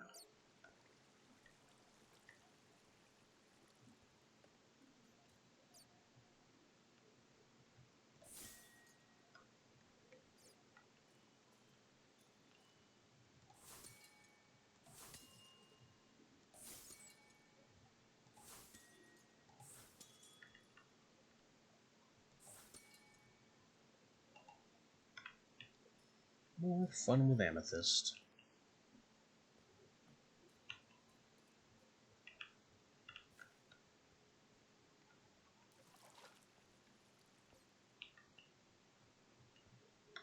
That's a death marker. I gotta get rid of my death markers, or they will take over the map.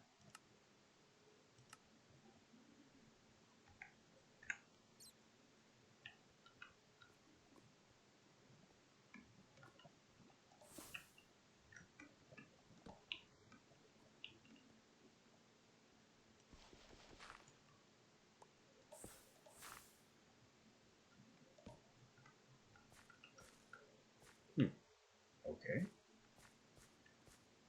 That was a naturally occurring switchback path of some kind. Oh, that's dark. That shouldn't be. Bash out some more torches.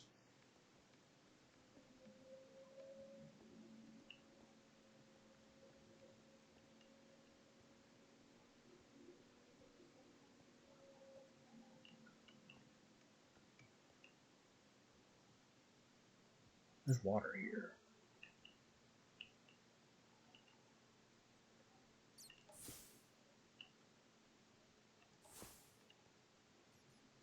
Let's figure out what this water is doing.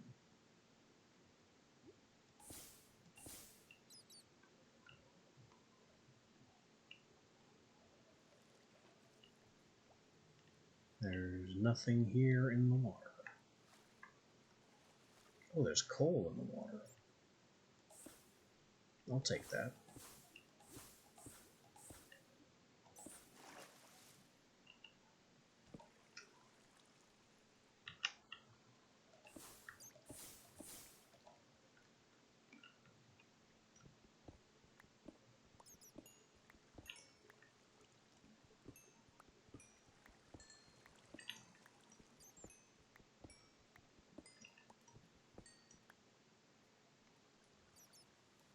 Okay, I would like to go forward and not bounce endlessly. I don't know what the heck that was.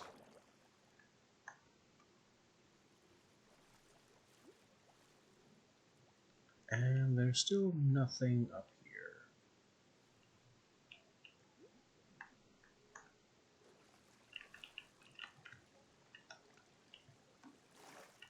Explored by the power of Turtle Helmet.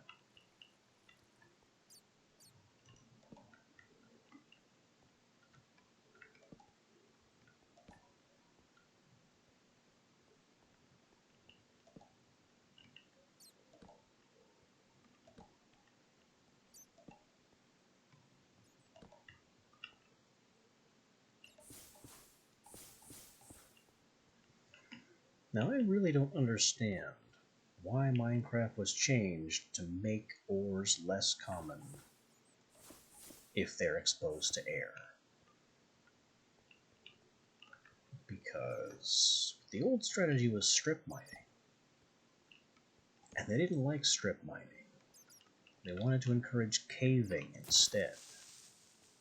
So now that we're all tuned over and doing caving instead of strip mining, now caving is a bad strategy because ores don't appear while exposed to air. You can't see them on the cave walls. So what does that mean? It means you've got to go back to strip mining.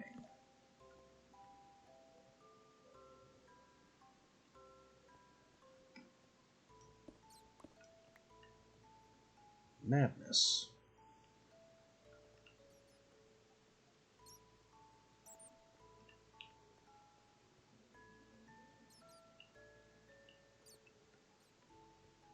Okay, I've been all through this little cave here. There is nothing left visible in this cave.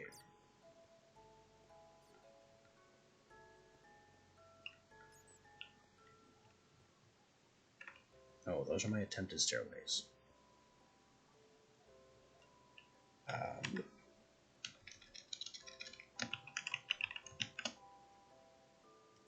I'll just place an arbitrary marker there and see if there's a way to get there from my main stairway.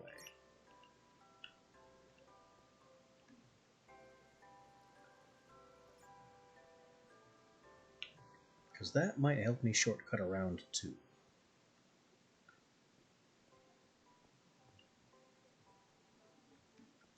If we are here, I'm looking to get... That is way up there, isn't it?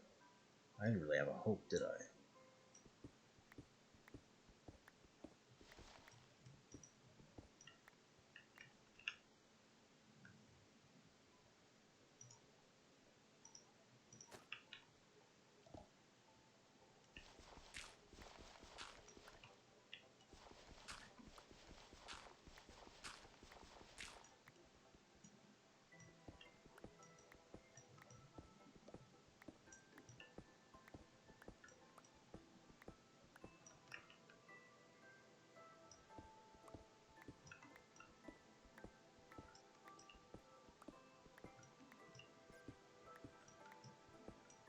This is apparently where I should have gone.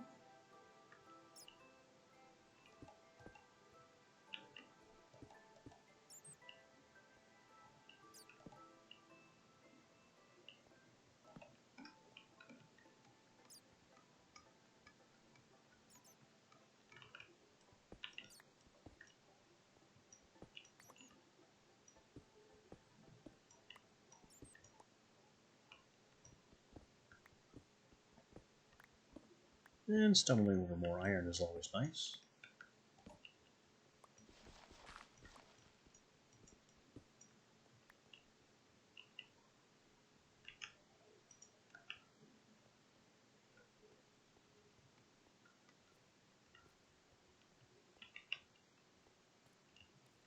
Okay.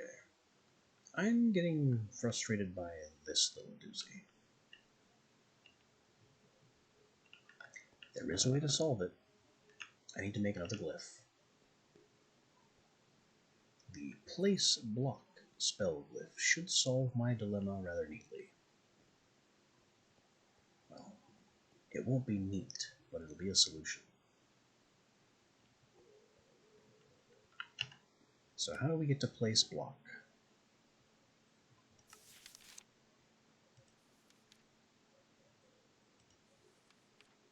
Place block. A manipulation essence and a dispenser. Essences are a bit of a problem,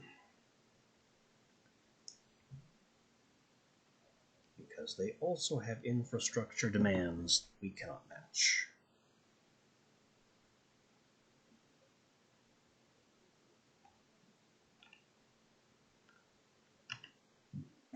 In order to get to manipulation essence,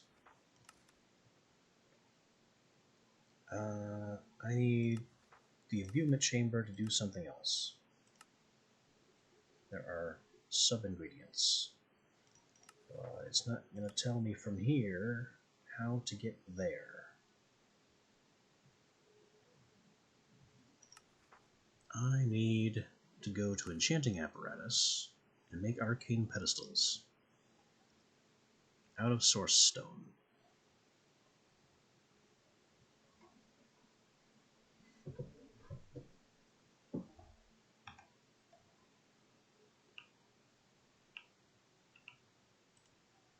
Source stone is made from stone.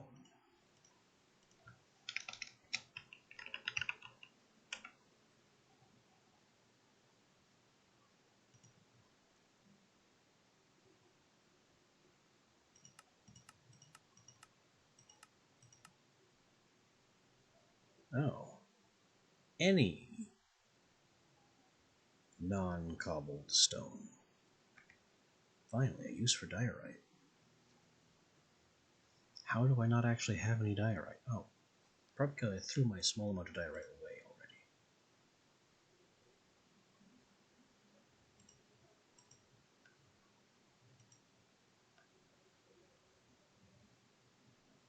But I don't have a whole lot of stone that I can immediately convert.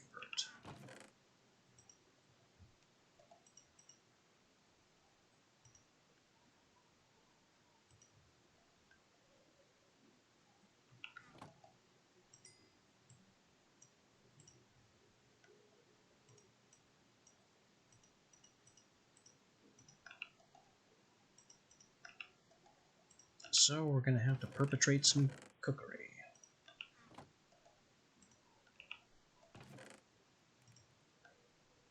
I also have more iron available, but the longer I can put off smelting additional iron, the happier I will be.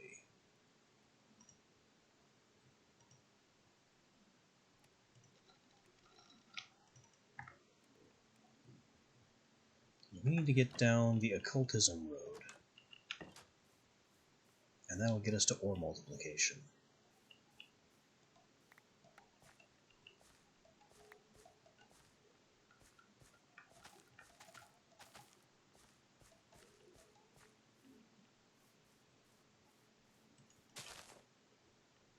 Why is there a starbuncle in the water?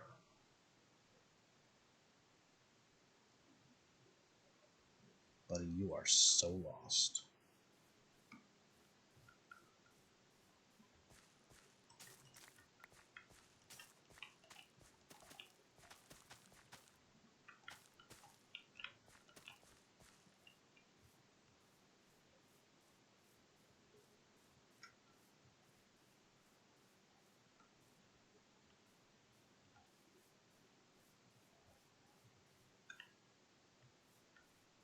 Sunrise.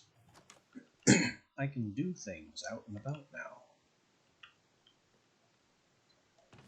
How many of these things are wise? Very, very few.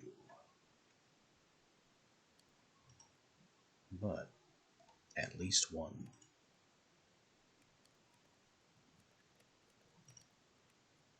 No. Yes, we'll do it now.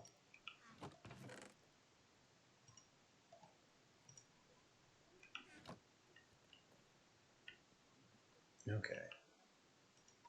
Demon's Dream. Fire. Diamond.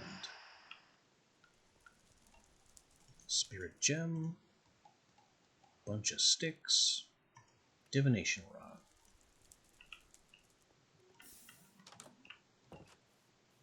We attune the divination rod to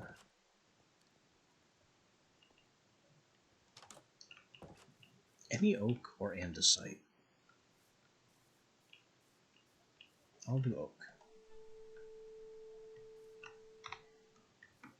And now I can use this to try and find another world grove. It completely failed to find one. That gem is white, which means there isn't a single other world grove within its scan range. I don't know what its scan range is, but it didn't find one.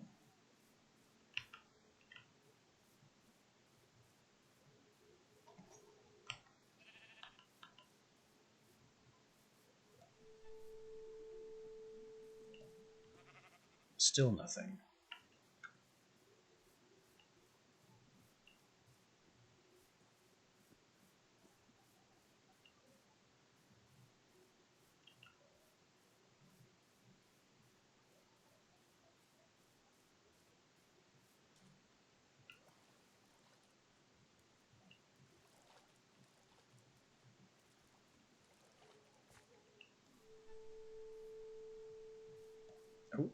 Oh, we have a hit.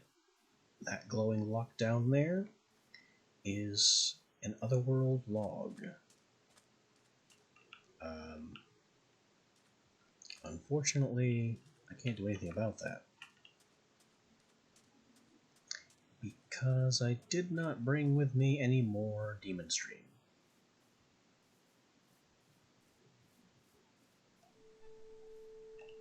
I don't have to hold, I can just tap now that I've discovered one. Well, there it is. Straight down from here is another world grove.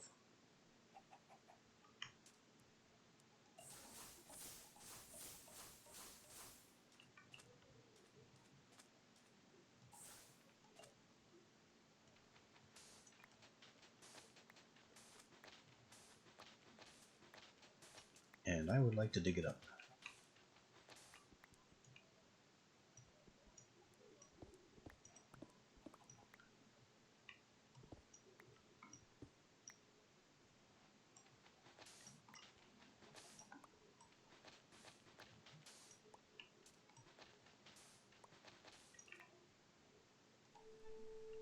It's kind of down there.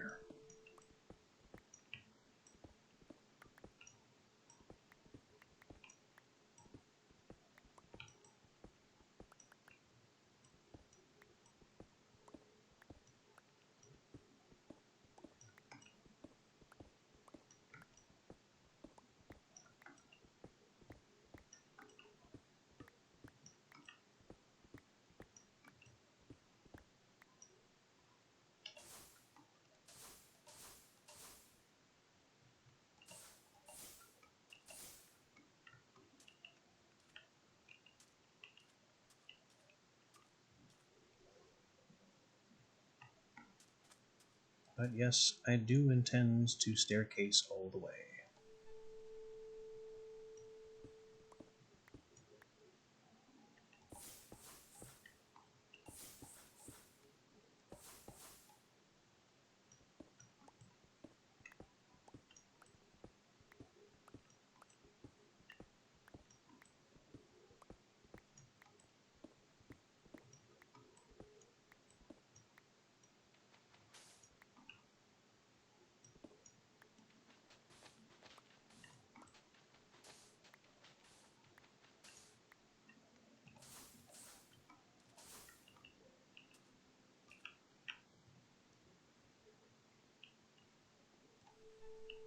It's still kind of down there.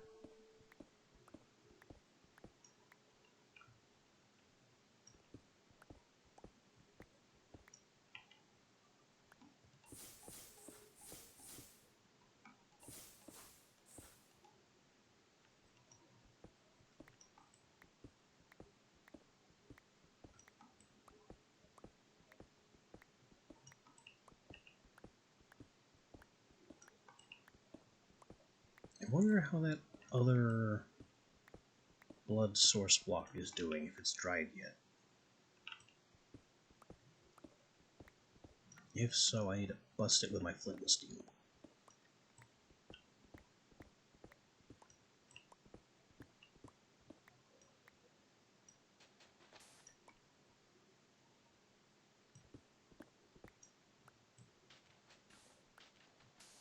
Which is honestly a fair thing to be thinking about right now, because I'm not harvesting any Otherworld Grove materials without any of my...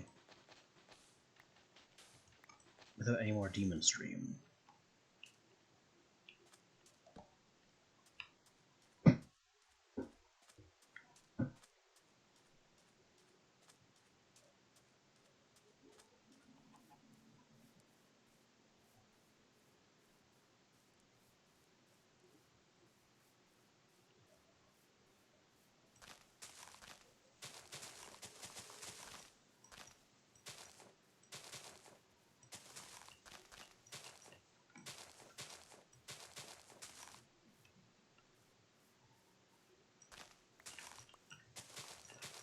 I'm also going to need a bunch of flowers. Not immediately, but it's on the to-do list.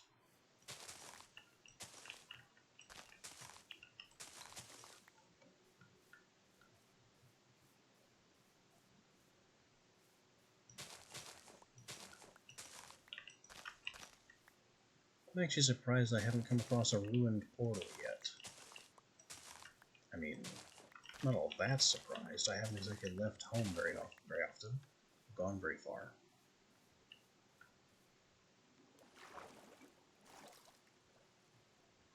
But it'd be nice to have some netherrack.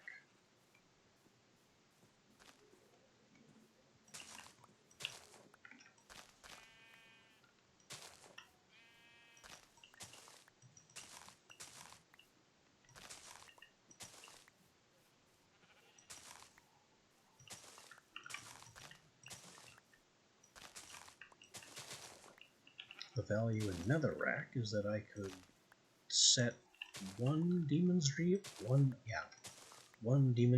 fruit on fire, and then have a persistent spirit fire that never burns out.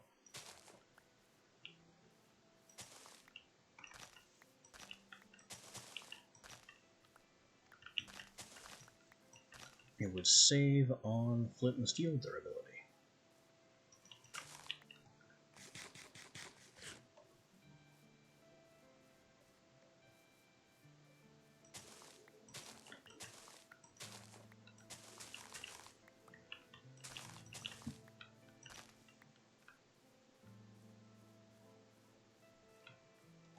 How are you doing in here? You have also dried. Give me my bread. Get off that table. So we'll bust that. Get 6 more shards.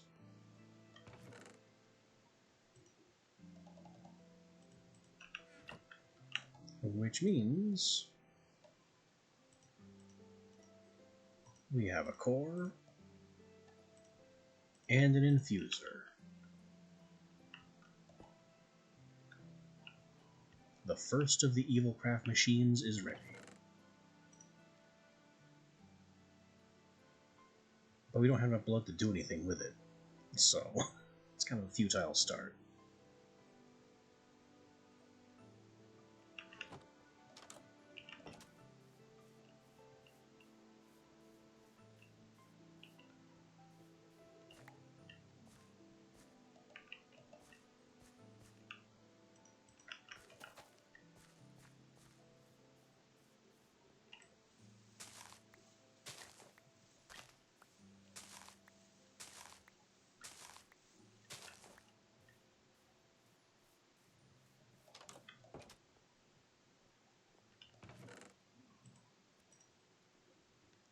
Almost a stack of dandelions.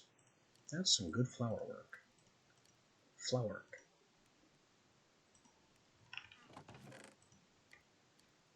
Lots of sand. Also sandstone. Sandstone, less useful. If I get the Crush glyph, I can turn it back into sand. But Crush is tier 2, so I don't have that yet.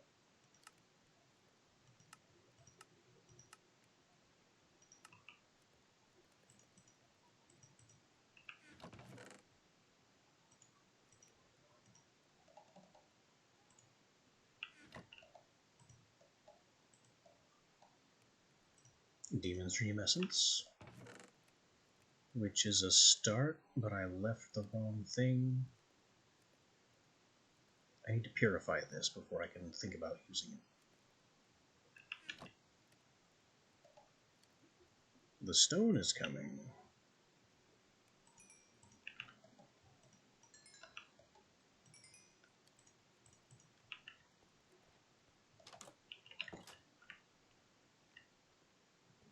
I will need probably some more gold.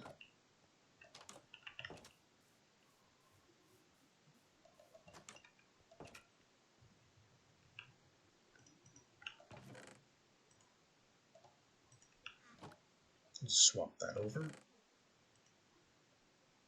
Got gold, nuggets, pre-made source stone. I'm gonna need more source stone.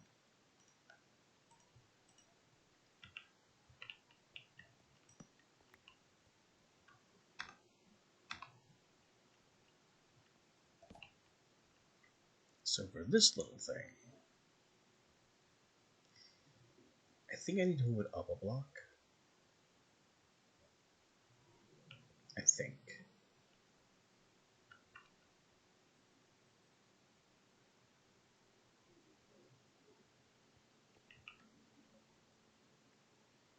I was saying 8, 9, 10, 11 pedestals, probably 12.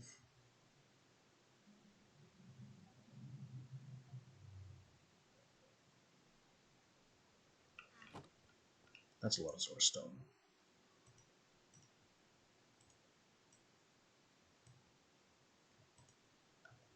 Oh, stack of source stone. Arcane pedestal. 1. Out of gold already. Bring out the nuggets. 2. 3.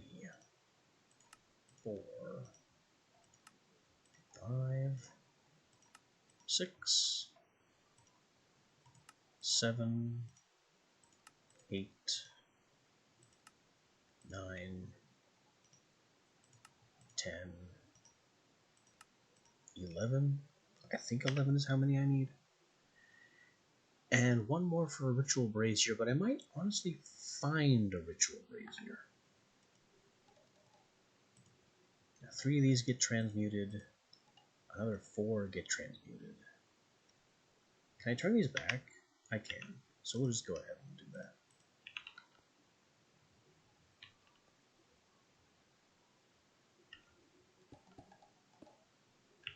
that. Okay, give me that.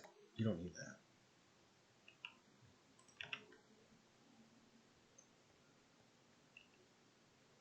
Now the blood stuff should probably go over there. Let me just pick that up. Bring it over here by the pool. It could maybe use another chest. We'll worry about that later.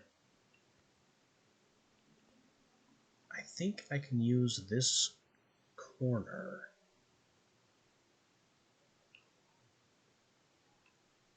to do enchanting things. Any number of arcane petals within 3 blocks with their items. So 1, 2, 3 blocks. This would be too far away, so I can put the enchanter score back here.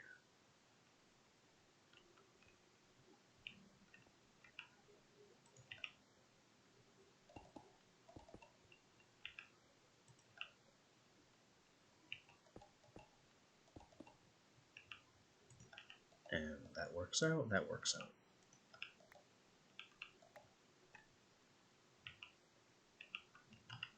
Now about that core. Source stone and gold, and source stone and gold, and a diamond.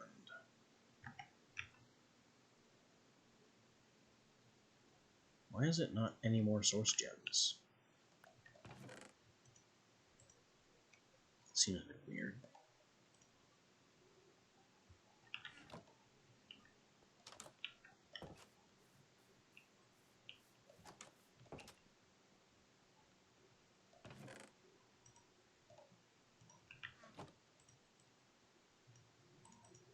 Fix up all this gold.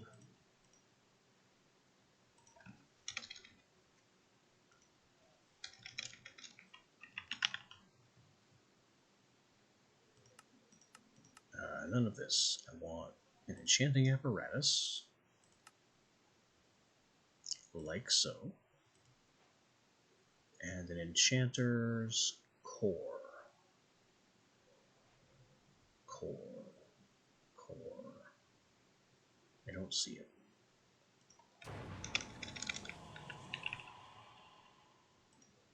You.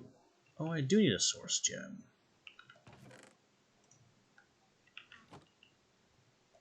And there's another boss thingy off in the distance. We could go after him in just a minute. See how that works out for us. First I need this core.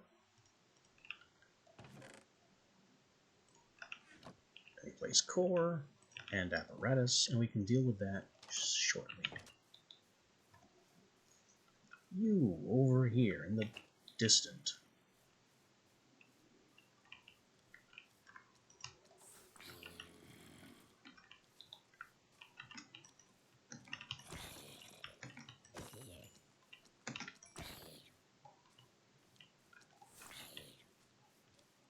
I don't think he's taking damage from the fire. Why don't you burn? Just stay back and let me crit you. I'm glad you take a stun every time you get hit. More blue sparks. Ow. Got me a couple times. So we got... I'll read that in a second. Where's my bread?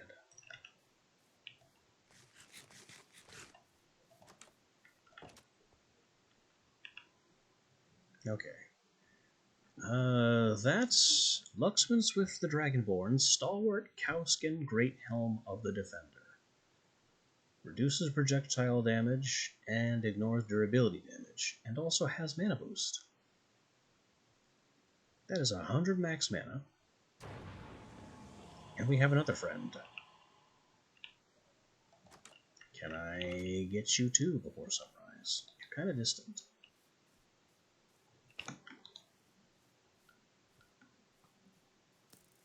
No skeleton. He's also a skeleton.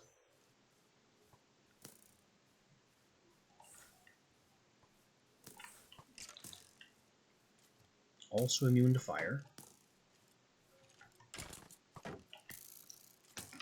Don't back into the water. Skeleton in the water, bad combination. Still got him though. You can just be gone. Yeesh. Explosive protection. And regular blast protection, regular protection. Very protective. Also, minus 12% gravity. So does that mean I can... I guess I'm jumping slightly higher.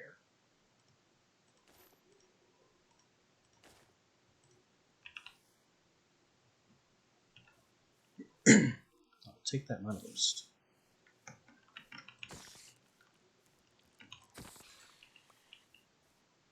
And shatter your little spider body.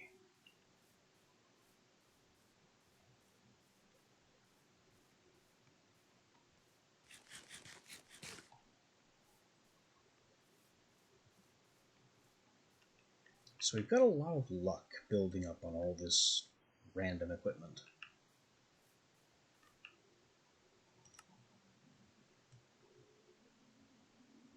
Hide unchanged. 4 points of luck. Just increases the likelihood of good things happening. I mean, that is literally luck.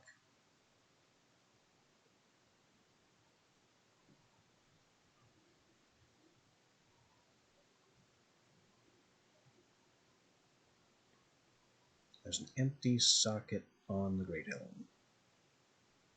Boots, bows, and mining tools. I don't need that gem, do I?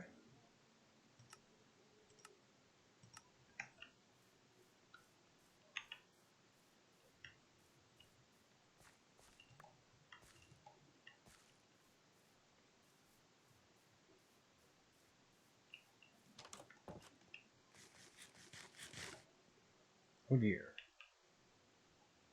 I'm just now noticing that my blood extractor bar in the bottom right has just become a black rectangle.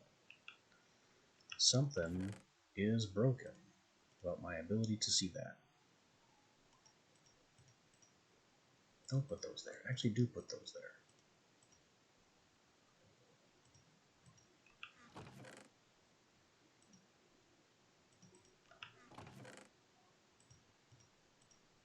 This needs to go in the other room.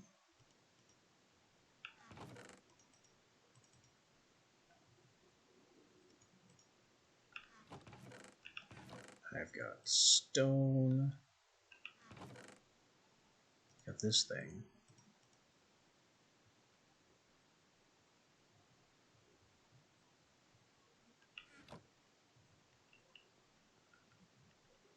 Okay. Demon's Dream, light it on fire, throw this in the fire. Now it's purified.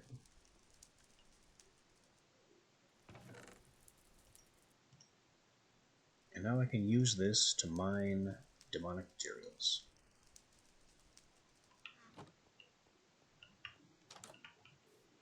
Spirit Fire doesn't damage you, by the way.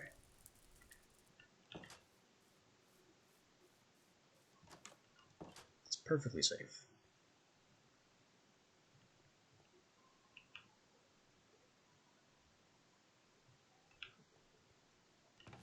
Alright, this tablet goes up here with the Ars Nouveau stuff. Swordstone goes up there too. What next? I have 4 buckets worth of blood and a blood infuser ready to go. Do we start messing with promises? No. I need to make a vengeance pickaxe. Unfortunately, that's 3 diamonds I don't have. And dark sticks I also don't have. Dark sticks come from undead planks. Undead planks, well...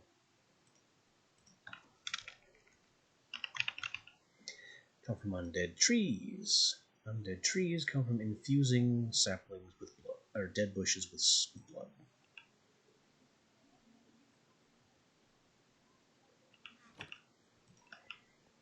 So I need to dump that in there. And we need some dead saplings. Some dead bushes.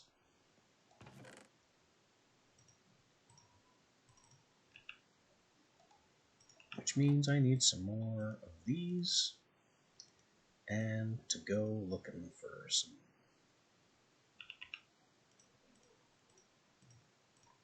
So, we have a couple of goals for next time. I have that Otherworld Grove to pillage with my 1 Otherworld essence. That's not going to last long. And I need to find some dead bushes so I can turn them into undead trees. Unless I can just strip these. Ah, that is valid.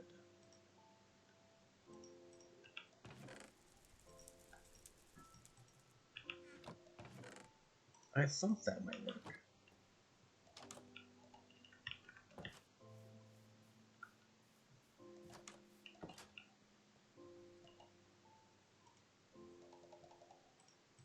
So now we can make some undead trees, and that takes that off my plate.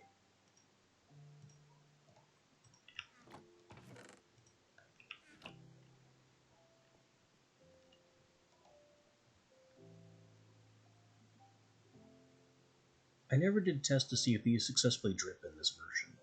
If not, I'm going to have a word with the creator again, because he turned that off at one point, and it's kind of crucial for the mod functioning.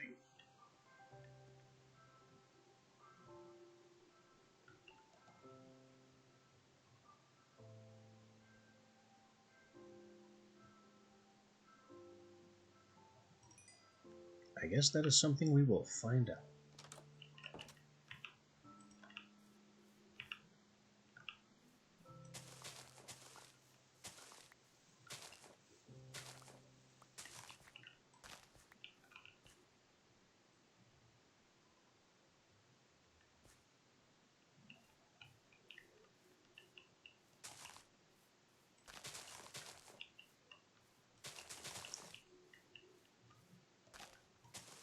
I have got blood-infused undead trees.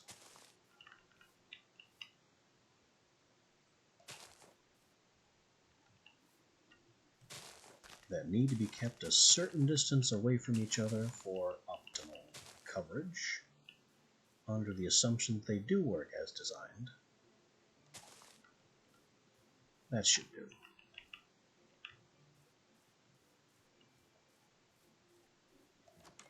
We'll get those grown up, and that can do it for the day.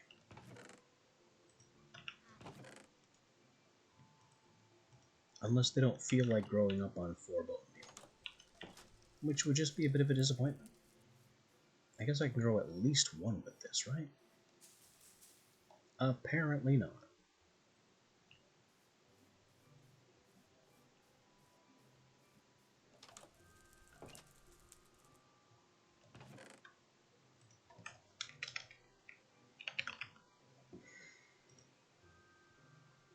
Oh, that requires an upgrade, so we can't even get there. Do I have more bones? I have some more bones.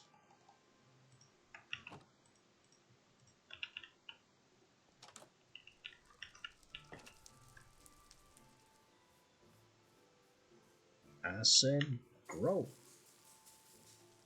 There it goes. That's not good. It needs to be taller, so I can access the ground underneath it. But the important thing is that it should, yes, it produces bloodstains. That's all I needed. We can fill our extractor from those bloodstains,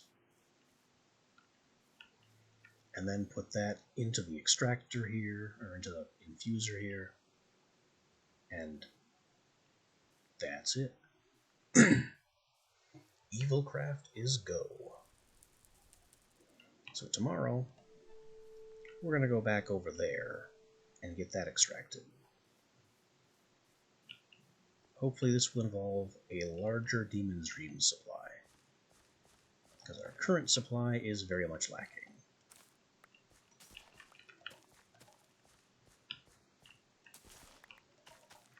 And then we'll see what else evolves from there.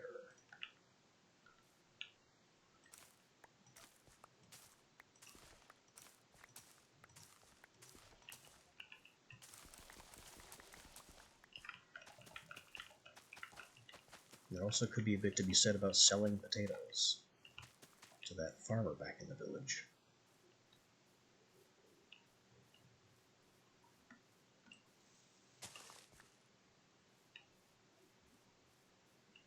But this is pretty good for a day's work. We died several times, but gotten our feet off the ground anyway. Now, I need that though.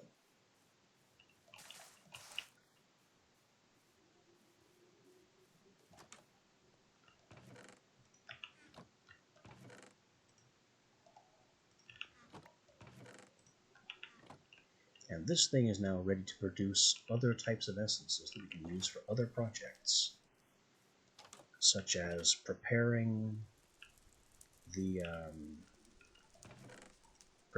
essence that we need to make the spell I want to make. Where was it? Place block. you. Yeah, to make it a manipulation essence.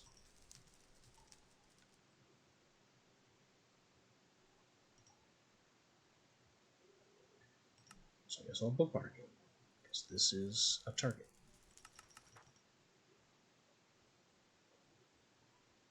Maybe I should also try and bookmark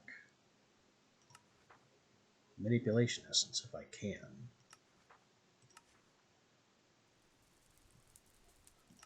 Can I search? Yes, I can. Manipulation essence. Made from the imbuement chamber over here. Fire abjuration. This one. Button redstone clock. Well, it bookmarks the page, but that's fine.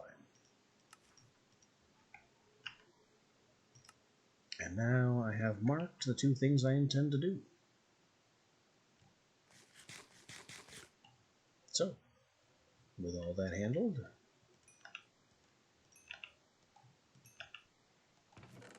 we are all set for now, and I will see you next time. Until then.